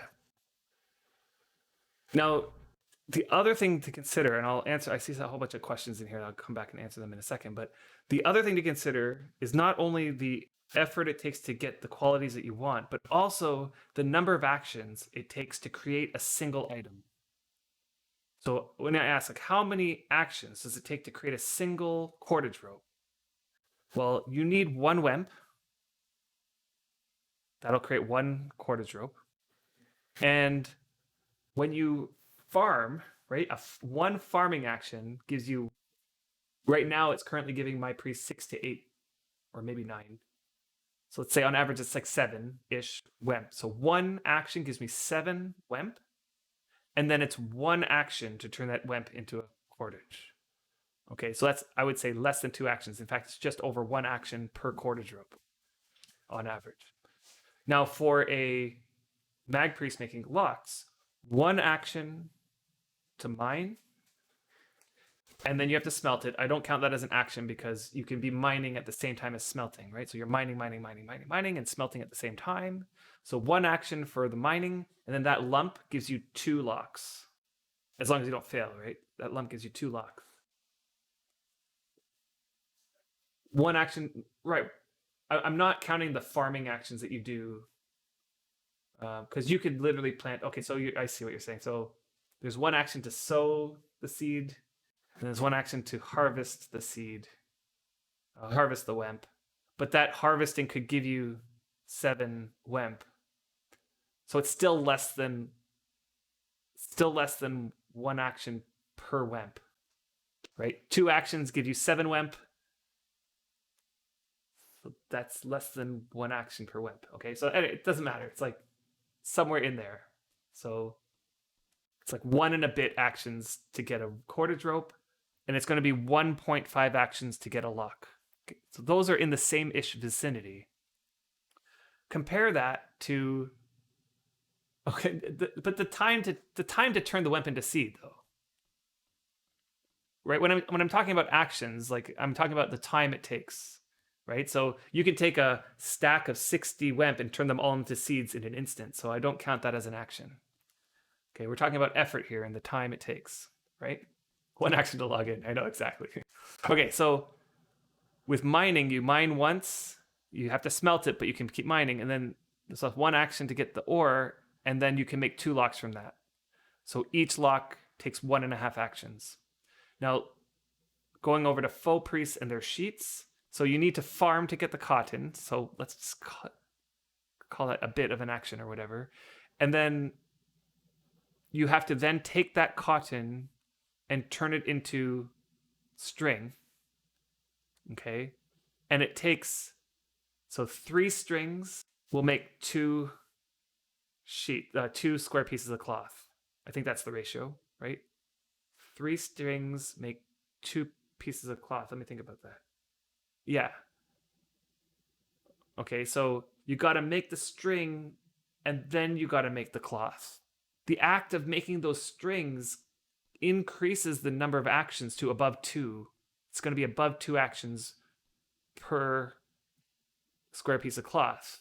Okay, so that's going to be about double the amount of time to create a piece of cloth compared to a cordage rope.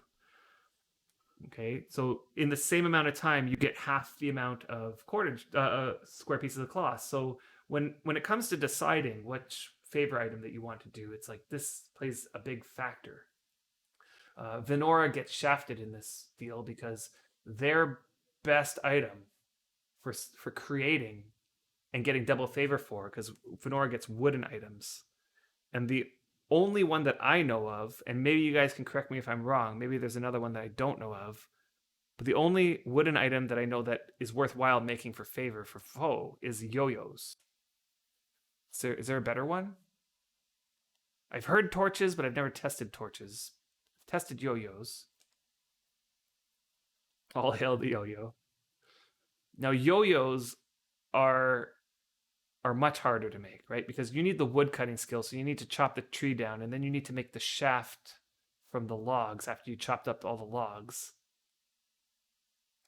And then what goes into a yo-yo? Let's take a look at yo-yo.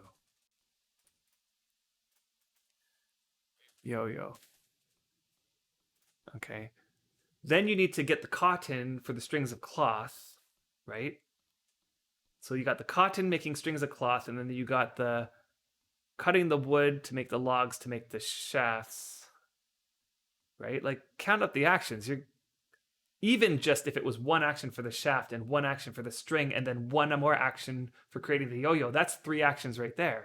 Not to mention all the time you need to take to harvest these items, right? So that's 3 times as long as it takes to make one cordage rope. Okay, so these are the things that you should consider when choosing which item you're going to make. Now I've heard torches. Torches. Let's look at torches. Not torches. What am I thinking of? Am I thinking of yeah, torches. These torches. Tar and shaft. And moss. Okay, tar, shaft, and moss. So 2 digging actions. Although you might get more torches out of 1 piece of moss. I'm not sure the ratio there. But yeah, even so, that still feels not good. Yeah, it's the worst sacrifice. Yeah, pottery brick all the way. Yeah. So now Weeby is talking about bricks. I've never actually heard of bricks being used for favor. I'm gonna have to do some experiments here with bricks.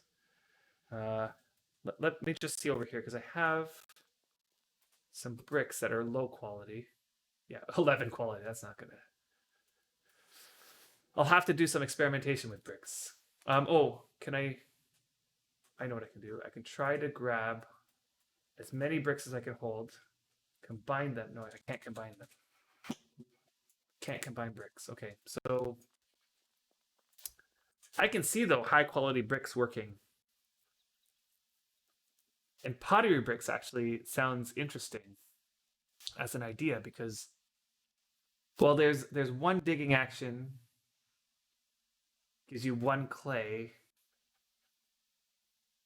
But see, you're gonna need a bunch of clay to make 1 brick, right? Like let's look at the Wurmpedia here.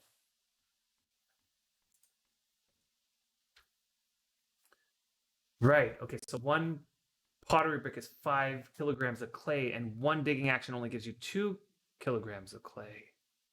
So you're going to need 2.5 digging actions plus an action to turn that into a brick. So you're already at 4.5 digging actions per brick. So whereas well, burn it. I'm going to remove that from the steps, and the reason I remove it is because you could be burning it while you're making more bricks, right? So you can keep making more bricks and then toss them into the kiln and keep making more bricks, and you're not stopping the process of making the bricks.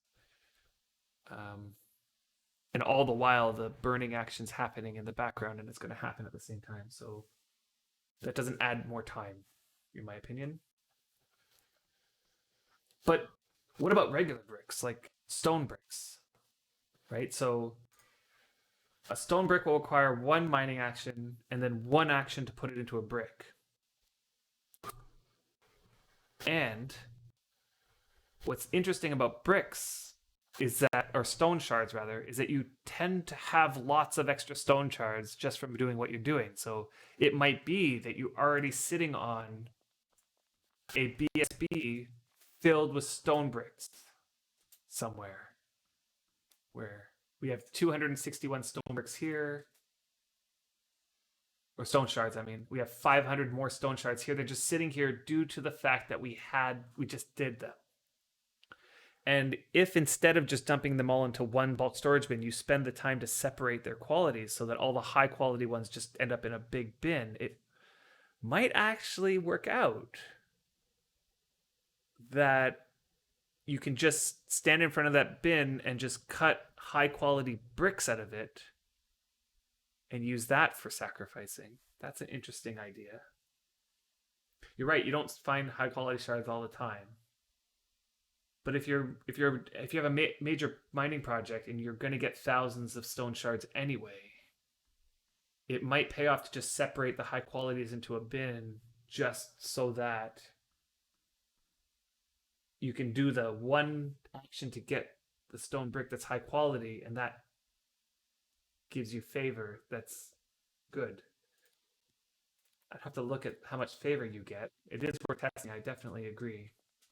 Okay, so I'm going to back up here a bit because there was some questions here that I definitely let go, and I want to come back to them.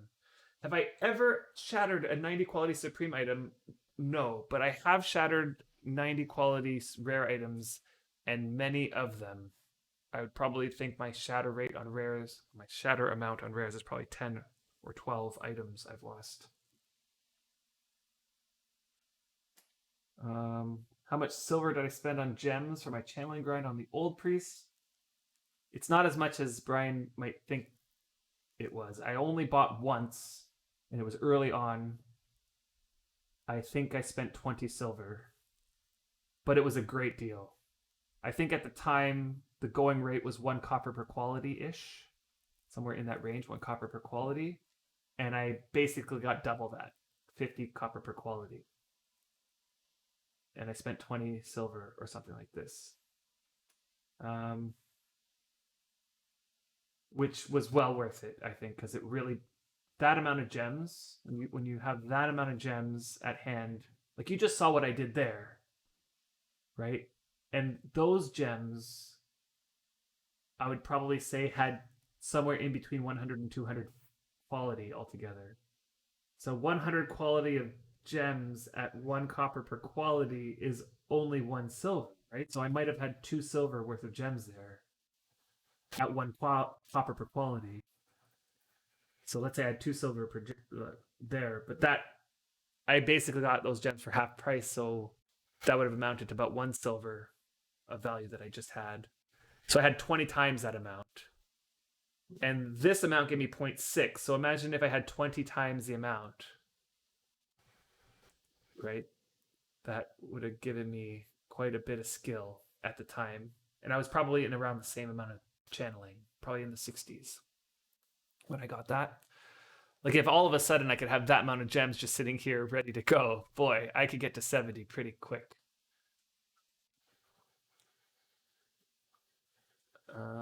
And the other thing to consider is at the time we were getting money from our trader, so that 20 silver wasn't money that I bought from the shop. It was 20 silver that I got from our trader. Right? So it makes a difference now. Nowadays, it's harder to part with 20 silver because it's a lot harder to get 20 silver now from the game.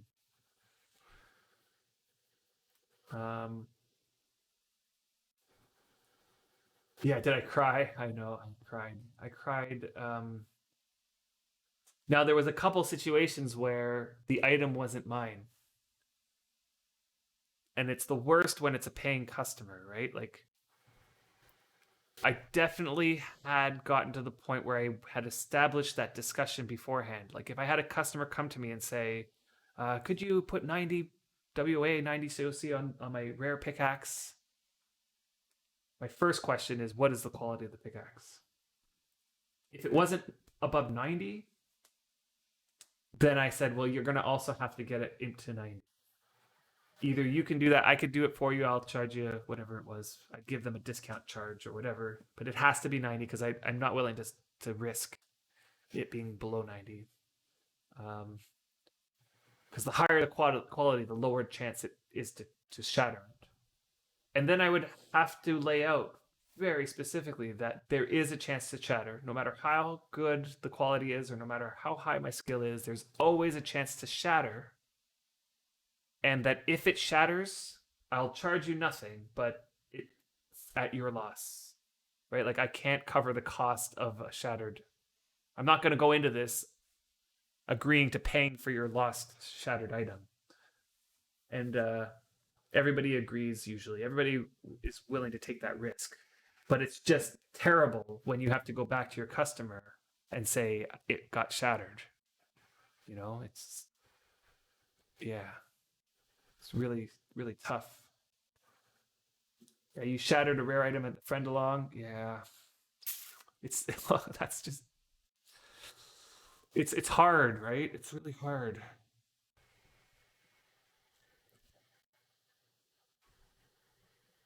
Yeah. RIP traders, yeah. It was a good thing to get rid of traders for sure. And hey, Tiger Claw, what's going on? I don't know if you saw, but you got a gifted sub to our channel. If you're just tuning in now.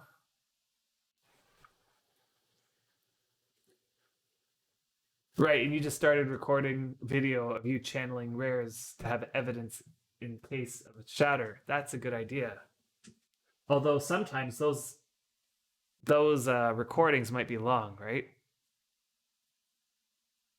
Okay, well at least we got the shatter protection potion for delicate channeling works. Yes, totally, totally. Although those aren't available on the new servers just yet. Yeah. Yeah, you can thank Deathwind. Deathwind made a gifted sub to a bunch of people, and you were chosen. You made over a gold in your first 2 weeks of playing from trades. Yeah. Although I feel like you might have had to play the traders a little bit longer than a couple weeks. They're sort of on a monthly. They were on a monthly cycle, and you had to work them, so you had to make sure that everything was just right going into the month. Yeah, very long recordings. I know. Yeah. But I guess it's good to have that protection because, of course, you could go back to the person, say you shattered it, but it wasn't really shattered, and it might leave some suspicion there. So if you have evidence to say, hey, yeah, it was shattered, yeah, that's an interesting idea. See, look, already, look at my favor is already at 57. It just regenerated naturally to 57 while I was just chatting away after the gem grind. Yeah, okay, so I'll use that 50 favor to cast another WA here. Whoops.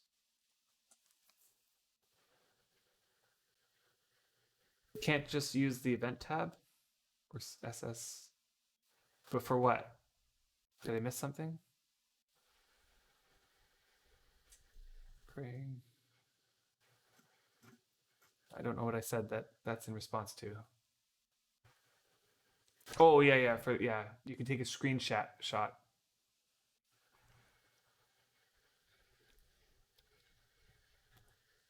Yeah.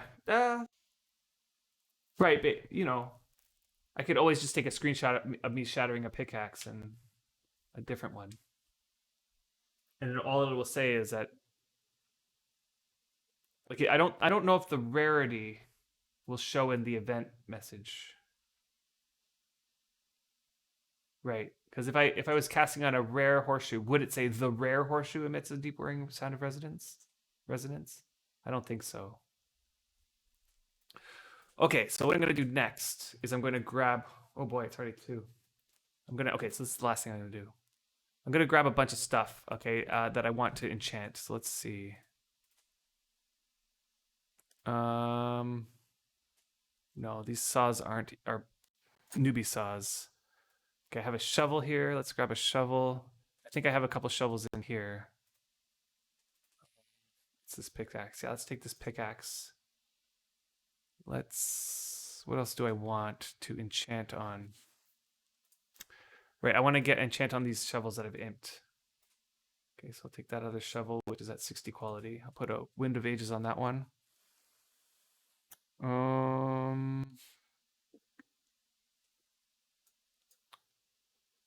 What's this here? Okay, let's put a COC on that hatchet. And then I have a couple more. Let's see. Is it in here? Pickaxe heads. Yes. Let's grab some pickaxe heads. And I'll show that. There's one more thing. And I might just do that instead of some of the things I've done here. Where did I put them, though?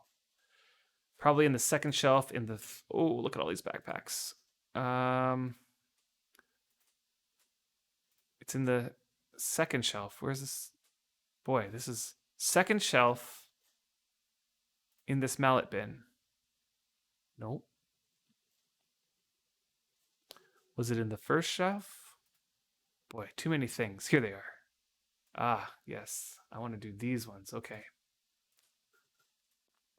Because somebody was selling for really cheap, and this happens every time because mallets are really easy to get high quality. I'm not sure if you know, but you can take, if you can get your hands on a really high quality mallet head, or you can create one yourself, and you combine it with a shaft to create a mallet, the quality is not capped by your skill. So you can have lower skill, like you have a carpentry that's like 50 and pop together a 90 quality mallet. So somebody must have been doing that, getting these mallets at this quality in the 80s, and he was just selling them for really cheap because he probably had a whole bunch. And I just picked them up. I think they were 20 copper or something, or 25 copper maybe. So let's cast on those. Already my favors regenerated. I want to make sure let's take a bite of the channeling food and get my CCFP up.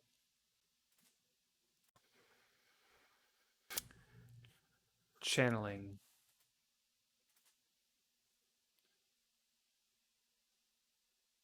Because it's not my first bite, it doesn't give me that big amount at the beginning. And I'm going to fill the rest. Okay, all my CCFP is good. I'm going to eat some meal. Let's read what you guys are saying. Yeah, maybe if you examine before every... Yeah, I know. I don't know if that's worth it. Right. One quality, shattering is very easy. One quality.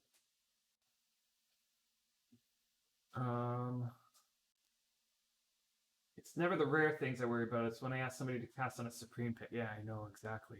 Exactly. Supremes are so much more valuable. Scale piece, goodness, gosh. On Aesop, of all things, because Aesop's a low difficulty, so it might have a much lower chance of shattering, but still, there's always a chance. Metallic liquid, definitely. Once rifts start on the new server, you can get them, but on the new servers, you can't get them yet. And it only negates one shatter, exactly. Yeah, and you can do that with carving knives too. Exactly. There's a few items. Oh, my mic is low now. Is it better? Is it just because I was facing away from it? Yeah, I think I might have just been facing away from it. Carving knives do that. There's a couple things. Files. It's almost like there's one item per crafting skill. So files are what you can do with blacksmithing. I think it's files.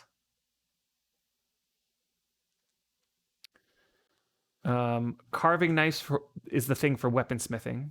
Yeah, so you can do that with carving knives.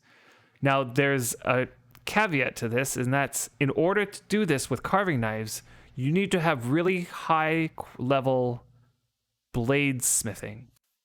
Because when you're creating the carving knife blade, the skill that determines the success rate is bladesmithing, right? Which is that sub-skill of weaponsmithing that nobody ever gets up. Okay, so to get that high quality carving knife blade to come out in the first place, you'll need a high quality lump and high quality bladesmithing. Doesn't need to be that high, but higher than what most people have. So weaponsmithing was carving knives. Carpentry is mallets. Blacksmithing was files. Does fine carpentry have one? I'm not sure, actually. I don't think fine carpentry has one. That might be it. That might be it for useful ones anyway. Okay. I'm going to move some things here so it's more organized. I'll put the salt in the FSB. I'll put my coins in my bag. Flint can go in the bulk storage bin. The extra wemp that I picked up can go in the 50 quality bin.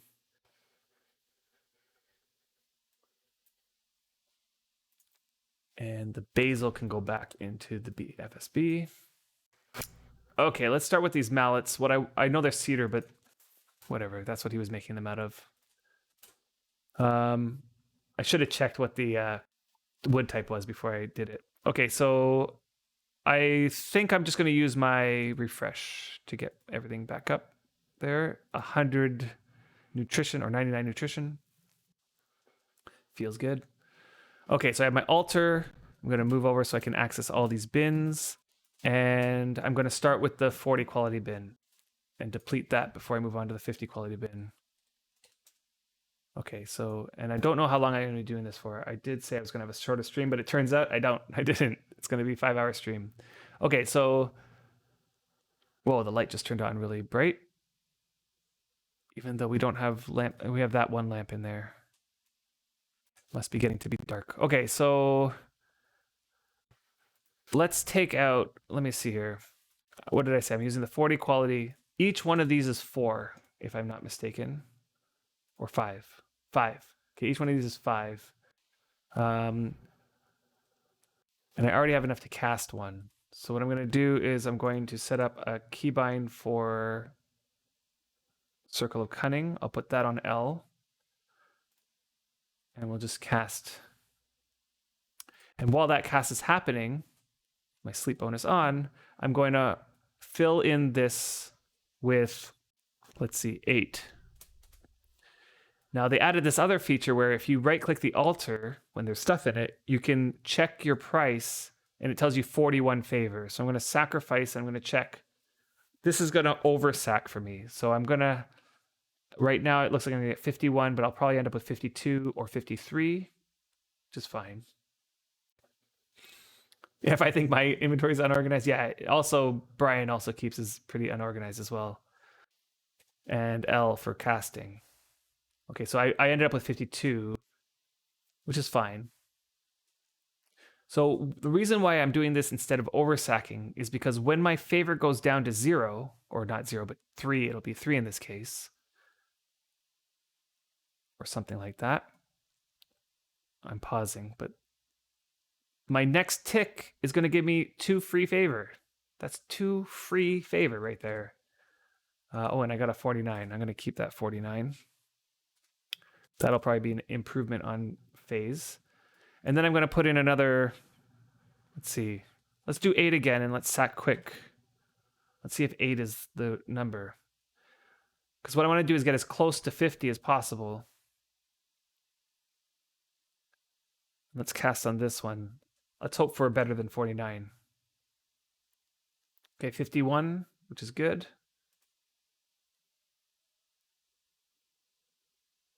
When I get to that point where I have so much rope I don't know what to do with, I probably wouldn't do this anymore. I'll probably use the oversacking method. But right now, that extra few favor that I'm gaining is so valuable. I'll need about 14 of these, I think. Let's just... So what happened there was I failed. And when you fail the cast, you lose 10 faith, or 10 favor. Let's just see if this is going to be enough. 7. That's going to be so close. I'll need another 2.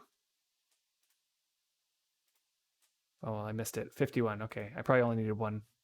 Actually, the 7 probably would have been enough. Okay, so let's try again.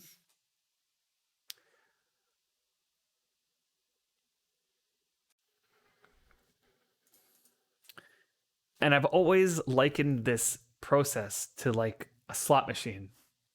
It's like I put the money in, put the favor in, and I pull the little thing, and boom, I lost my money. Okay, so what was it? 14 items. Gives me 7 favor, and that looks like it'll be enough. I hope. Okay, I'm afraid. I'm going to put one more in. Perfect. Okay. My alignment is like 87 or something like that. So yeah, that's not optimal. You want your alignment to be, let's say 88 now. You want your alignment to be 100 when you're doing this for sure. Um, but on the flip side, you also want your alignment to be balanced so that you get skill gain. So it's sort of one of these things. I'm going to wait for one more regen on the favor. Then I'm going to sacrifice. Yeah. It'll be great when I get to that point where my channeling is where I want it to be. It doesn't need to get any higher. And whoops. You know what? I'm just going to get rid of these. I'm not sure why. I thought I had charged it last night, but I must have not plugged it in properly. And I tend to forget to charge them a lot. They do have a long time, though. There's like a 24-hour. They last for 24 hours, apparently. But there's times where I forget to charge them a few days in a row, and then they run out. So it must have been at low charge this morning. I just got a 42 cast. I don't know. Do I keep that or do I keep trying to cast on top of that?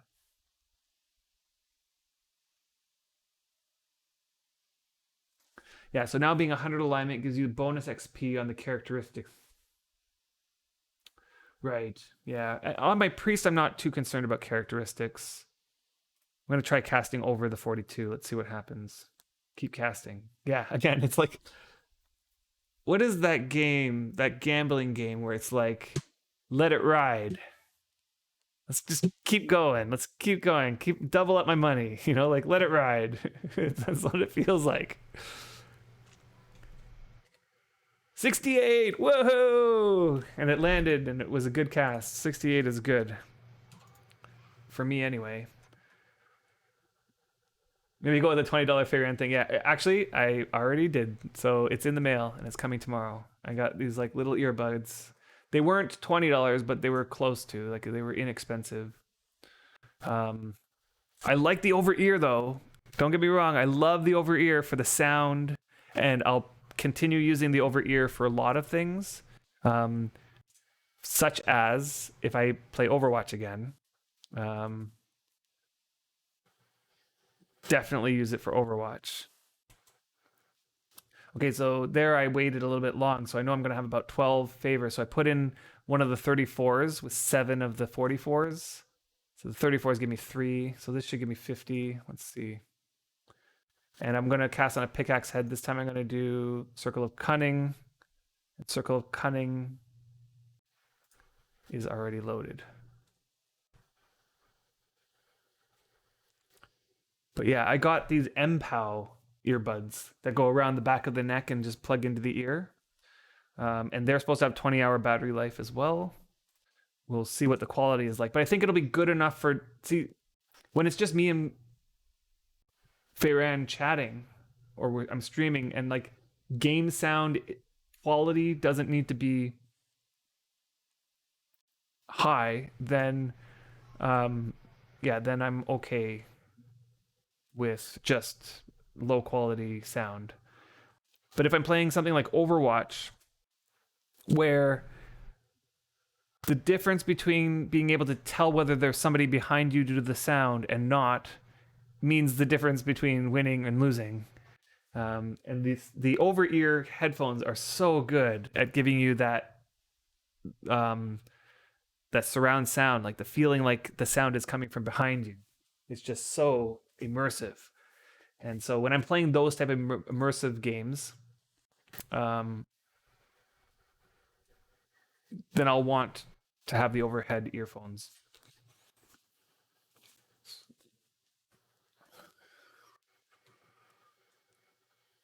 Okay.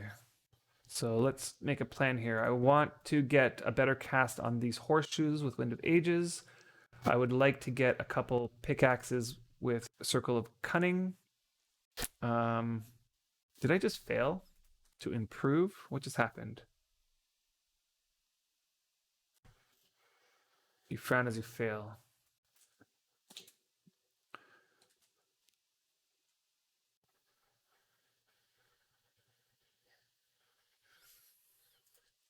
Yeah. Just like a slot machine. And you get that same experience, like, gambling for some people, very pleasurable experience. You get that same thing. It's like worm gambling.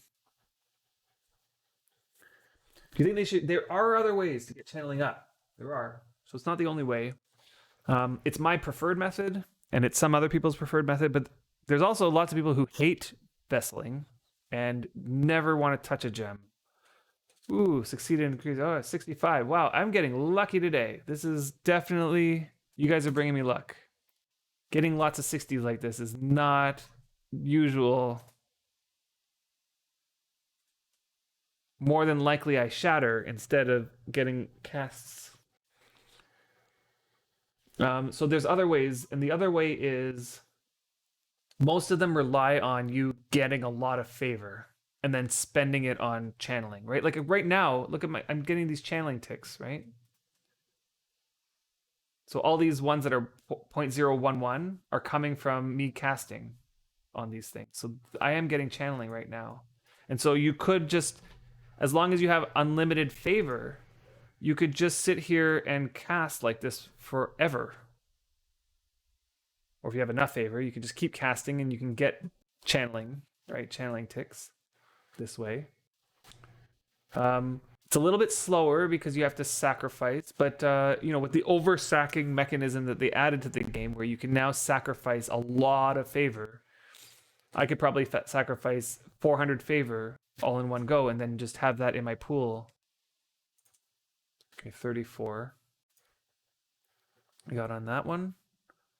I'm gonna wait for one more regen tick. Cast time is so long and the fail rate is high that people dislike it. But then again, the longer time and the higher difficulties, but it gives the juicy channeling gains. Yeah, exactly. I know. And there are some people who also argue that even though this method is giving me less skill and it's probably taking me just as long, I'm getting the casts out of it that I can sell, let's say, for money that I could then later buy more gems with, or for like. There's a cycle here that I think could be exploited if you spend time casting and selling the casted stuff for coin, but you're getting less channeling as you go along doing that.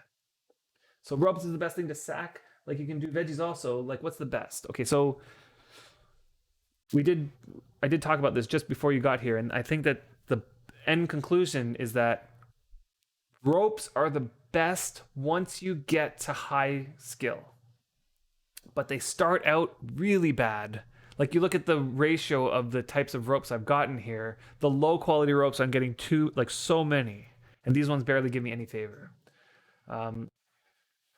Chopped veggies used to be king, but got nerfed. You're right.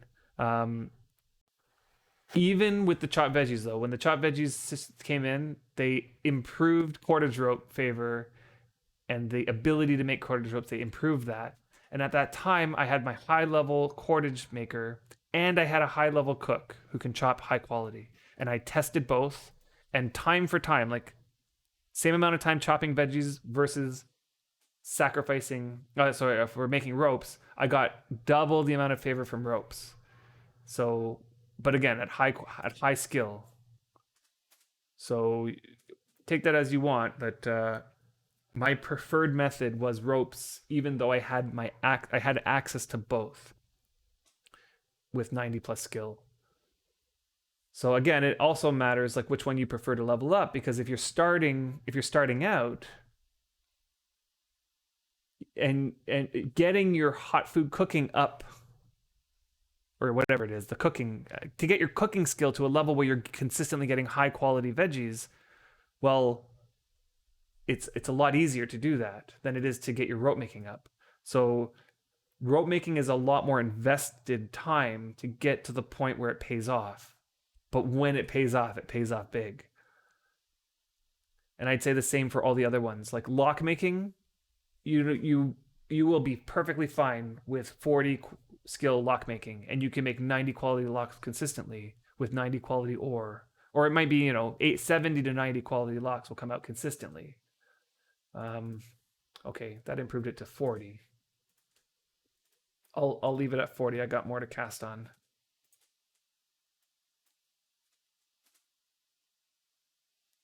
And again, I know that I'm doing this not optimally. I'm slowing down to let that favor regen. I look at that as like 8 free favor I'm just getting here, 9 free favor, which is like the equivalent of 2 of these ropes. Like, and I only have 4 left, so saving that extra 2 ropes each time is like so valuable to me, because over time it adds up to more casts. I'd rather waste the time and get more casts right now until my favor stores get more full. You find rope making pretty easy to grind? Yeah. It's probably in the same like level as shattered. It's probably in the same level as blacksmithing. 8, 9, 10. I'm gonna put 10 of these in here. Whoops, that's not what I meant to do. What did I do? I put too much. I want 10 in total. So I was 14, I need to take away 4. And I'm going to just check this price. That's fine. Oh, I failed. That's what happened. Okay, so let's take these out of here. Let's take these out of here and let's sack those. And that should be 9 favor. Yeah, 9. Yeah, in chopped veggies and quarters, yeah. I mean, it also depends on what kind of characters you have. So if you have a cook character and you have a rope maker character that's separate, you can actually just grind out all the favor all at once. Okay, let's cast that one. And let's maybe, we'll probably need more rope in here. This is 29 and I need 40, so I need 3 more of these and maybe a couple of these. Let's put 3 of these in there and let's see what that is. That's 40. Yeah.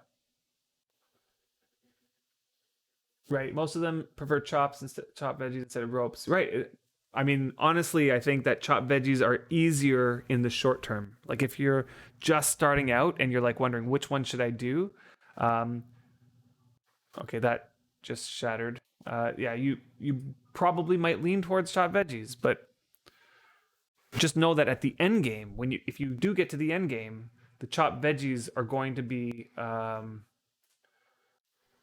not as good at the high end. Like it's going to take more effort to get the same amount of favor compared to ropes at the high end. What am I at? 44, so I only need 6, so I'll just put 2 of these in here.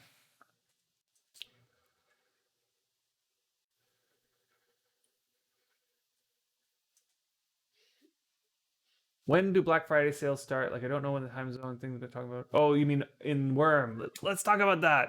I forgot to talk about that. And we're at the 5-hour mark. I went whole 5 hours without talking about the Black Friday sale that they're putting on. This is something that's unprecedented for Wurm. I don't think in the entire time that I played this game that premium ever went on sale, like ever. And I think it's a good move because they got a whole bunch of new players playing, and the population is higher than I've seen it in a long, long time. And now to drop a sale on premium would encourage people to put money down on the game to increase their premium time. And now's the perfect time to do it. While you might call that a money grab, I think it's just good business sense for them to do something like this.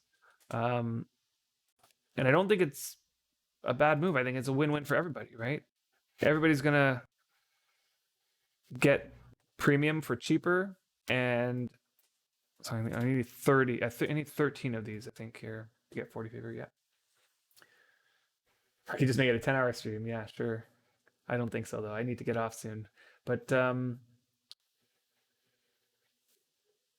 but yeah, like I'm actually planning on putting some money down myself and getting some extra premium time on my characters. I already have quite a bit actually. This person here, this tune, playtime, I have premium until April.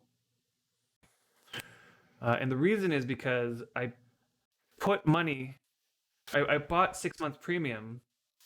Oh, I just lost that pick. I lost that hatchet. Okay, now it's feeling a lot more regular. This is what casting usually feels like. Not 60s, but rather shatter, then shatter again, then 30, then shatter. That's sort of what it usually is. I need 13. Oh no, I don't need 13 this time. I only need 3. So the fact that they're putting premium on sale is like a big deal. And yeah, one year for your main and your Vin. Yeah, it's gonna make it, and sleep powders, right? Don't forget the sleep powders. You're gonna get 1 sleep powder for every month you put on. Shadowlands is coming, right? And Wurm is fighting for player base attention. That is good point. You want to get this sale in right before Shadowlands comes out. I know. Chat derailed me. That's okay. I like it when chat derails me. So you're so worried though, because even though it's been months and they said that they're going to spend some of the money to hire more devs, no new devs have been hired so far. Can we get like a token dev? Yeah. I mean, I know people have applied. I know they've applied. Okay, I'm gonna switch to Wind of Ages. Um, I know somebody who's applied and hasn't heard back. I don't understand why they haven't just hired somebody or at least gotten a volunteer dev up on, you know, the earlier they do that, the quicker they can get them onto bug fixing and the quicker they can get them into the, you know, it's not an insider leak. It's that I know somebody who's told me that they applied. um, but they haven't heard anything. So you're right. I don't know. I don't know why they haven't hired anybody, even though they did say they were going to do that. It might just be time. Um, these ones I just need 4, I think. Let's just double check. Nope, 32. I need 5. Whoops. Let's see. Prices 40. 5 of them will give me 40. Mm-hmm. Right, and premium points can get so you can get more milking affinities, huh? Now I know that they're working on more skins for the marks. I'm not sure, but it sounds like something might happen with them. But don't quote me on that. I'm not sure exactly what would happen to them. Did I switch to Wind of Ages? I think I did. Yeah. Nope, I did not. I'm gonna switch. Oh, I put Wind of Ages on K. That's what it was.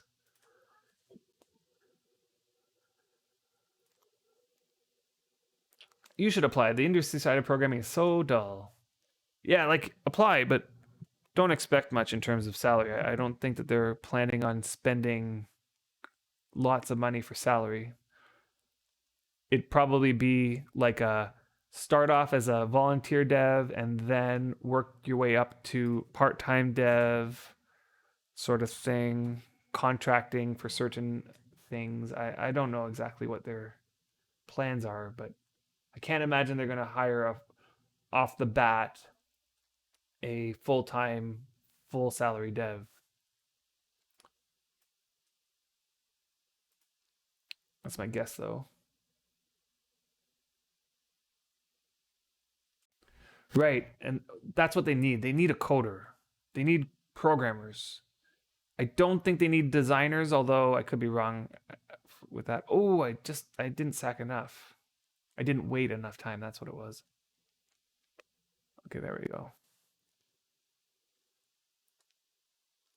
No, it wasn't Ferran. He's not a coder.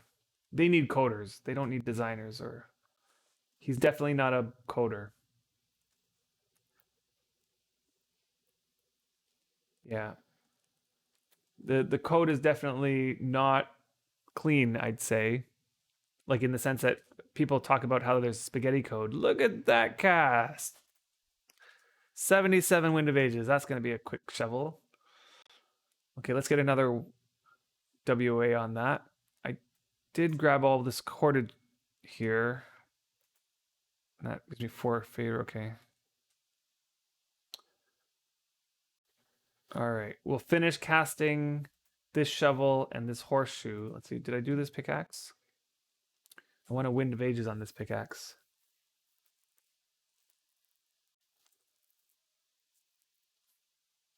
Right. And why would you do it as a volunteer? I mean,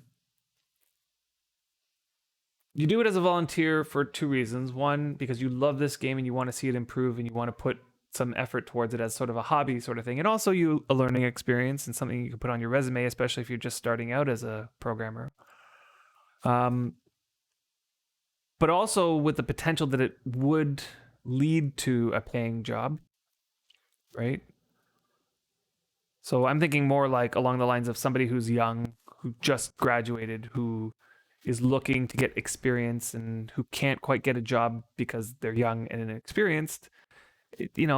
Volunteering definitely is something that works out to your advantage if you're in that situation. Like I know when I like in this completely different field, but I'm a teacher, and right out of teachers college I couldn't get a job, and so the first thing I did was I volunteered, and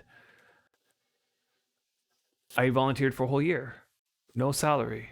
I had to get another job. I was working as a cashier and volunteering at a school at the same time, and um, that experience of volunteering led to me getting another job as a teacher, right? So I think that's what they're kind of looking for from the Wurm dev perspective. They're probably not looking to hire a full-time, full salary dev right off the bat.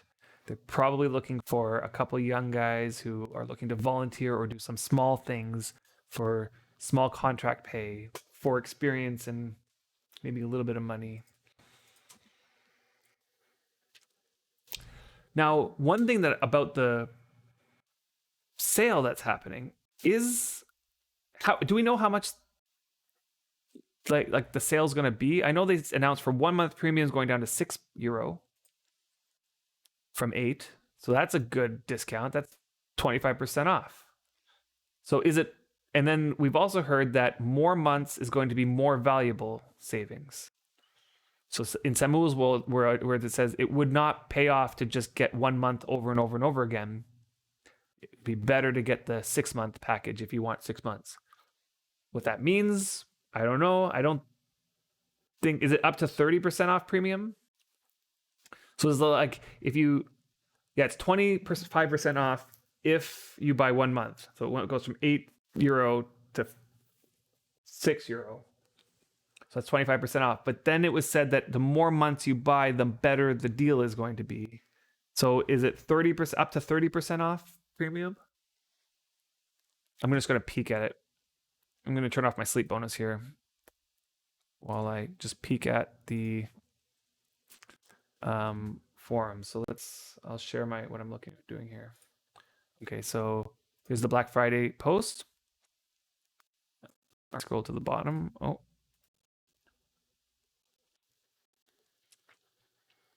Okay, yes, it does say save up to 30% on premium. So I'm guessing that it's like if you buy a full year, you're going to get 30%. But if you buy 6 months, it's somewhere between 25 and 30% off. Maybe. Yeah, the 25% off is on silver listed here, but they also said, where is it? Right here. Get 1 month premium for just $5.99. Get 1 month premium for just $5.99, right? Normally it's $7.99. Am I right about that? Or am I wrong? Let's check. I'm gonna just log into the store here.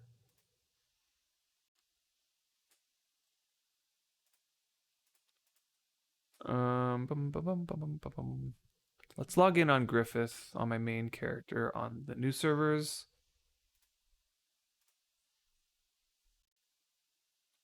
Okay, so let's take a look at the shop together. Yeah, 1 month is $8, so or €8. So €8 is going to go down to €6, and that is a 25% savings. That's great. Now let's do some math here. Let's get my calculator open. Calculator. So 6 month premium currently is $38.39. And let's suppose that we get a 25% discount on that one as well, because we know we're going to get at least 25% on that. So that's, you're paying 75%. So that'll be $28.80. $28.80. That's a good discount there. That's like €10 discount on 6 month premium. I'm going to be eyeing that one. I think I pay six. So let's see what the 12 month. I might actually do 12 month though, because whoops, 12 months is $67.19, and I multiply that by 30. Let's say I get 30% off because it's saying it's going to give you 30% off. That's €47.0. So you're going to get $20 off, €20 off of a year, on top of the 28 that you're saving just from buying it in bulk like that. So what you save in 12 months plus the Black Friday makes it around 6 months free. Pretty close. Not exactly 6 months free, because 6 months would be 38 already. But yeah, it's a lot of savings. And 12 sleep powder, right? All that sleep powder, right? Everybody's eyeing that too. And the marks, right? Because marks translates to things like large magic chests and monthly skins and other things like that, right? 60,000 marks. Oh boy. Oh boy. All right, let's put this down, and I'm going to go over to the token and look at the marks right now. Let's put these tools back. Just going to dump them. I'm going to put the horseshoes in here. They need to be imped, and the shovels need to be imped. The pickaxe was not very good. And the mallets, I'm going to just put them over here. Pickaxe heads go into here. Put the pickaxe into here. Okay, let's go over to the marks shop.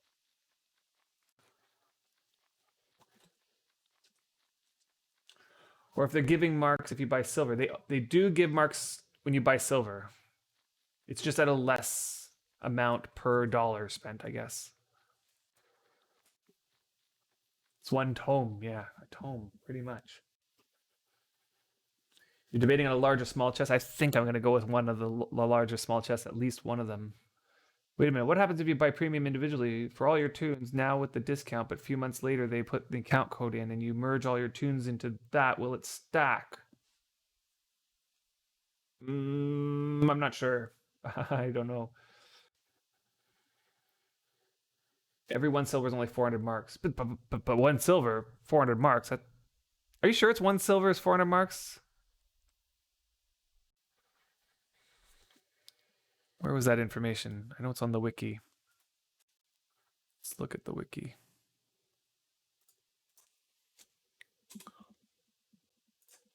Marks? Is it under marks? Okay.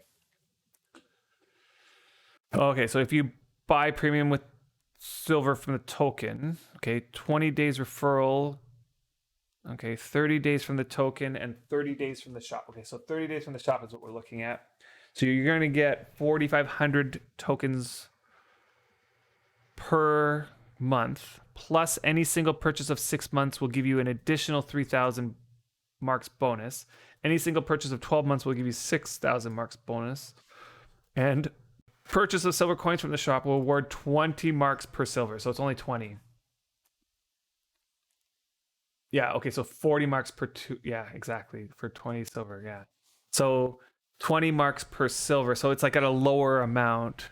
So if you buy 100 silver, you'll only get 2,000 marks, which is not that many marks. So marks are mostly coming from premium. So if marks are what you're looking for, then premium's where you're going. Yeah. Let's see. Okay, all this information's in the game. So let's go to the game now. And I'm standing in front of my token. I'm going to just look at the marks. It's like premium awards. Okay. Let's take a look at what we got here. Oh, I can't make these skinnier. Ugh, okay. Let's do it by cost. What? Why isn't that ordering it from lowest to highest cost? What the? It's ordering it in alphabetical order.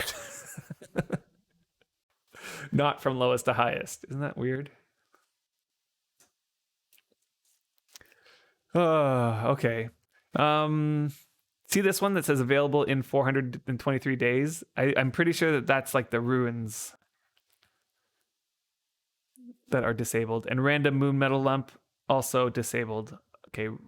Random affinity. I highly recommend you don't spend your marks on random affinity. And the reason is because there's like 121 skills in this game, and you would be happy with one of 10 of those. And the chances of hitting this and getting that one of 10, it's like 10 out of 121. The chances that you're going to get milking, as Raybarg said, is high.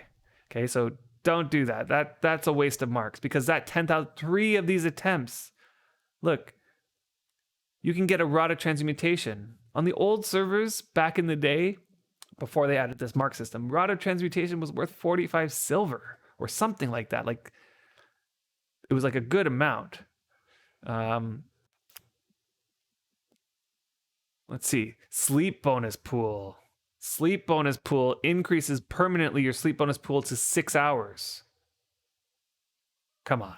That's almost like, you almost have to get that. Right? That's huge. An extra hour of sleep bonus that you can store up. Magical ink. What is that? Okay, that feels like a waste of money. The magical ink will allow you to rename an item with your name at the beginning. Maybe some people might like that, though, for just cosmetic reasons. I can see why people like that, but for me personally, I don't think I'd ever do that. Random ancient jackal moon skin.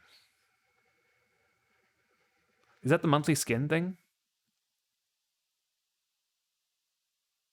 Oh no, that's the monthly skin. So the random ancient jackal moon skin.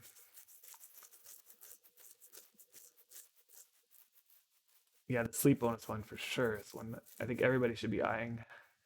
And can I get to 7 hours? Yes, you can get 7 hours with the 1 hour from the journal. Yes. Yeah, but you're right. Priests are going to have a hard time getting there. 1 hour more sleep bonus thingy is good for people that don't play much. Yep. Not sure my sleep bonus ever exceeded 4 hours. Exactly. Yeah. So it depends on your playtime and your type of, right? If you're ever running with a full bar of sleep bonus, it pays off. Golden mirror. Okay, so some people might want to be doing that.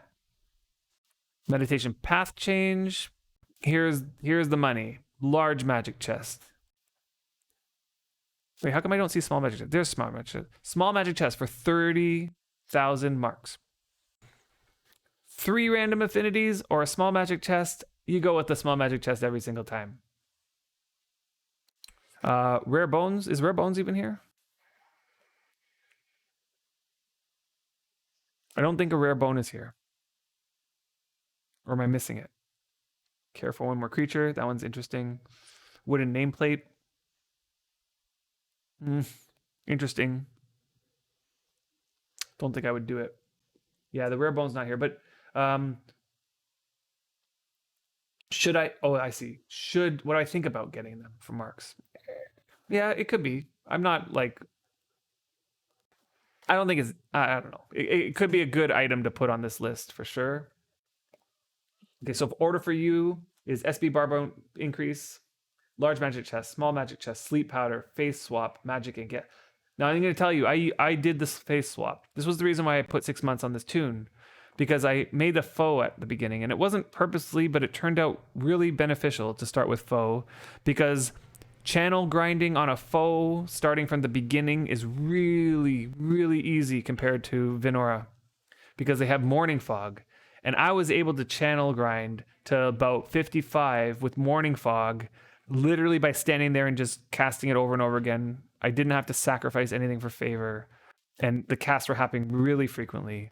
I highly recommend this as a strategy if you can afford the marks and are willing to spend the marks on it, is to channel grind as a foe until you get to about 55 and then use the face swap to switch to. Yeah, I know. It was like crazy. I thought I was going to be happy. Like, I was happy if I could get to 40, but I just kept going. And I was like, let's see how far this thing can take me.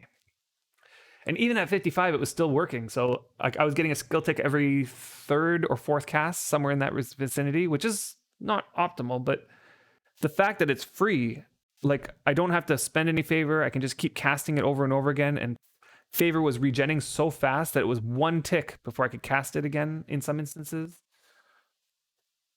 Yeah, right, Linux. You are right. Although they changed that now, right? You can't do that anymore. Um, with links, because they got rid of the linking thing, right? Yeah, 27K marks is like 4 months of premium within maybe it's not that bad. Yeah, it's worth it if it's a strategy that's available to you if you have the marks and you don't want to spend them on something else. So the monthly skin is a bassinet helm. Not sure what it looks like. I've not ever really been one to love these monthly skin or the idea of the monthly skin. I don't know. We've talked about that before. I don't know. I don't know if it's just me. I know that some people love the looks of some of them, but but I feel like they could have introduced those looks into the game without making it a monthly mark, a mark thing, like a loyalty mark thing. Yeah, you can have three. Is it three or is it two? I think it's two. Yeah, you can have two links, but it's not as good with two links because each link only adds 3 difficulty. So 2 links is only going to add 6 difficulty, which might get you a little bit farther, but not. It's not like it was before where you could link 10 links and increase the difficulty by 30, right? And all of a sudden, a low difficulty spell can now really push you high. Yeah, worthless the skins, just me. Yeah. The tome is fun. I do have a tome on my old character. I never used it. It would cost me a ton of money, and I never. It was something that I felt like in the end I kind of regretted it. It was valuable, like it was a valuable tome, and the tome itself was worth that much money that I spent. Probably it was worth more, but in the end, I never got the use out of it that I would have gotten out of the silver I spent on it. So it's up to you, and it looks like it's a random tome, and God forbid you get the red cherry, which, like, right, the red cherry is one of those ones that nobody wants. Yeah, it's good for title collectors for sure. It's good for fun, and like if you are lucky enough to get the one where you're summoning wargs and skeletons or whatever. It's not all tomes though. Cannot get red cherry and such. Why not? Why can't you get the red cherry? You only get the ones with the tome in the name? Are you sure about that? Let's take a look. Previously only available as rare drops from uniques or as wars from the old personal game system. One random tome, right? And if I go up here and I type in magic tome, let's see what's listed under here. No, just am I spelling it wrong? Magic tome, like that.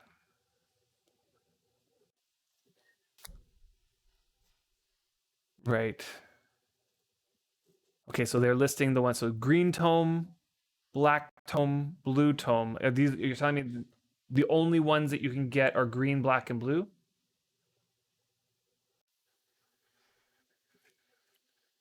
So let's look at the solar tree. Let's look at the.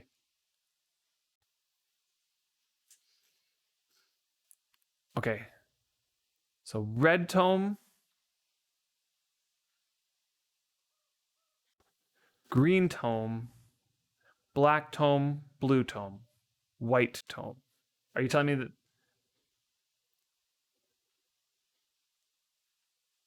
that the only ones that are listed there, the only ones that you can get from the marks are the ones that are tomes? And you oh, what about Tome of Incineration?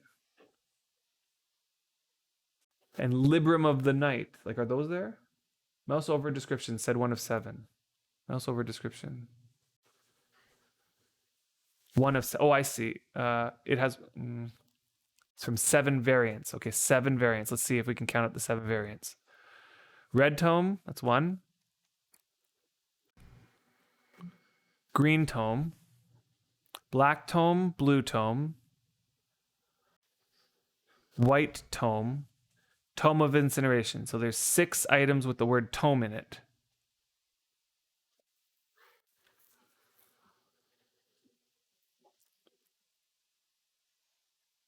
So what's the 7th? Librum of Night, maybe? Librum kind of sounds like tome. Well, it's nice to know that you can't get the red cherry, right? Because the weakness to the red cherry is you lose physical. You have a weakness to physical damage, which is any damage coming in from a physical item, like a sword or a shield, or a sword or a club or something. And that's bad. You don't want that one. Red tome, tome of incineration, black, green, blue, white, and I think maybe Librum. Okay. Okay, well, if it's that, then that might be better because of those ones are good, I'd say. So white tome gives you firewall, which is cool. A wall of fire on a tile border. And you get summoner or medium. I am not a big fan of these like different titles for different the male or female because some of them are not equal. Like medium, who wants this title? Medium. I understand that it means like medium as in like a person who has like psychic abilities or something like that, but it kind of sounds kind of mediocre, you know? Like necromancer and witch. Why can't a female be a necromancer? That just doesn't make sense to me. I don't know why they did that. Berserker and Valkyrie. Okay, well, Valkyrie is a female. I kind of agree with this one, Berserker and Valkyrie. Enchanter or Norn. I don't know. It's weird. Can't find the actual list anywhere. Yeah. Okay, so let's see. Red tome is Fireball. That's kind of cool. Let's see. Green tome is Wargmaster. So that one people would want to like the Warg summoning a Warg. People love that one. Black tome is summoning skeletons or wraith. Or is it skeletons and a wraith? It says 1 to 9 skeletons and 1 wraith. Do you get to choose, or is it like, boom, there's 9 skeletons and a wraith all at once? Libla is technically a necromancer. Yeah. Let's see. You're actually surprised that the ability to buy marks straight from the store hasn't shown up yet. I would have figured that they would do that. I don't think that it would be a good thing at all, but I honestly thought that they would do that. Yeah. Yeah, I don't think it's... Oh, it's 2 separate spells. Okay, so you get a summon skeletons or summon wraith. Interesting. Blue tone is summon a stone wall. A wall of stone. I guess that just blocks people from walking through. And an ice wall. Okay, again, 2 different spells. Okay, you're asking Oblivion Reaver? Yeah, he'll know. The blue tome is kind of good. If the Libram is included there, you get Karma Missile, which is cool. 4 acid wounds on the target, and I think acid wounds are pretty bad because they get worse.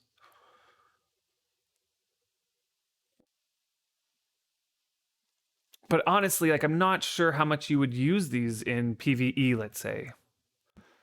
The ones that you would use in PvE are the summoning warg and summoning skeletons, and that would just be for fun, you know? Hey, look what I could do. And the other ones are kind of like I could see using them in PvE, PvP, for example, like shooting a fireball. But it's like even when I'm on my priest and I'm killing stuff, how often do I cast a spell? I never cast a spell because my weapon's going to take it out probably quicker. And the cost of those spells are a lot. Like I think it's 3,000 if I'm not right. Wait, oh sorry, no, it's between 500 and 700 karma per cast depending on the tome. Well, that's a hefty price. You kind of collecting 500 to 700 karma just to cast one thing in one fight. It's not like these things are reliable. There's cooldowns on them too. Yeah, the one that I have on my other character is the green cherry. So I have the berserker title, and at the time I bought it because I was on chaos and I was planning on engaging in PvP, and having this would have been very valuable for me. You know, if I get into a fight or I'm trying to run or whatever it is, popping this thing and having the attacker miss the next 3 attacks, valuable. Yeah, you need to farm karma and have a staff with you. Yeah, exactly. You need to farm karma, which isn't terribly hard. You just engage in the missions, right? Whoops, I turned that off already. You engage in the missions and you get karma for each one. You also collect source crystals, and once they add source fountains and stuff. All right, guys and girls, I am going to call it a day here. It has gotten quite late and I was not planning on going this long. So it's been a lot of fun. I definitely had a fun time. I hope you guys enjoyed. And I'm looking forward to this sale. I'm looking forward to putting some premium on my characters and getting some nice, cool items, sleep powder and all. I'm going to quickly hop over to Twitch and see who's streaming here. So we can pass the buck over to somebody who's streaming. Ooh, we got Opie is streaming, and we're gonna send Opie a raid here. Yeah, you're very welcome, Donut Kebab. You did get to talk about the planned subject in the last half hour. That's not so bad. Yeah, I did. And this is Adam, not Brian. Brian is away today. Sipaku wants to start streaming. Yeah, you should, Sipaku. You should start streaming. You guys. Yep, no problem. You guys have a good one. I'm gonna do a raid, so please join me as we raid. How do I spell it? OPTV. Give him a follow, give him a like, chat away in his chat, send him our love, and we'll see you all next time. Have a good one.